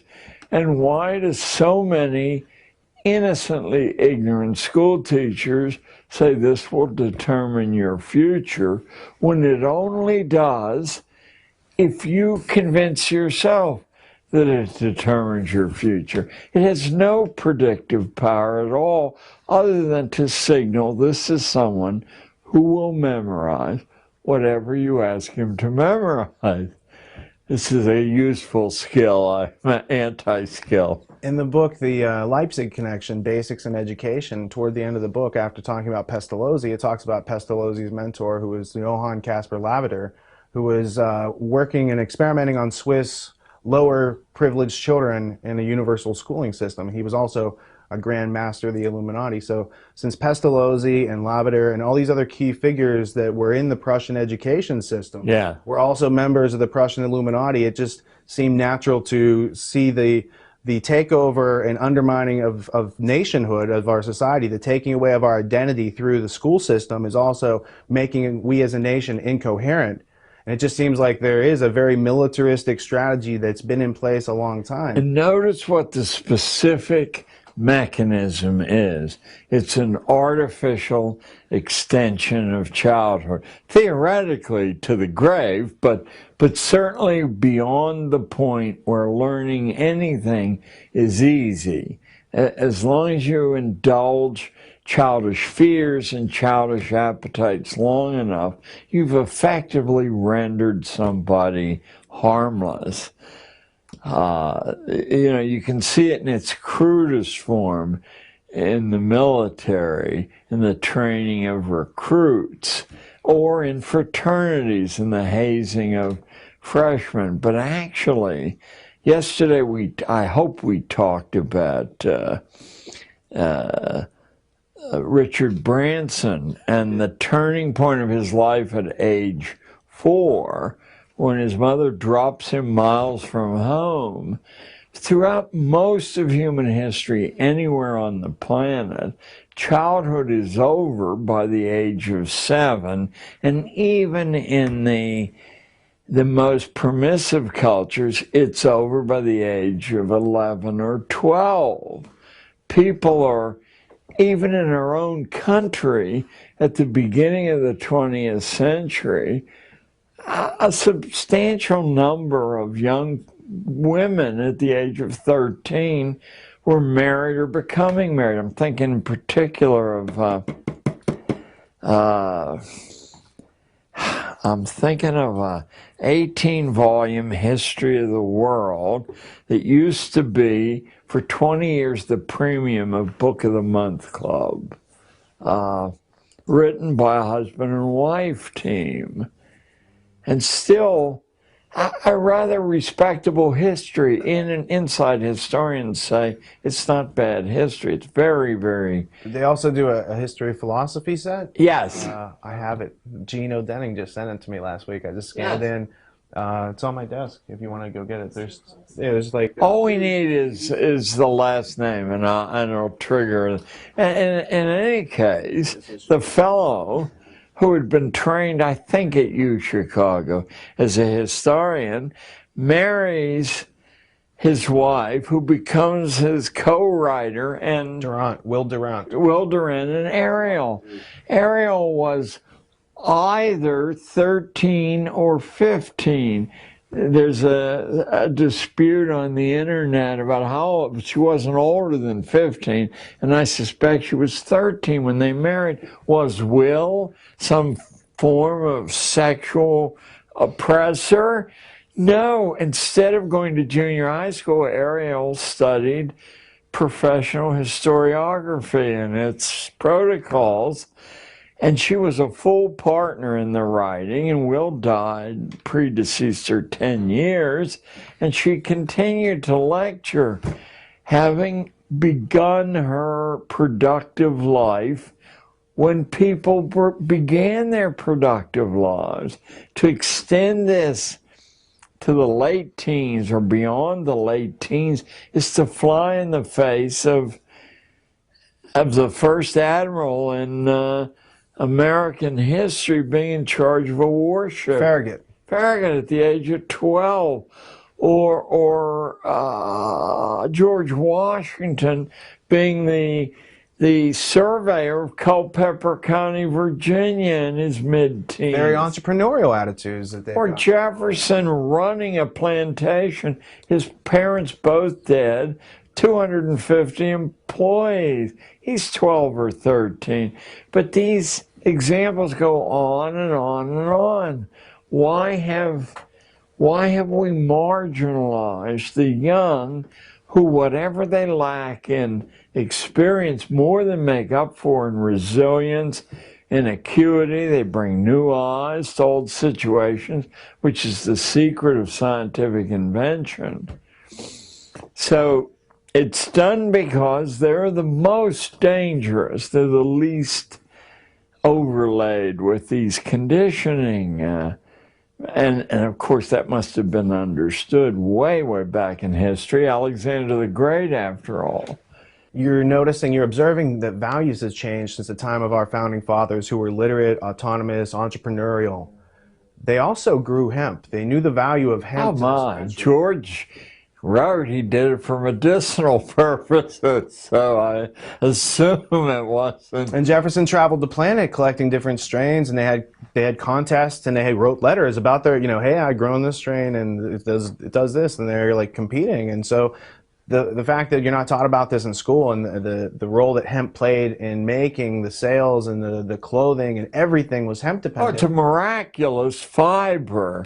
There are some rather sober accounts of the lengths to which the Hearst family went because they were the largest forest owners in the country. They supplied the wood pulp for newspapers, but hemp newspapers are infinitely superior to wood pulp, so that they moved heaven and earth to create the narrative of reefer madness.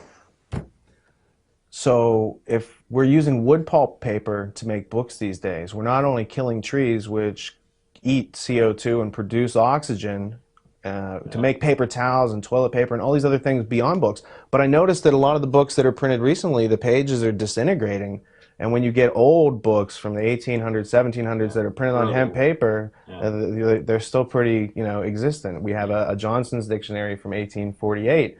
And it's not printed on the same wood pulp acid, paper that we have today. So can you comment on, they undermine education, but they're also undermining just our ability to get our hands on the books to educate ourselves, closing libraries and using types of paper that, basically turn to dust. Oh, yes. And there's been, since I've been in college in the 50s, there's been a prevailing wise guy ethic that you don't actually need to read these old books because there are plenty of abstracts, digests of these old books in existence, and that will give you the guts of the old book. Well, let's take Marcus Aurelius's Meditations.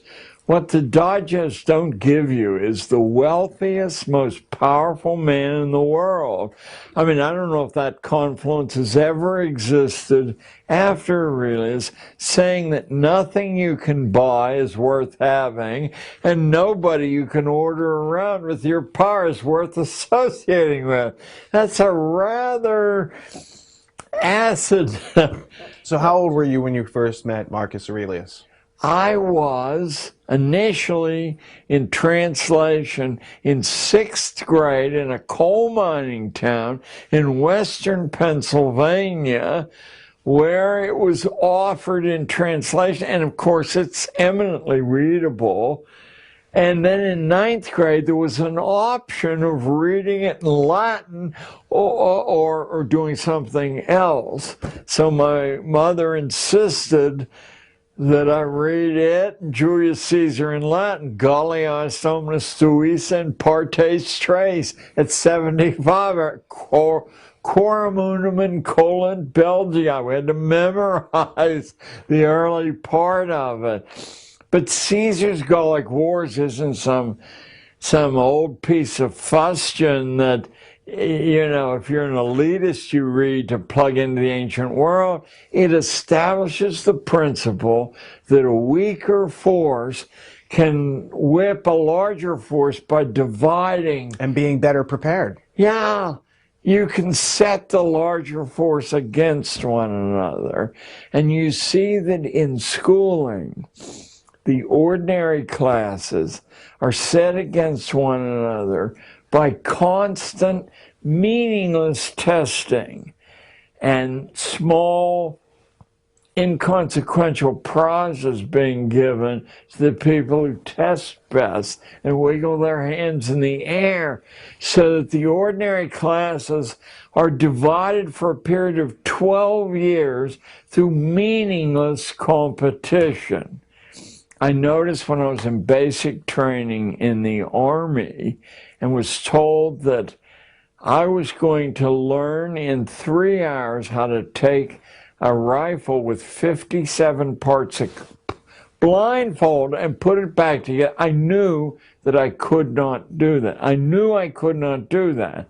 And yet, in a room with 500 other scared young people, we all did it. And they didn't say, and he finished first. You know, the important thing is, what do we learn that's enhanced by competition? I mean, what real do we learn? It gets in the way because now your rank becomes a factor rather than the quality of what you've learned. I made these ideas clear to 13-year-olds at all times and found that after about 90 days, they became as addicted to ideas and the whys of things as I was. Whenever a new idea would emerge in the classroom, this is quite literally true, I would grab a piece of chalk and write it on the wall. I'd climb a ladder and write it on the ceiling. Inside of that first 90 days, there were hundreds of digests of ideas everywhere, on the floors when there was no room left, front, back, sides of the room. I had world maps and national maps, and I could leap up and point to the origin of the idea as we know it, or simultaneously they came. As I say, it was roughly 90 days when classes that were considered the stupidest, people who'd never eaten off a tablecloth in their life, were actually, they were hot to talk about ideas.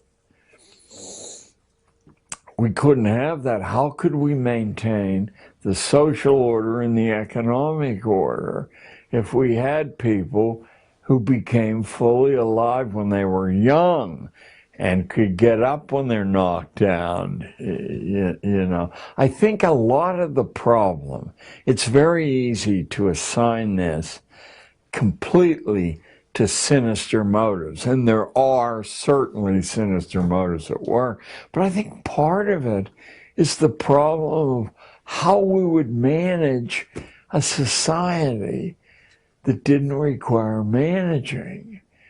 And I don't think anyone's been able to solve that problem. The early America probably did it better than anyone we have easy access to. Because I think it's not about anarchy. Anarchy is just a void or a vacuum of government. It's about being autonomous. And if you take away the government, it doesn't automatically give people critical thinking or the self-reliance that they need and the compassionate communication that they need to work together with other people to achieve goals. Right. So, in your explanation of how you learned the most powerful lesson of doing the impossible, you knew you couldn't do that. And after an hour or so, you had just done something that you knew you couldn't do. I knew I couldn't do it. You took that experience and you taught younger people that they can do that because now they have more years. You had to be at least 18 to be in the Army. Now you're teaching 13-year-olds that the things that you know you can't do, you don't really know that. Right. And you need to get that up here first. Right. So the question that I would follow up with is, in your third interview on Gnostic Media with Jan Irvin, I heard you mention these words, trivium and quadrivium, and I thought it maybe is something that was off your radar, but you spoke eloquently about it. And so where do you have familiarity with the trivium and quadrivium, and what does it mean to you? I went to Jesuit boarding school in third grade, so I'm between the ages of 7.5 and 8.5 years old, and the curriculum, reflecting back on it, which I first began to do 15, 20 years ago, the intellectual diet was not modified in any way for our tender years, and the devices of discipline and motivation that would be used in an authoritarian world, they were not chary of using, but I do believe that their hearts were in the right place. I remember being humiliated. I told you privately about this yesterday, by a Jesuit brother from St. Vincent's College, which is across the street from Xavier Academy, where I went and was beaten on a daily basis by the Ursuline nuns, sometimes for mispronouncing French there. But the brother was talking to us in the middle of the Second World War about the causes of the First World War. And he had written a list of causes on the board. I had a magnificent memory before drink intervened. And he said, could somebody face the back of the room now and tell us all the causes? And I, with my memory, I did, word for word. And he burst into harsh kind of laughter, and he said, you fool, you believed me. He erased the board and said, these are the causes of the war. Now could you do it? And now, chastened, I did, a lot less confidently. And this time, the room exploded with his scorn. He did it again. He erased the board. He said, you will never know the causes until you embed yourself into the primary documents and see how complicated a thing this is. That changed my life. I only wish I might have had a second year there, but before you can form your logical understanding, he said you need to get in check with the knowledge, the actual grammar. What are the artifacts? Yeah, where do these things documented? What's primary sources?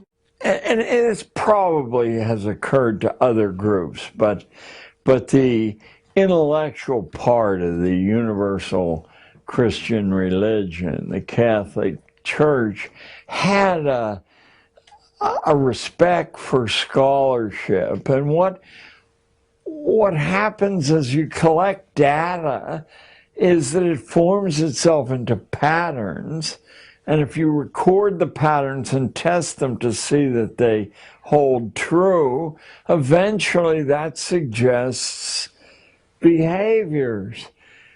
So that they created two formulae, a basic formula which Dorothy Sayers, and I'd urge all your listeners to read her essay, The Lost Tools of Learning. She's a marvelous detective story writer, and the detective stories really aren't genre stories. They're a comedy of manners about the British upper classes, but the trivium was becoming comfortable with a pattern of thinking in which you could dispel confusion.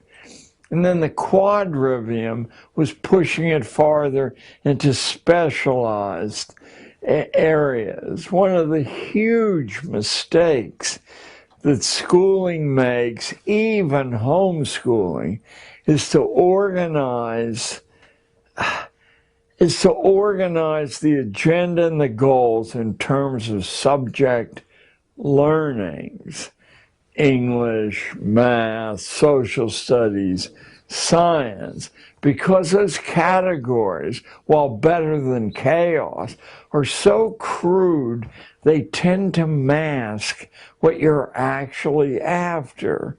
Take the universal study of the English language. What you're after is a mastery of the written language, the spoken language, and your own writing. So you've got these three divisions, and now if you're after those things, your measurement's not through memory, it's through performance, which is so much more accurate. As we spoke about a little earlier in this session, the standardized tests aren't predictive, and every first-class university knows that. You don't select people because they scored here on the SATs or whatever other tests are administered, because they end up disappointing you. And you waste people who who actually... In real life, we don't use standardized tests to make decisions, whereas you actually do use the trivium to observe, to process that information, and to make informed decisions. Right. And while there are personal variants, so I think the fundamental thing is every philosopher in human history has said is know yourself.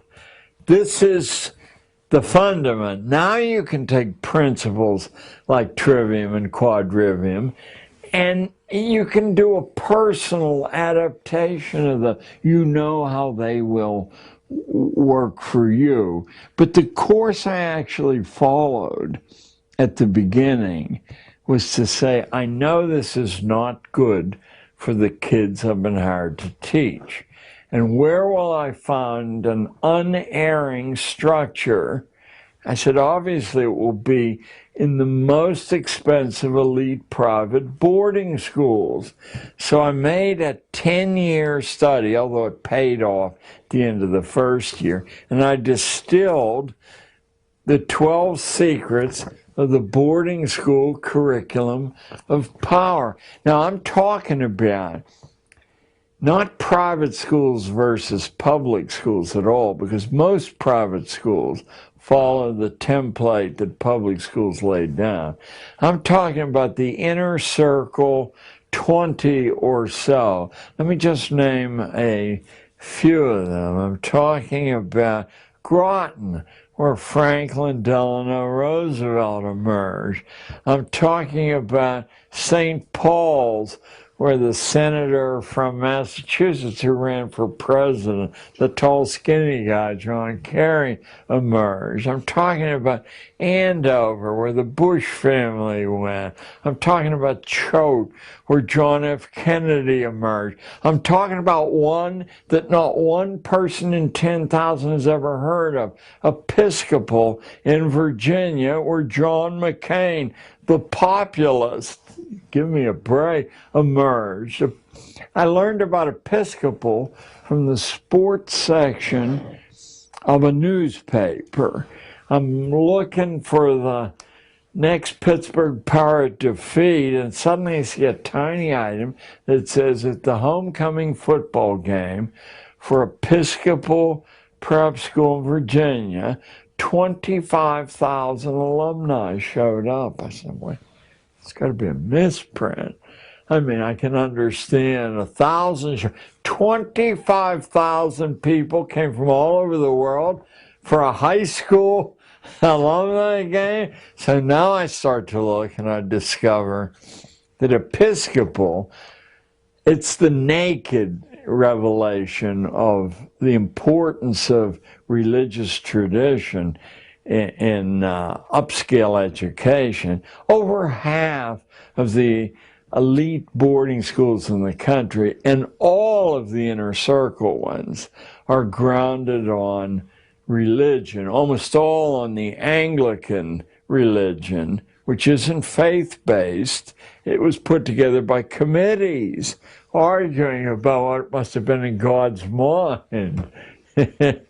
But also there's a respectable number that are Quaker-based. Now here we're talking about a tiny fraction of the population, no more than 100,000 people. It's produced in the 20th century 2 presidents. How is that even possible? Statistically, what would a bookie say the odds of this little splinter group, who we all are taught are innocent and unworldly and pious? Well, so anyway, so I got the 12. So I'd like to, if possible, go through a few of these because I adapted them instantly to Harlem kids and almost immediately began to produce results. It was roughly 90 days because at first Harlem kids don't believe that anything useful to them is going to happen in a school. But after about 90 days, these kids start winning competitions with the inner circle kids of the Upper West Side of Manhattan. Instead of being amazed and wondered about I'm called in and accused of child abuse. What on earth are these people doing? You must have written that for, I said, I will confess, I corrected the spelling and the punctuation, but that steel-trap set of ideas proving the case is not mine. I'm not up to that standard there. So I began to get hot water ever since. Let me share a few of these.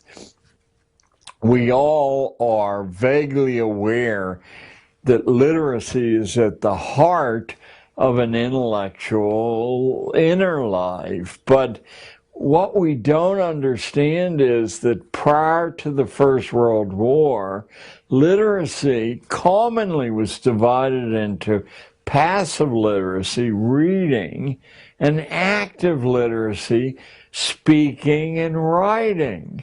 And none of us are aware that in colonial days, to teach active literacy to ordinary people was a crime. Why? Because reading, you're locked in your own head, and you still have the benefit of being able to read the boss's instructions about what to do. But if you can speak well, as our current president can, or write well, you can reach way beyond your own skull and recruit allies. That's a no-no for ordinary people. They're supposed to be so inarticulate, or their writing will look so funny with ink blots and things in it that no one treats them seriously. So strong competencies in the active literacies are at the core of elite private boarding schools like Groton, St. Paul's, Choate, Lawrenceville, Gunnery, Hotchkiss, and each one of those schools, by the way, has some legendary tycoon as a patron, or sometimes more than one. Canton, Connecticut is J.P. Morgan's baby. So, and this is in no particular order. Insight into all institutional forms. You're supposed to know the logic, the steps that we arrived at a prison system or a library system or all the other, the military system, obviously. Third, here's a secret. Some of your listeners, watchers, viewers will be school teachers. And if you teach history or literature, you will run into a great deal of difficulty moving kids. But if you approach those subjects and share this with the kids, that what we're after here is not a good story or memorizing details from Jane Austen for the test. We're after a theory of human nature. And anyone who's written a book that lasts more than their own time has spent years closely observing people in interaction, and the trace left behind is an insight that you might spend a lifetime and never have. So that's what we're after, a theory of human nature drawn from history or philosophy or literature or law, or the greatest trove that's unexamined is theology. I used to go to auctions, and there'd be boxes of religious books, 50 cents or $1 from a century ago, and I mean, nobody wanted them at auctions. But I bought them because they were cheap, and one day I have a barn in upstate New York. I picked one up idly, and I was in the hands of an intense thinker who was drawing on all history and philosophy to create an insight into human nature there. And I said, interesting that theology is something that we don't regard at all if we're ordinary people. So a few other of the secrets of the boarding school curriculum of willpower. Mastery of the social forms.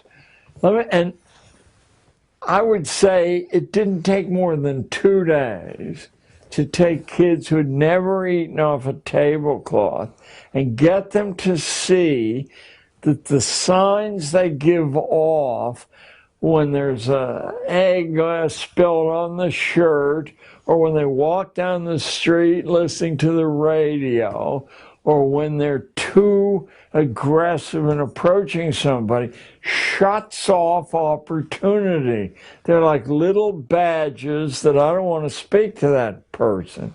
And a lot of what we consider as racial or ethnic prejudice is simply that the disguise of these social forms is unknown to the person who then is discriminated against. And I said, don't believe me.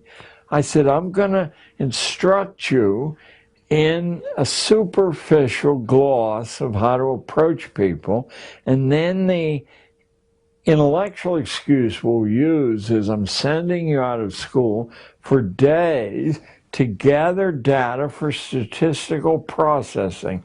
We're going to test the local comparison with what the New York Times says the nation is thinking. And I'll teach you the elementary statistics in one class session that you need. And it's a legitimate project, but meanwhile, you don't want to approach somebody and have them jump back or say, if you don't get away from me, I'll call the police. And that's what you think will happen because of the overt racial prejudice on the liberal west side of Manhattan.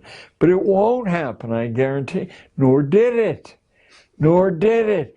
The transition, I won't say it was 100%, but it surely was 80% simply from having a gloss on these social forms. And then this should tickle people watching this segment. Then suddenly I saw that the rules of access to the great institutions of New York City by young people, which required, let's say at the Sub-Treasury building where the gold is kept down in Wall Street, 1 teacher for every 5 students. Well, a public school class of 30 students, you're not going to muster 6 teachers. But I said to the kids, how do they know you're not a teacher? Well, we're only 13. Nobody knows that. They know it because you're chewing gum with your mouth open. They know it because you're scratching your head. They know it because you slouch. They know it because you giggle. They know it because you carry a notebook that falls on the ground every few minutes. The paper goes everywhere. Why don't we master what a college student, who could be a student teacher, what signs they would give off? They'd carry a clipboard. They'd cock it at an arrogant angle on their hip. They would be slightly nasty in taking attendance every few minutes, or saying, when your mother hears about this, Jack. I said, let's see if we can pick 5 people out of this class and penetrate security at the Sub-Treasury building, at the mayor's office, anywhere. We were never caught. Not once. Now, the Bronx Zoo says 1 for every 15 kids. But how are you going to even get 2 teachers to take kids to the Bronx Zoo there? Well, it's easy if the kids can shift from being 13 to being arrogant college student teachers. Never caught in 8 years of doing this. Well, that's real self-esteem. It gives them real confidence from experience. And to be able to go into Columbia, sit in the back of a class, and see what college is like before you have to go to college takes away a lot of anxiety. Now, I don't know why you said that, but okay. We were only 20 blocks from Columbia, and I have a degree from Columbia, so I understood that the law school classes, there are 300 people in these banks of seats. And the only way, no one takes attendance there. Your grades on the test are evidence of whether you've been attending or not. But if you sit there slouch and pulling gum out of your mouth, yeah, someone will say, who are you? Never caught once. So our age, this artificial extension of childhood that we talked about at the beginning of this particular session, is a secret of crowd control where people become their own prisoners by adopting the cultural signs that they're immature or they're not of our group, and simply by seeing these things as languages. There isn't one English language. You know, there are 10 that are modified according to the, and someone like Obama, how? I'm not sure. They understand this and they can shift effortlessly from one idiom to another. And I would say that to the kids. I would say, look, here's why you're reading English poetry. Now, there are a lot of reasons, but here's why we're doing it. You're going to find that the ordinary unit of meaning in the English language is 3 hard stresses long, or sometimes 4, but often it's 2, 3, or 4. But as you enter the realm of intellect and you have more to say or more nuances to say, you need larger units of meaning. 5, that's iambic pentameter. Even 6, that's hexameters. There, the Greeks used 7 septameters, and I want you to feel that, and you'll feel it by reading and memorizing some of this poetry. You'll have the models built into your head to shift back and forth according to your audience there. Shakespeare, to the ignorant, writes iambic pentameter lines. And one of the reasons you don't want to even look at Shakespeare is all the lines seem to be pretty much the same length. But I'm going to teach you something that he knew 4 centuries ago. It looks like they're all the same length, but there's a breath pause in this speech after 2 heartbeats. The next breath pause is 12 before you've delivered your meaning. 3, 4. There's this inner jazz at work underneath this regular pattern. You can learn to do that. Once someone exposes the secret to you, that's half the game. And the other half of the game is simply building the models into yourself so you don't have to think, now here. And yet we use an exercise that, if I tell you, immediately turned horribly dull writers into at least modestly interesting writers, and it's totally mathematical.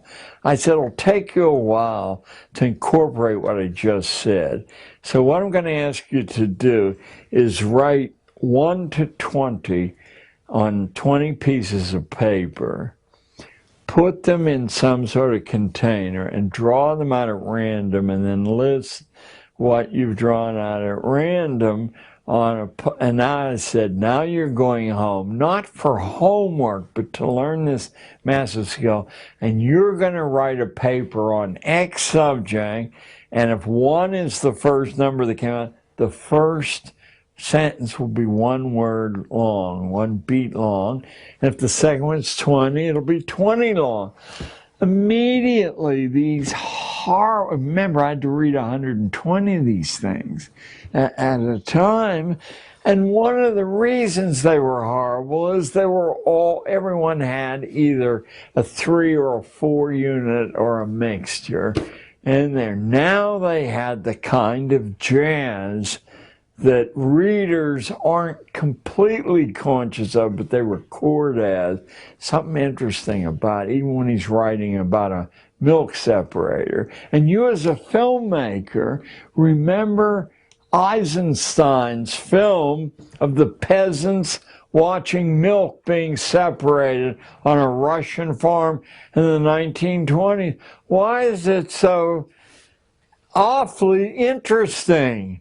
Because he understood things, that the eye is looking at the movement of light around the screen. It's looking at entrances and exits. 13-year-old kids from Harlem can master these secrets just as well as 25-year-old Harvard students can. And then they become preternaturally sophisticated. What on earth? How do you know these things? Because they're our birthright. We're biologically equipped to learn this way, unless somebody sticks their oar in and intervenes and says, read Jack London and memorize it.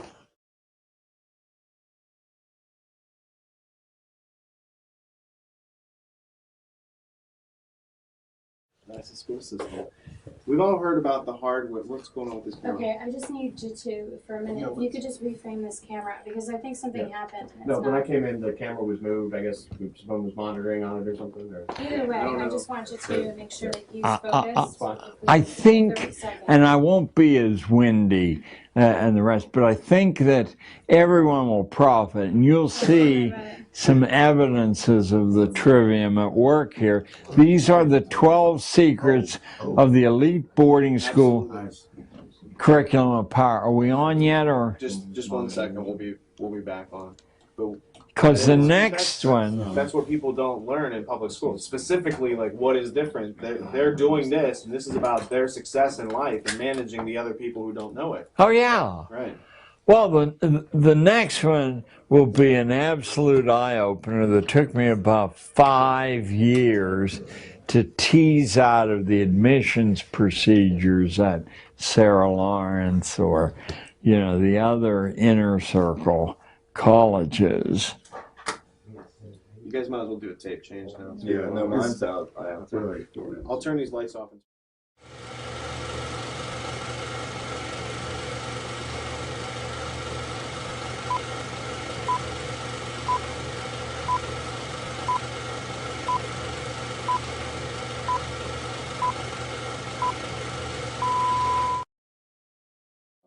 The 7D I have to do manually anyway. It doesn't- Okay. it All right, doesn't cool. stick. I'll just make sure. We've all heard about the hard way to learn, John. Is there an easy way to learn? If you begin and understand yourself thoroughly and you have a lot of raw experience, I think natural powers are released. And I do believe that all the graceful, easy learning comes from people who are comfortable inside their own skin because they understand. And people who've had a lot of early experience. And I operated on those principles even though it was illegal in a public school setting. I set aside 1 full day a week. I won't get into the politics of how this was pulled off, but it was never easy, where the kids could follow their own instincts anywhere in New York City they wanted to go. 1 full day a week where I took them on group projects, different parts of the 5 boroughs in New York City, group projects that would end up with a tangible goal, such as testing. I remember this one might amuse the people watching this. The New York Times announced on the front page about 3 weeks before the Ed Koch, Dave Dinkins election of, let me say 1980, somewhere around there, that Dinkins was hopelessly behind by 17 points.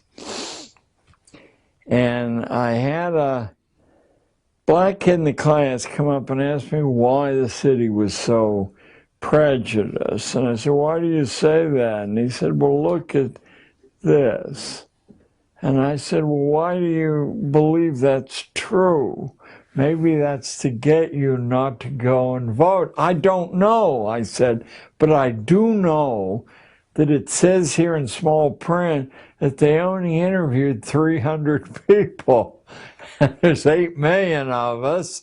I said, there's 120 people in my 5 classes. If each one of you do 20 interviews, and we do it according to the way you get a random distribution, and that's easy enough to find out, well, we can have many times larger sample than, so that happened. We gathered the data, we processed it, and we discovered, about a week after the Times said he was hopefully behind, that he actually was ahead by a fraction of 1 point. That's quite a skew. The election came, he won in the closest race in New York history, but notice that a random group of 120 13-year-olds had produced more accurate information. The math in the statistical processing is hardly daunting for a 5th grader. You know, so why aren't the 70 million captive school children involved in, if nothing else, data gathering, since obviously it's a crucial part of commerce? You know, opinion. Well, there must be a reason they're not used that way, nor do they hear about statistical sampling until they're in college, for the most part. Why not? According to Alfred North Whitehead, one of the major mathematicians of the 20th century, other than addition, subtraction, multiplication, and division, the only crucial piece of math for everyone to learn is statistical sampling predictions, because the society, the economy is organized around those things. The politics is organized around those things. He said that in Aims of Education, which I think was published in the mid-1940s. Well, you know, 60 years have gone by, and where is it? He's hardly a radical. Is it possible to train fleas before you break their will? And what can one learn from the gene sequencing hobbies of 11-year-olds? I got a foundation award at a fancy hotel in Washington, D.C., I guess about 15 years ago. It was certainly a while ago. And sitting next to me was an 11-year-old boy receiving the same award from the foundation. And I mean, I was tickled. Here's this little skinny Chinese kid, and he has made some scientific breakthrough. So, you know, I'm patronizing him the way I've been trained to do. And I said, well, how did you learn to sequence genes, you know, instead of swimming? I'm a swimming champion. I remember he said that to me. I have a lot of medals. So he was a well-balanced 11-year-old kid. And these days I understand he's a college professor in Seattle. But in any case, he said, my uncle or my grandfather explained to me that the way you train fleas, he hit a soft part in me because I used to go to Hubert's Flea Circus on 42nd Street and watch fleas draw Roman chariots and swing on trapezes. He said, you've got to break their spirits. If you put fleas in a container, they'll instantly leap off and head off in all directions because they have flea agendas, and even they don't all off in the same direction. They have individual agendas. So he says you gotta break that autonomy in the flea first. And the way you do that is you put them in a container, small, with a lid on. And the fleas keep attempting to follow their own agenda, and they strike themselves over and over again. And if you come back in an hour or so, they're all huddled in a mass together. Now when you take the lid off, they don't even try to escape. Now, he said, you can impose your will on the flea. The minute the 11-year-old kid said that to me, I knew that I had been hired as the lid on the container. Not that I hadn't sabotaged it somewhat, but nevertheless, that's what we all had been hired to do. And this principle was understood. Training fleas was a delight of emperors thousands of years ago. And whoever trained those fleas understood the principle and saw that it could be applied, as it is in military training, to human beings, as it is in much religious training. Not all, but much. So you've got a character like Wundt who believes that children have no soul, and he's designing an education system, and then you've got these Machiavellian techniques being layered in on top of it of how to break the will of animals, and it's being used to train our children. Yeah, what's surprising is that these insights and even these activities that don't depend on modern technology. I mean, these are understood a long time ago. And the only subject at the Roman collegia in the 5th century was, I'll put an umbrella over it, crowd control. You know, how you divide to conquer, what buttons on the human organ you press to produce certain sounds. I mean, that's 16 centuries ago. What has happened in the intervening 16 centuries? They forgot that, or was it added to? Has it become amazingly sophisticated?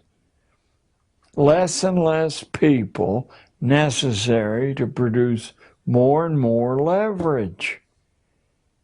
Is there a connection between the ideals of someone like Calvin and his espousing a theocratic state and modern states like Israel, which are also built along the same theocratic terms? I think, and I'm trying to be as fair as possible to the villains in this, I think there's some impulsion in everyone to have certainty, that even as babies we're aware of how many accidents, how much menace is out there, jeopardy, certainty. So to follow a list of rules, algorithms, you know, is emotionally very satisfying, but it doesn't work if everyone's not doing it. You know, and the minute everyone's doing it, you don't have to do it. You now are handed freedom because the menace has been reduced of other people experimenting with humanity, enlarging its boundaries. And then economically, of course, your capital's at risk. If that's the overproduction thing. I hope we talked about that yesterday, because it finally was the tipping point in the late 19th century as corporations were enlarging and layering themselves. Men like Carnegie and Rockefeller and Astor, they were fully aware that human ingenuity was a tremendous risk to capital formation, because to talk people out of their wealth on the grounds that you can multiply it doesn't work if too many people invent ways to do something better than your investment. You know, the capital's destroyed. So the easiest way to manage the future and the present, of course, they saw a series of financial crises all through history, but especially in the 19th century, where the boot of the master had been lifted off ordinary people, and they were recklessly inventive. I mean, America's producing more inventions than all the rest of the world put together. You can't have that, because on that new base, the next base is going to be frightening. So a term existed and exists, but it's been camouflaged in the 21st century, called overproduction. You have to use government to control overproduction, dumping too many goods or services on the market that it can't absorb. And the easiest way to do that, at first you try licensing, you know, and other kinds of government subsidy to favored groups. But ultimately, the killer app is to remove the ability to be inventive from the ordinary mass. These days it's called overcapacity, because to penetrate what that means is much harder than to see instantly what overproduction means. Then a second menace emerged in the late 19th century, but by the late 1960s, it was clear it too would have to be controlled. That's called hyper-democracy. If too many people take democracy seriously and understand how to form alliances with one another to confront power with power, then power becomes much less effective. So when the kids stopped the Vietnamese War, waves of them, I mean, this was so intolerable. The cost to privileged classes of this rain of money, the cost to the government of not being able to suppress dissent on the grounds that this is an emergency.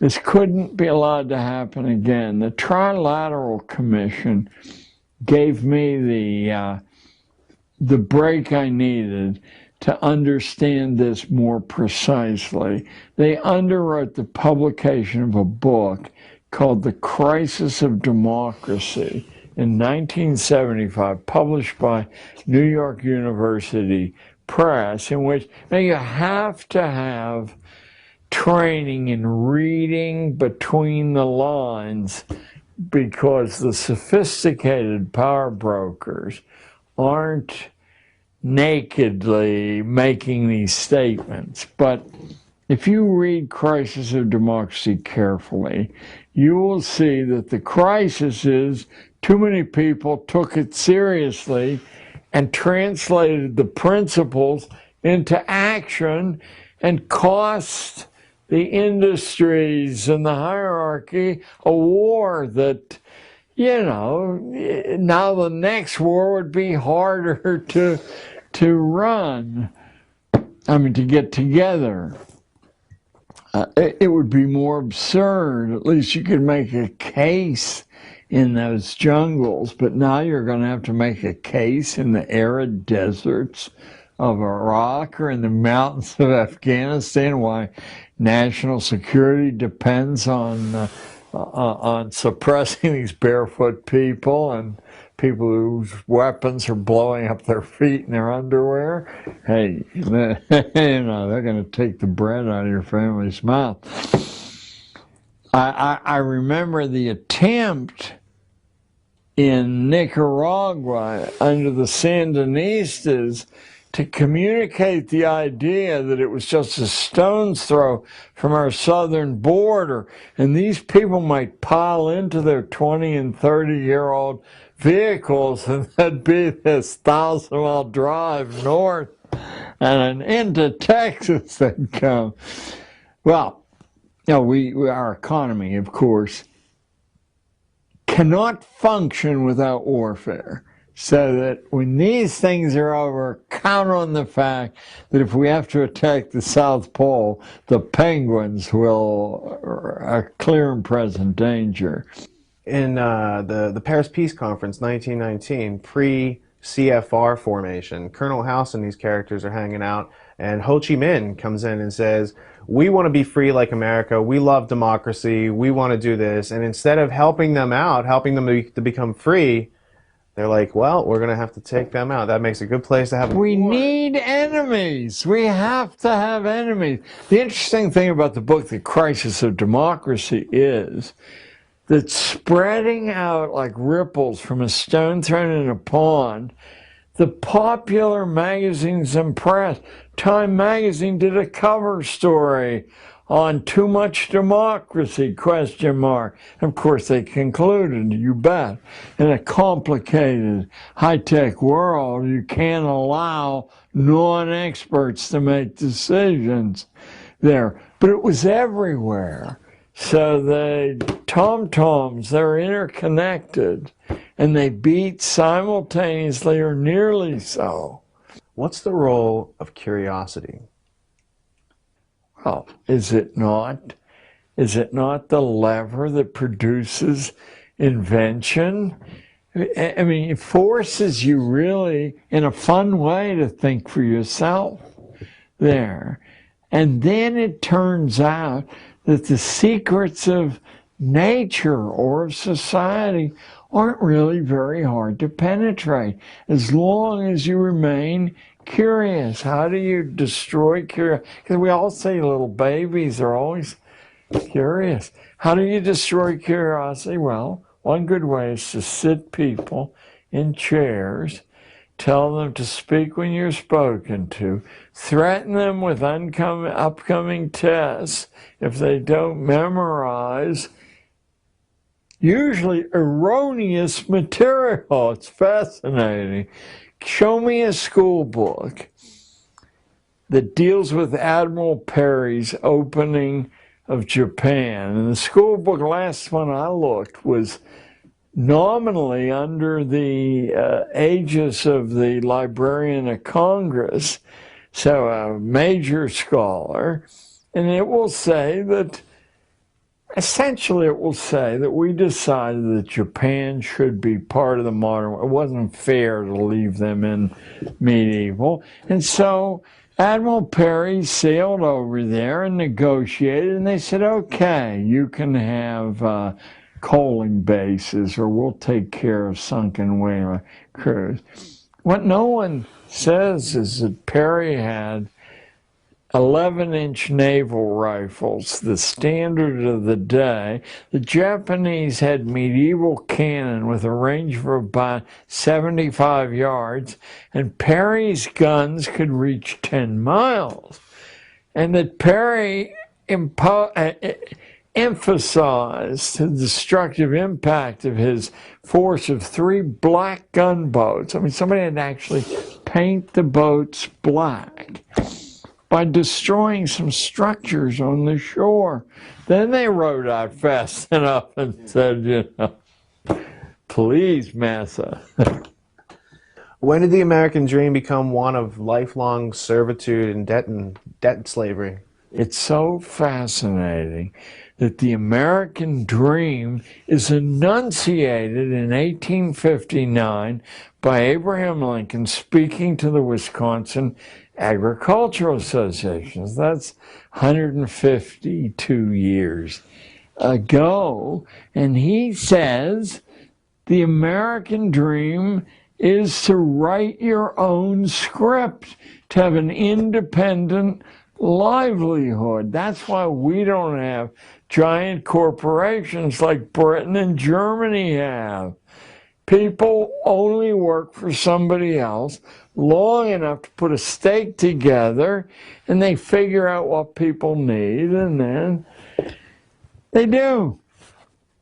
So the American dream was, as elementary school books, it was liberty, freedom, personal sovereignty, and it was rather unique in the history of political nations around the earth, or even tribal bodies. And did it work? It almost immediately propelled us into a paramount position among the, just because there's I'm not hostile to, but I'm also a stranger to IT and the high-tech world. But I do try to keep up with the theory of what's going on. And about 3 or 4 years ago, there was a wonderful analytical book called The Cathedral and the Bazaar. Are you familiar with it? I don't remember who wrote it at all. And I read it, and I saw almost immediately what I thought nature was about, proving itself through IT.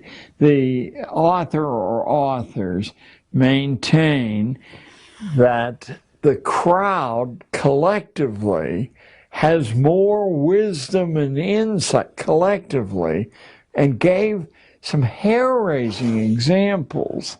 A huge gold ore body in Canada was discovered by the company putting its limited, it knew that there had to be an ore body there, but it also knew that if it used the normal procedures and the hole proved dry, excuse the mixed metaphor there, that they would be exhausted and they would have to sell what they knew. It's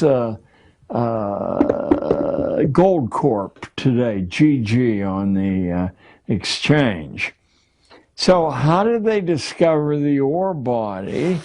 Instead of going to the recognized engineers and blowing all their wad on one shot, on the internet they globally put out to anyone at all, from any background at all, they wanted a theory of how to find that ore body.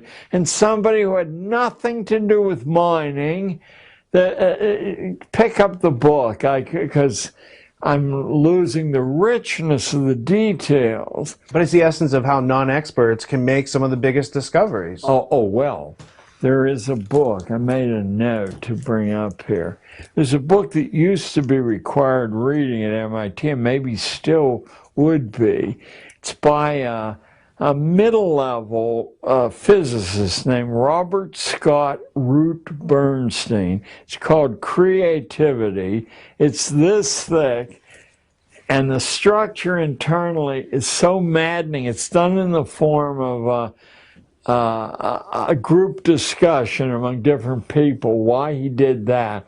But eventually I forced myself to read it, and what just comes pouring out of it is how actual life, world-changing discoveries are made. This is an MIT textbook. Apparently, by adding funds and assistance to a project, you almost destroy your ability to make these breakthroughs.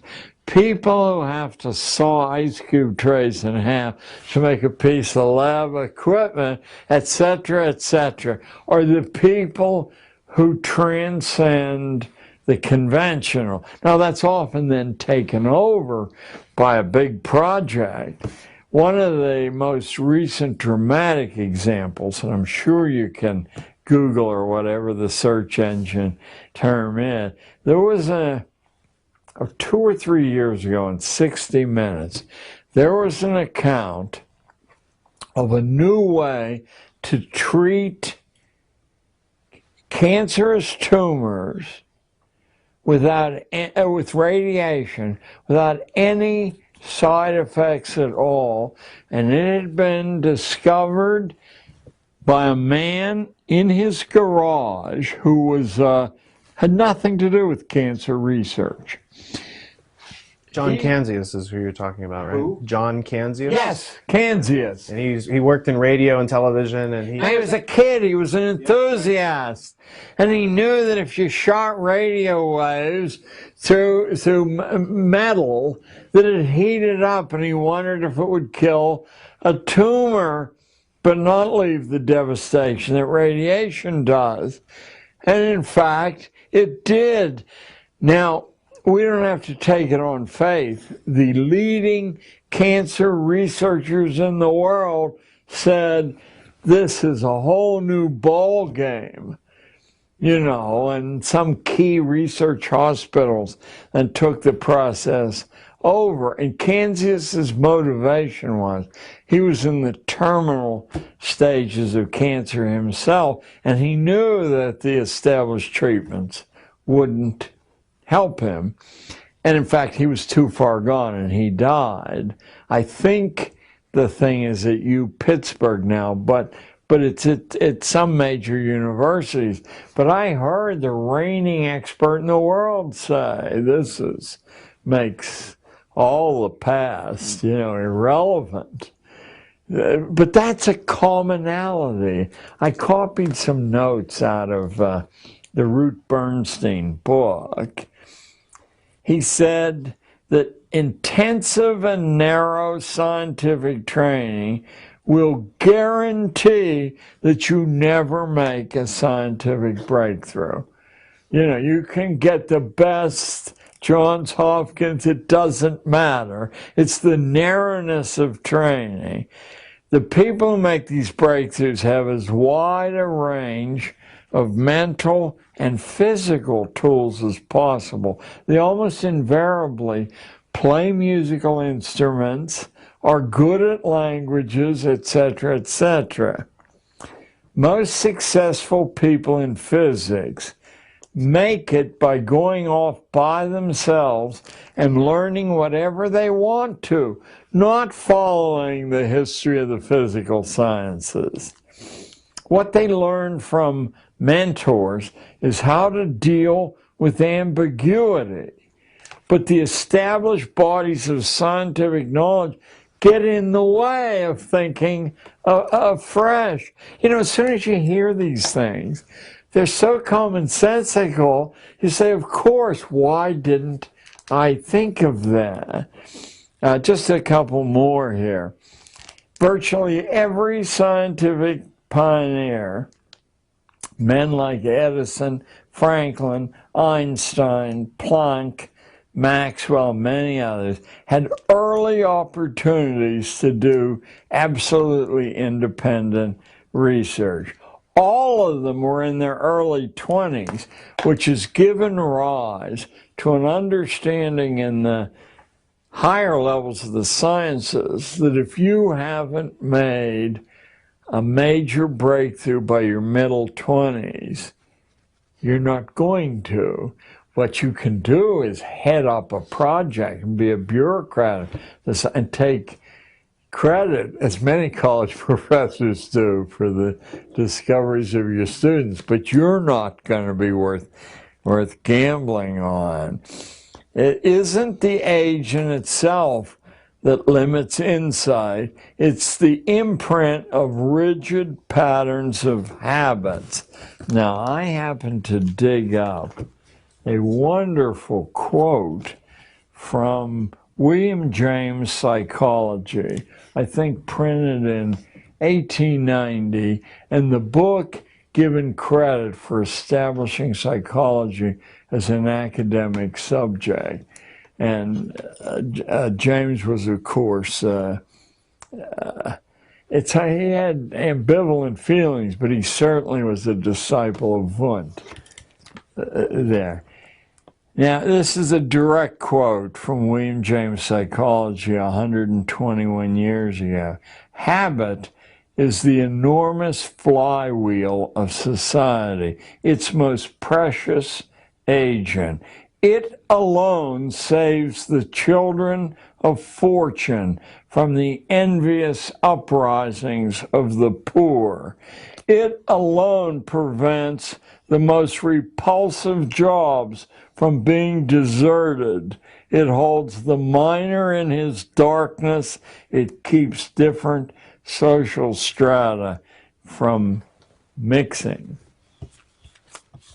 Well, I'll just complete. One of the insights of discovering that really electrified me as I was reading it is how frequently the great discovery in the scientific arena is not made by the specialists in that area, by somebody from another area completely divorced who transfers into chemistry or physics, has fresh eyes, cuts through the habits that lock the mind in place, and makes the discovery. Says freedom and flexibility is much more valuable than planning. Insight comes only by getting out of ruts and plugging into a variety of methods. So these great truths, it isn't that we're discovering them now, we're taking them out of their burial places and saying, hey, look, wake up. You know, the world is much bigger and much different than you believe it is because you've been conditioned to believe it's that way. I have something here. I have the 6 purposes of schooling as laid down in 1917 by the man who Harvard named their honor lecturer in education for. So far from being a fringe individual, this guy is the reason the Harvard honor lecture in education is named as it is. The Ingalls lecture. Looks like Inglis, but it's pronounced Ingalls. And I would like to read you the 6 purposes of schooling. I moved heaven and earth, and it took years to find this book, just like trying to find, in past years, a copy of Carol Quigley's Tragedy and Hope. I learned about Ingalls from the 20-year president of Harvard, James Bryan Conant, who was a poison gas specialist in World War I, was a very inner circle of the atomic bomb project, World War II, was the High Commissioner of occupied Germany after the war. So he wrote, there must be 20 books about the institution of schooling, of which he was completely a proponent. And he's a very, very bad writer. I forced myself to read most of these books, and in one of them, he says that if you really want to know what school is about, you need to pick up the book that I'm referring to here, Principles of Secondary Education. 2 years it took me to find a copy of the book, 750 pages, tiny print, and as dull as your imagination can conceive. And furthermore, it's not until you get to the very middle of the book, in an unlabeled section, that he spills the beans. Let me spill them for you. These are the 6 purposes, or functions, as he calls them. The first he calls the adjustive function. Schools are to establish fixed habits of reaction to authority. That's their main purpose, habits of reaction to authority. That's why school authorities don't tear their hair out when somebody exposes that that the atomic bomb wasn't dropped on Korea as a history book in 1990s, printed by Scott Forsman, distributed, and why each of these books has hundreds of substantive errors. Learning isn't the reason the texts are distributed. So first is the adjustive function, fixed habits. Now, here comes the wonderful insight that being able to analyze a detail will give you. How can you establish whether someone has successfully developed this automatic reaction? Because people have a proclivity when they're given sensible orders to follow it. That's not what they want to reach. The only way you can measure this is to give stupid orders and people automatically follow those. Now you've achieved function 1. Have you ever wondered why some of the foolish things schools do are allowed to continue? Number 2, he calls it the integrating function, but it's easier to understand if you call it the conformity function. It's to make children as alike as possible, the gifted children and the stupid as alike as possible, because market research uses statistical sampling, and it only works if people react generally the same way. The third function he calls the directive function. School is to diagnose your proper social role and then to log the evidence that here's where you are in the Great Pyramid, so that future people won't allow you to escape that compartment. The fourth function is the differentiating function, because once you've diagnosed kids in this layer, you do not want them to learn anything that the higher layers are learning. So you teach just as far as the requirements of that layer. Number 5 and 6 are the creepiest of all. Number 5 is the selective function. What that means is what Darwin meant by natural selection. You're assessing the breeding quality of each individual kid. You're doing it structurally because school teachers don't know this is happening. And you're trying to use ways to prevent the poorer stuff from breeding, and those ways are hanging labels, humiliating labels around their neck, encouraging the shallowness of thinking, you know. I often wondered, because I came from a very, very strict Scotch-Irish culture that never allowed you to leer at a girl. Well, when I got to New York City, the boys were pawing the girls openly, and there was really no redress for the girls at all, except not showing up in the classroom. You know, high absentee rates. Well, you're supposed to teach structurally that the sexual pleasure is what you withdraw from a relationship, and everything else is a waste of time and expensive. So the selective function is what Darwin meant by the favored races. The idea is to consciously improve the breeding stock. Schools are meant to tag the unfit with their inferiority by poor grades, remedial placement, humiliation, so that their peers will accept them as inferior. And the good breeding stock among the females will reject them as possible partners.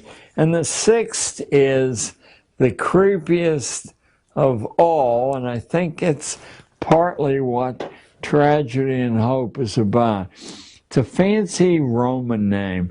the propaedeutic function.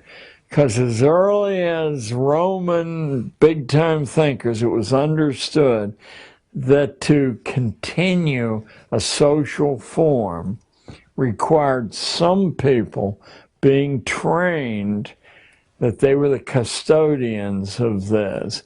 So some small fraction of the kids are being ready to take over the project. That's the guy, the honor lecturer, and it will not surprise you that his ancestors include the major general at the siege of Lucknow in India, famous for tying the mutineers on the muzzles of the cannons and blowing them apart, or somebody who was forced to flee New York City, a churchman, because at the beginning of the American Revolution, because he wrote a refutation of Thomas Paine's Common Sense. They were going to tar and feather him. He fled and was rewarded by the British by making him the Bishop of Nova Scotia.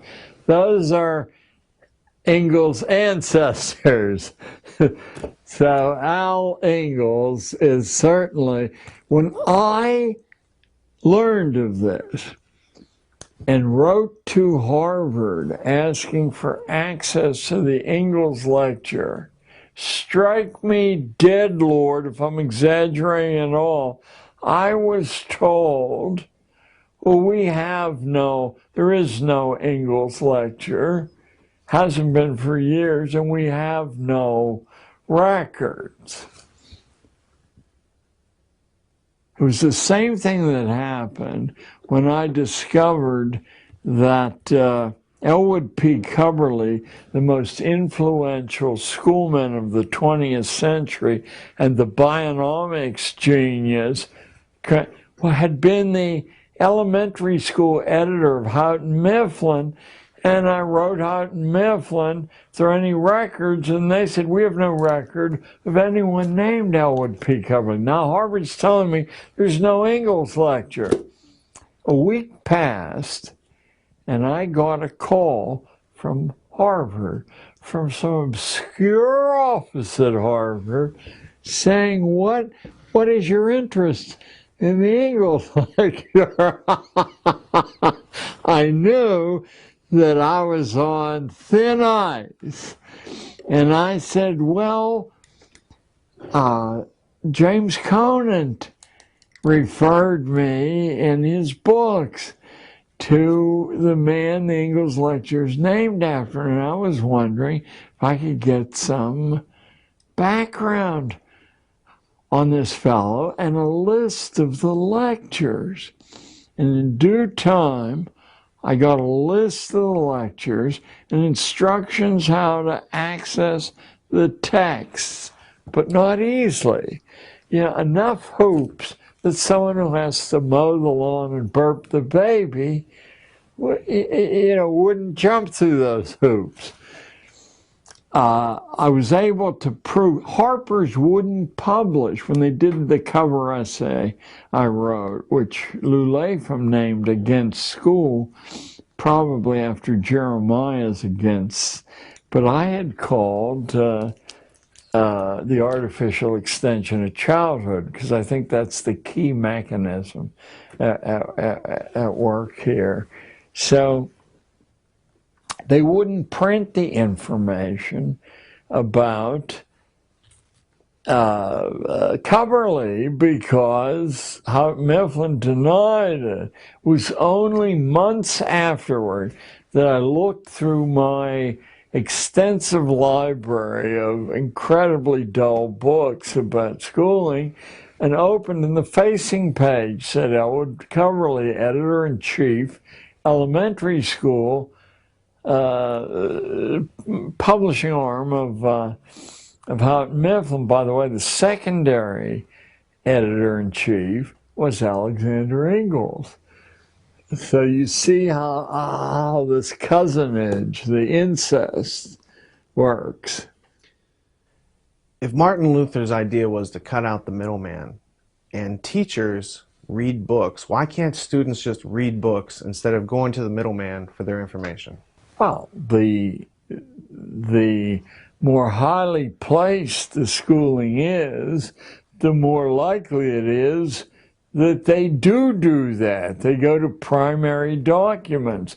They understand how suspicious all secondary documents are. Not that they aren't useful, but they give the writer or the editorial staff the ability to shift the information. That's why in the reprints of Quigley's Tragedy and Hope, we really need some of you out there to sit with the original and sit with the reprint and make sure the key things aren't eluded on perfectly reasonable grounds that, we want to shrink this down from 1,300 pages to 1,000 or whatever. Oh, it was an oversight. We have 9 minutes left. I have 2 questions, and then we can do an informal book signing and get you out of here. What time? Yeah, well, you should want to know what happens to an ordinary class of 13-year-olds when they get a smattering of that. I mean, as much as they can absorb in a short time. Well, many of you will have seen Strawberry Fields, the monument to the Beatles in Central Park. I don't want to pat myself on the back because I didn't much care for the Beatles and I hate using parkland for it.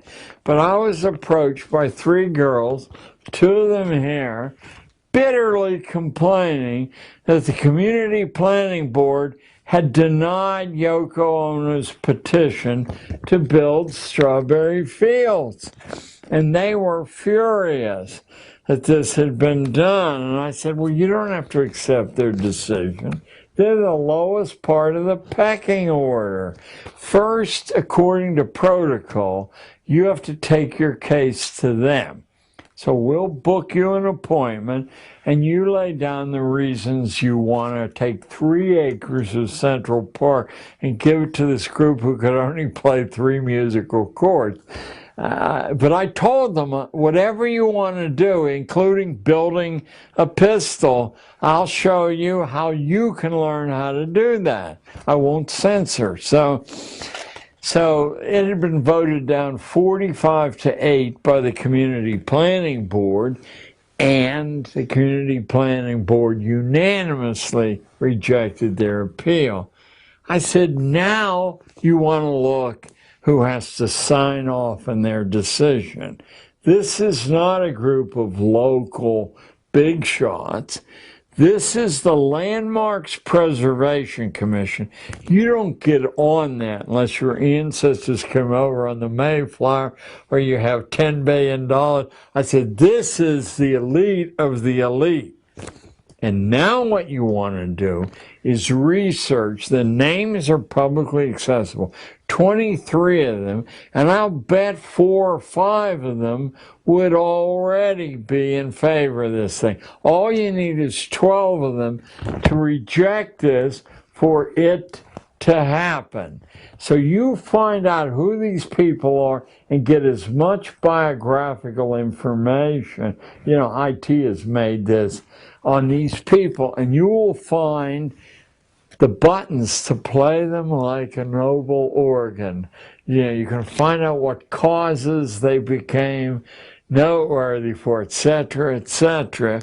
And now what you're going to do, because there's 12,000 kids in this school district, is I'm going to free you from school for a month, and you're going to split up. You go from school to school, find troublemakers, and get petitions. Because what we need, because your letterhead will say committee of 5,000. We need 5,000 signatures on a petition, and you're going to write an individual letter writing campaign to each of the 23 members of the Community Planning Board, asking them to please immortalize this group of this group.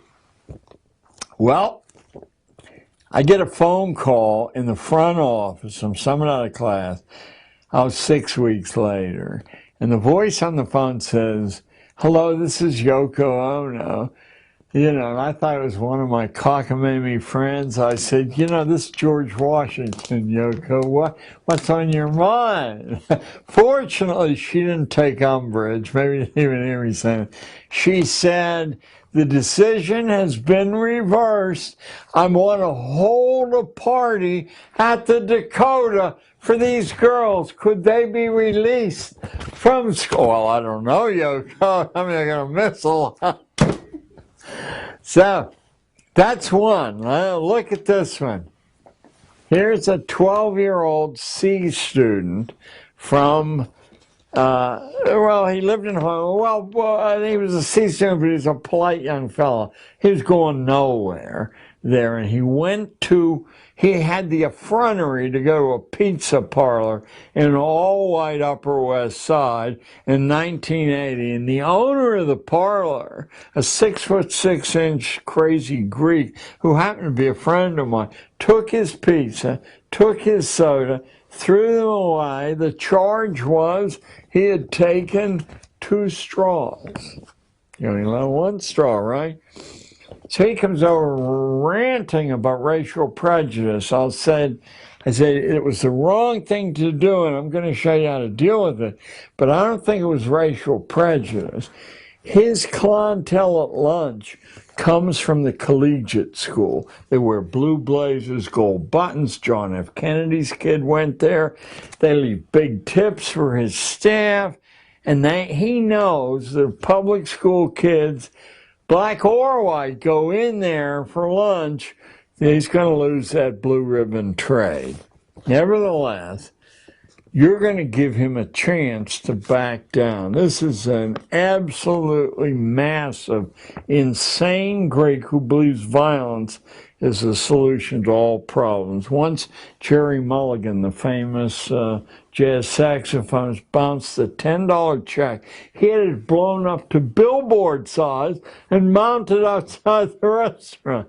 Okay, so I said, you go to the phone and I'll listen, and you say, "I'm the guy whose pizza you took, but I'm willing to let bygones be bygones," if I could.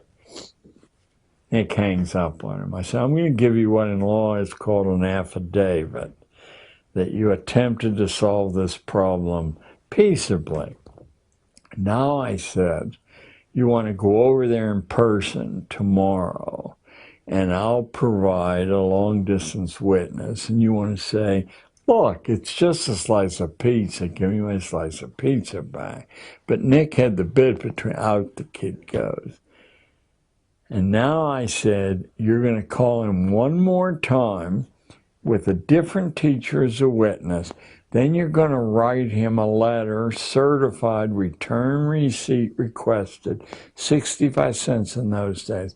And now you have 4 pieces of evidence to provide to the court. And then you're going to sue his ass in small claims court. Only cost like $3 in those days. But it was 17 miles from the school. Kids can't sue. I said, anyone with $3 can sue. It doesn't mean you're going to win. But the way the referee in small claims court decides, since it's one person's, is who has evidence that they acted reasonably. And you will have 4 pieces of evidence, and this guy will be steam coming out of his ears. Well, he was awarded triple damages. How about that? Now, what do you suppose the small claims court referee said when he got home that night to his friend? "You're not going to believe what I just adjudicated." So beginning about 4 days later, we get a call from the Brooklyn College Law School. Could he come over and lecture? Of course, he said no, and I said, "Listen, I'll ruin you if you don't. We'll work it out." Then Columbia Law School called. Then we got daily calls from judges to take him out to lunch, because isn't this a symbol that the system really, okay. He's the only kid in 30 years of teaching that took my advice not to waste your time in high school. I said, any number of very good colleges will take you in at the end of your sophomore year if you provide the documentation. You're ready. He went to Duke, full tuition scholarship, then Duke University Law School, and by the way, these two events, Strawberry Fields and Pizza Palace Soon, are from the same term in a junior high school. Just a few more of these things. Here's a PhD from UCal. Here's a 13-year-old girl who came to me complaining that her mother was a liar, said she could go to Paris alone that summer if she could raise the money. She said, I just checked and nobody. I mean, she was a single-parent household. Mother was a secretary. She said, nobody. I said, well, you can't do it. Well, in a job, but there's not very much money if you have a little business. And she said, 13-year-old kids can't have businesses. I said, if you have something people want, they don't care how old you are. I mean, Sean Fanning almost ruined the music business with Napster. He was 17. So she takes a week out of school, figures out a really interesting exotic business that you can read my book and find out what it was, and raises enough money in a short time by cutting school for 6 consecutive weeks that she could afford to pay her mother's way to Paris. She came and said, I've got much more money than I need. I said, why don't you take your mother to Paris? She might appreciate it. On the basis of that, she went to what I believe is the finest college in the United States, Hampshire College, where you write your own curriculum and then you negotiate with the faculty. My granddaughter goes there, will be graduating next year. Hello, Christina. That's all I'll say. So, What phrase in Icelandic means writing of God? yes.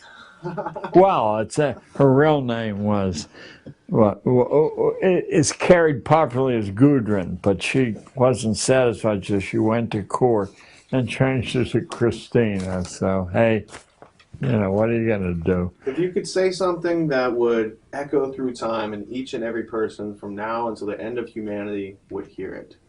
Yeah. Sensible children do not wish to be incomplete human beings. And so when you impose a stage theory of human development upon them, you affect or tormenting them, you're limiting their opportunities. The whole world for all history knew that childhood is over about the age of 7, and if it persists beyond the age of 12, you've got some hopeless human being on your mind. Don't be your kid's enemy, because they're not a kid, that's a fellow human being, male or female. Be their partner and enlarge the opportunities. No homework, please.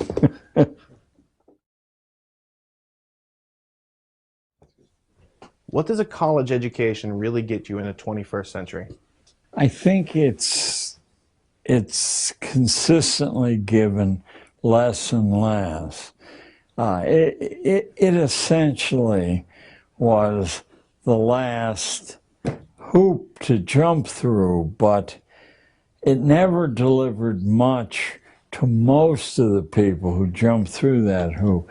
It is possible, if you understand that an education is something you have to take, to use the resources that are assembled there and actually stitch together an education for yourself and get some value. But most people, of course, follow a prescribed plan which has been put together by a committee somewhere.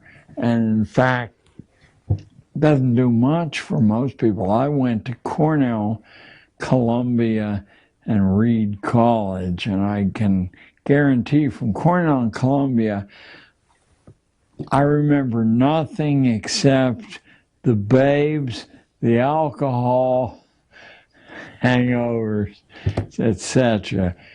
From Reed, I got a little bit out of a Plato seminar that I do remember, basically arguing with the professor who encouraged that. You know, it doesn't give you a bang for your buck unless you commit, which who does? Isn't it supposed to produce a certificate that certifies you as eligible? The funny thing is that IT has accidentally exploded a lot of that because so many people, I remember when my daughter graduated from MIT, and she used to bitterly complain that her classmates would vanish for months at a time doing jobs for various companies, then come back as if nothing had happened and nobody punished them. You know, sorry to say that we were so slow picking up on, you judge people by performance, not by credentials. And real people, you'd be insane to hire on the basis of credentials, because the skew between memory and application is so large that eventually you're top heavy with people who don't know how to do anything much. I'm going to ask this last question. I'm going to go burn your DVD. That way you're not late. And so just answer to Jitu and Tony and Kevin. What is the value of persistence as juxtaposed to the learning process?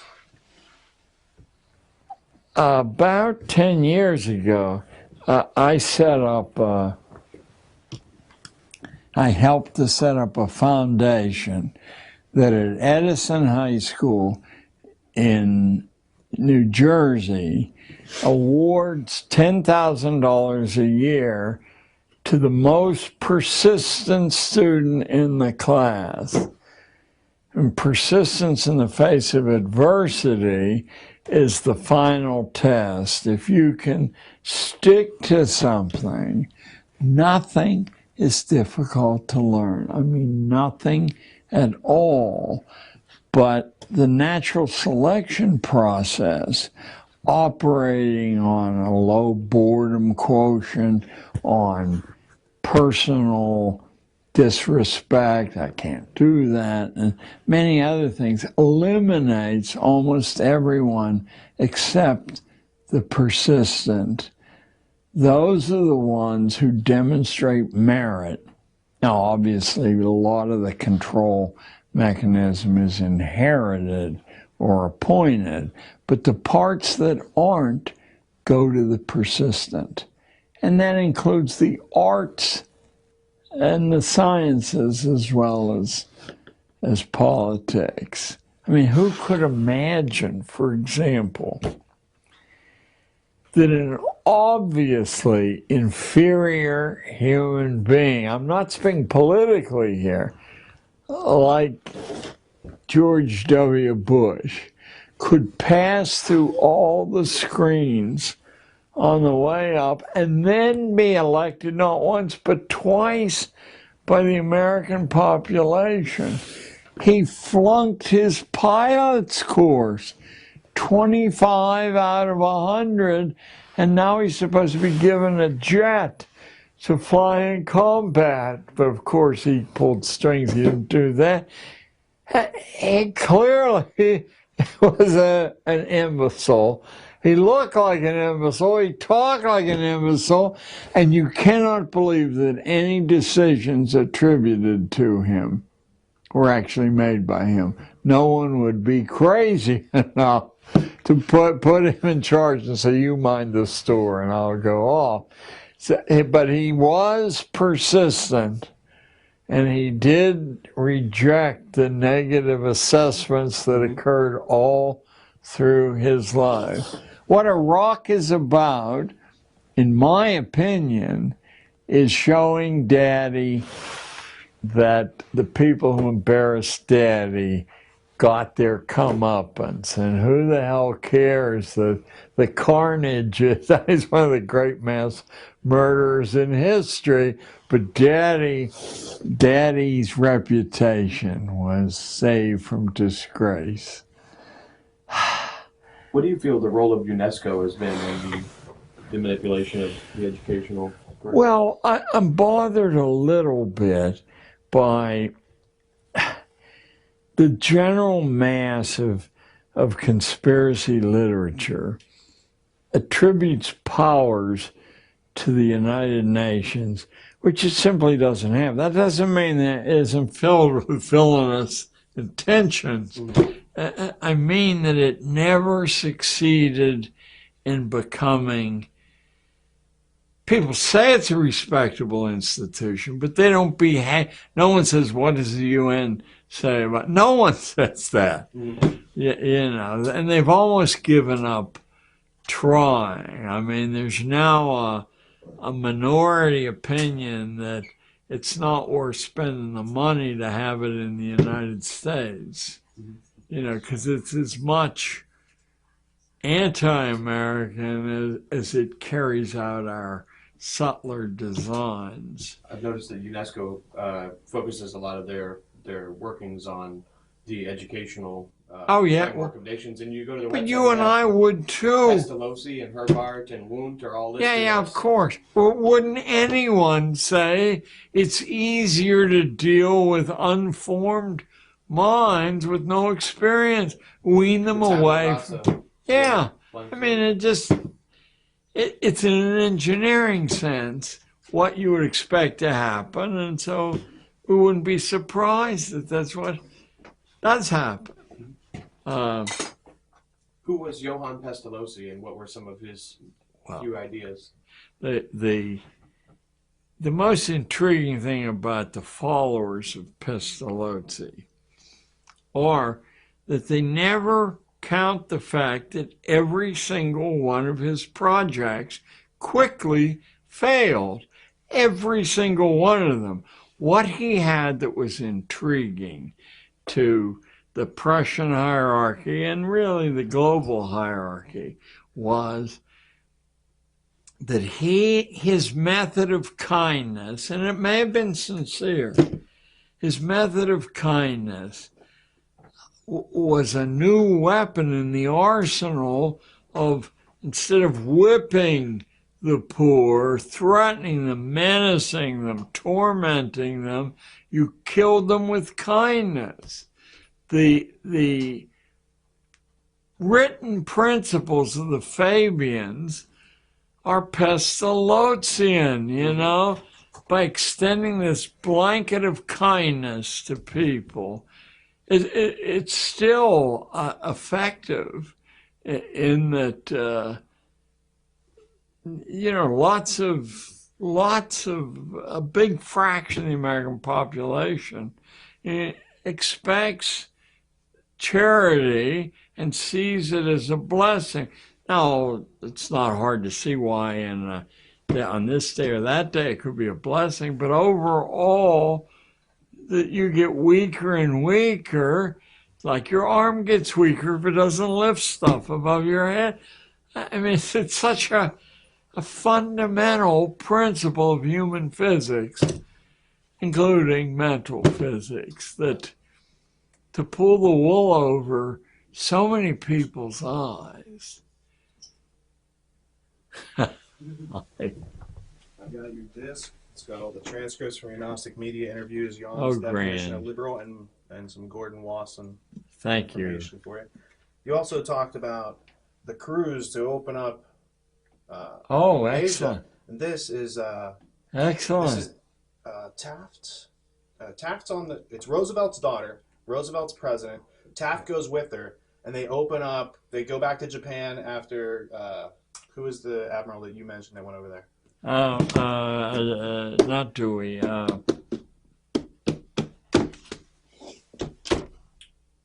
But you know what I'm saying? They had already gone over there, and this was the second one, and then this sets up the whole World War II, World War I, the whole scenario, the opium smuggling, it's all in there. And this guy wrote Flags of Our Fathers and Flyboys. Oh, yes. James Bradley. Yes. And so I thought you might. Thank you. I will. You'll enjoy it. And you did an outstanding job. Hey, this has been To say the least. a lovely course in how complicated it is, you know, to make To get the word out. Have you seen this book? It's called The Perfectibilists. It's by Terry Mollinson. No. That was the name of the Illuminati before it was known as the Illuminati. It was the Perfectibilists, and they were a private club. And this means per me kaki vidant means through me the blind become sighted. So their top secret is the trivium and learning, but they use it out of order, so they don't establish what exists first. They assert logic without. No. If you look in the back, it has a full glossary of individuals. All the members. He's cataloged. Now this is my copy, but I want you to take it, and I can get another one. Oh, and then you can God bless. Chris Milligan. And God bless. This here is the reference of Carl Wundt, and it goes into some of his colleagues, and you'll have a lot of references to your own material. Thank you all, and certainly. Now you got a heavy bag to carry. Now I got a heavy bag to carry. I'll take it for you. I'll get it. Let me get your mic off, yeah? Yes.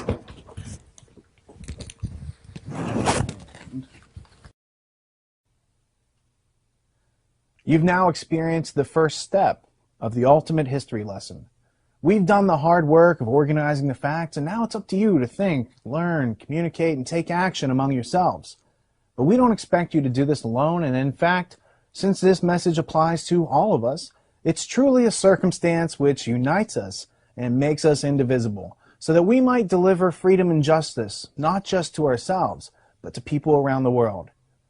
If there is a point to all of this, it might be in realizing that the system isn't broken. It was built this way, on purpose.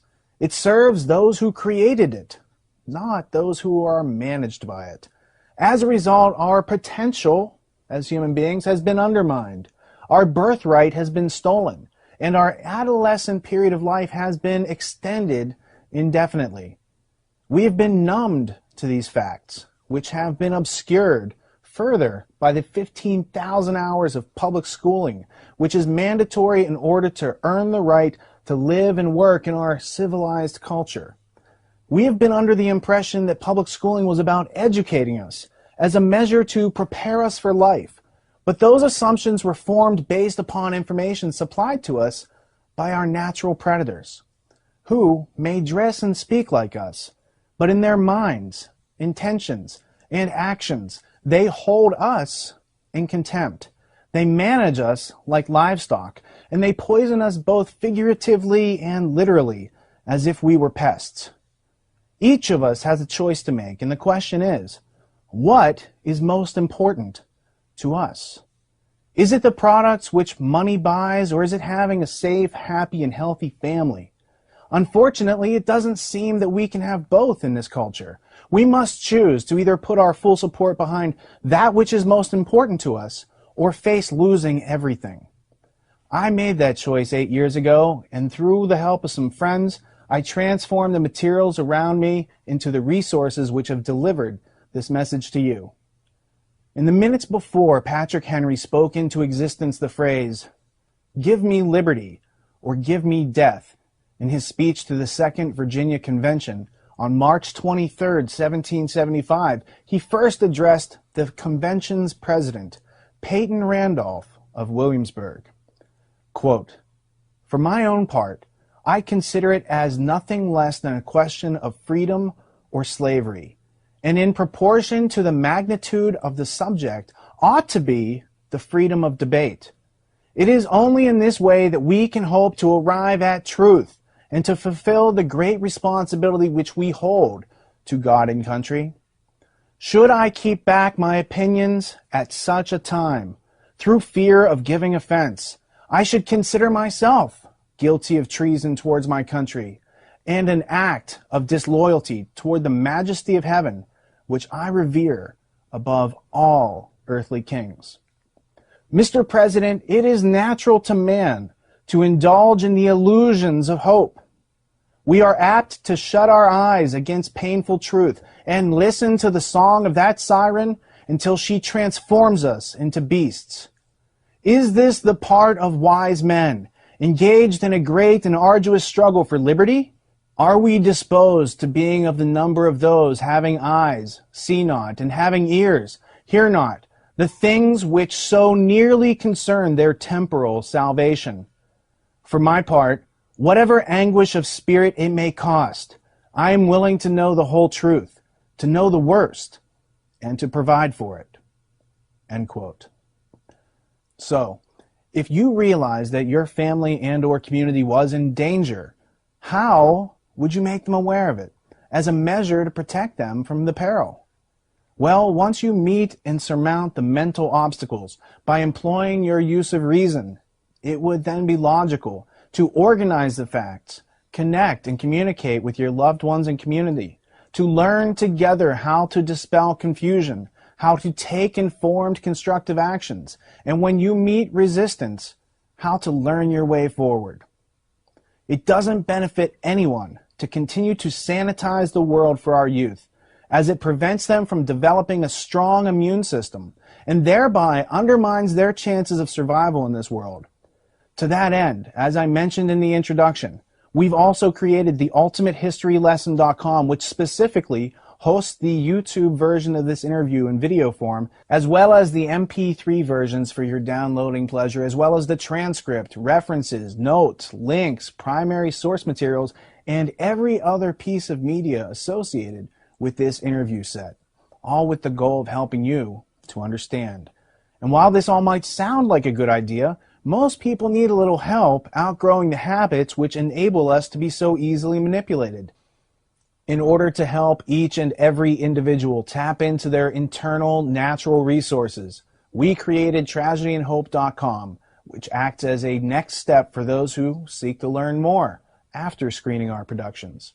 Now that you've heard John talk about the book, Tragedy and Hope, A History of the World in Our Time by Dr. Carol Quigley, you'll indeed appreciate the fact that we've created an international network of independent media producers, all of whom consistently provide educational films, podcasts, and video reports, commercial-free and free to the public.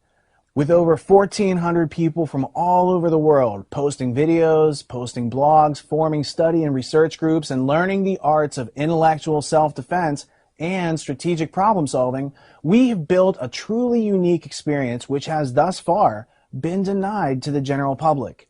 And it is in every way designed to help you realize your birthright. In this last hour, I was surprised to learn about John's key role in helping Yoko Ono get approval to create Strawberry Fields, a section of Central Park in New York dedicated to John Lennon, across the street from where he was shot in front of the Dakota Hotel. We've done a lot since creating Tragedy and Hope in 2009, so let me share a bit of synchronicity about how all this began. These are the last few pages of the premiere issue of our interactive magazine before it evolved into an interactive community of critical thinkers. I'd say that not only have we come a long way, but we've also stayed on track, and I think that's reflected in the synchronicity of these full circle moments. We're serious about studying the big problems, identifying the root causes, and enacting constructive solutions. And we sure could use your help. And in return, we'll help you catch up on what you've been missing. We must ask the questions: can we have peace without understanding the root causes of war? Can we have liberty without the responsibility and reason incorporated into our actions to bring it about? Why aren't we preparing our children for their lives? Why doesn't public schooling prepare us for the fact that we are entering a world where there are predators and systems of predation to be avoided? And in learning the answers, we've found that it's due to the fact that the predators designed the public schooling system. It's time to reclaim our birthright, and this interview is aimed at delivering it to you. What you do with it is your choice. Figure out how to teach yourself anything by asking substantial questions and identifying valid answers. Help us create a network of affiliates and continue to spread this message of self-liberation. By understanding the problems, the solutions become known. The truth is the future, and we want to see what the world looks like when you develop the habits which reveal your inner potential.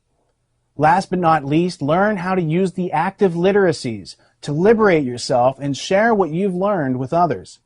Because the world is made up of words, and if you know the right words, you can make of the world what you will. Go and do likewise.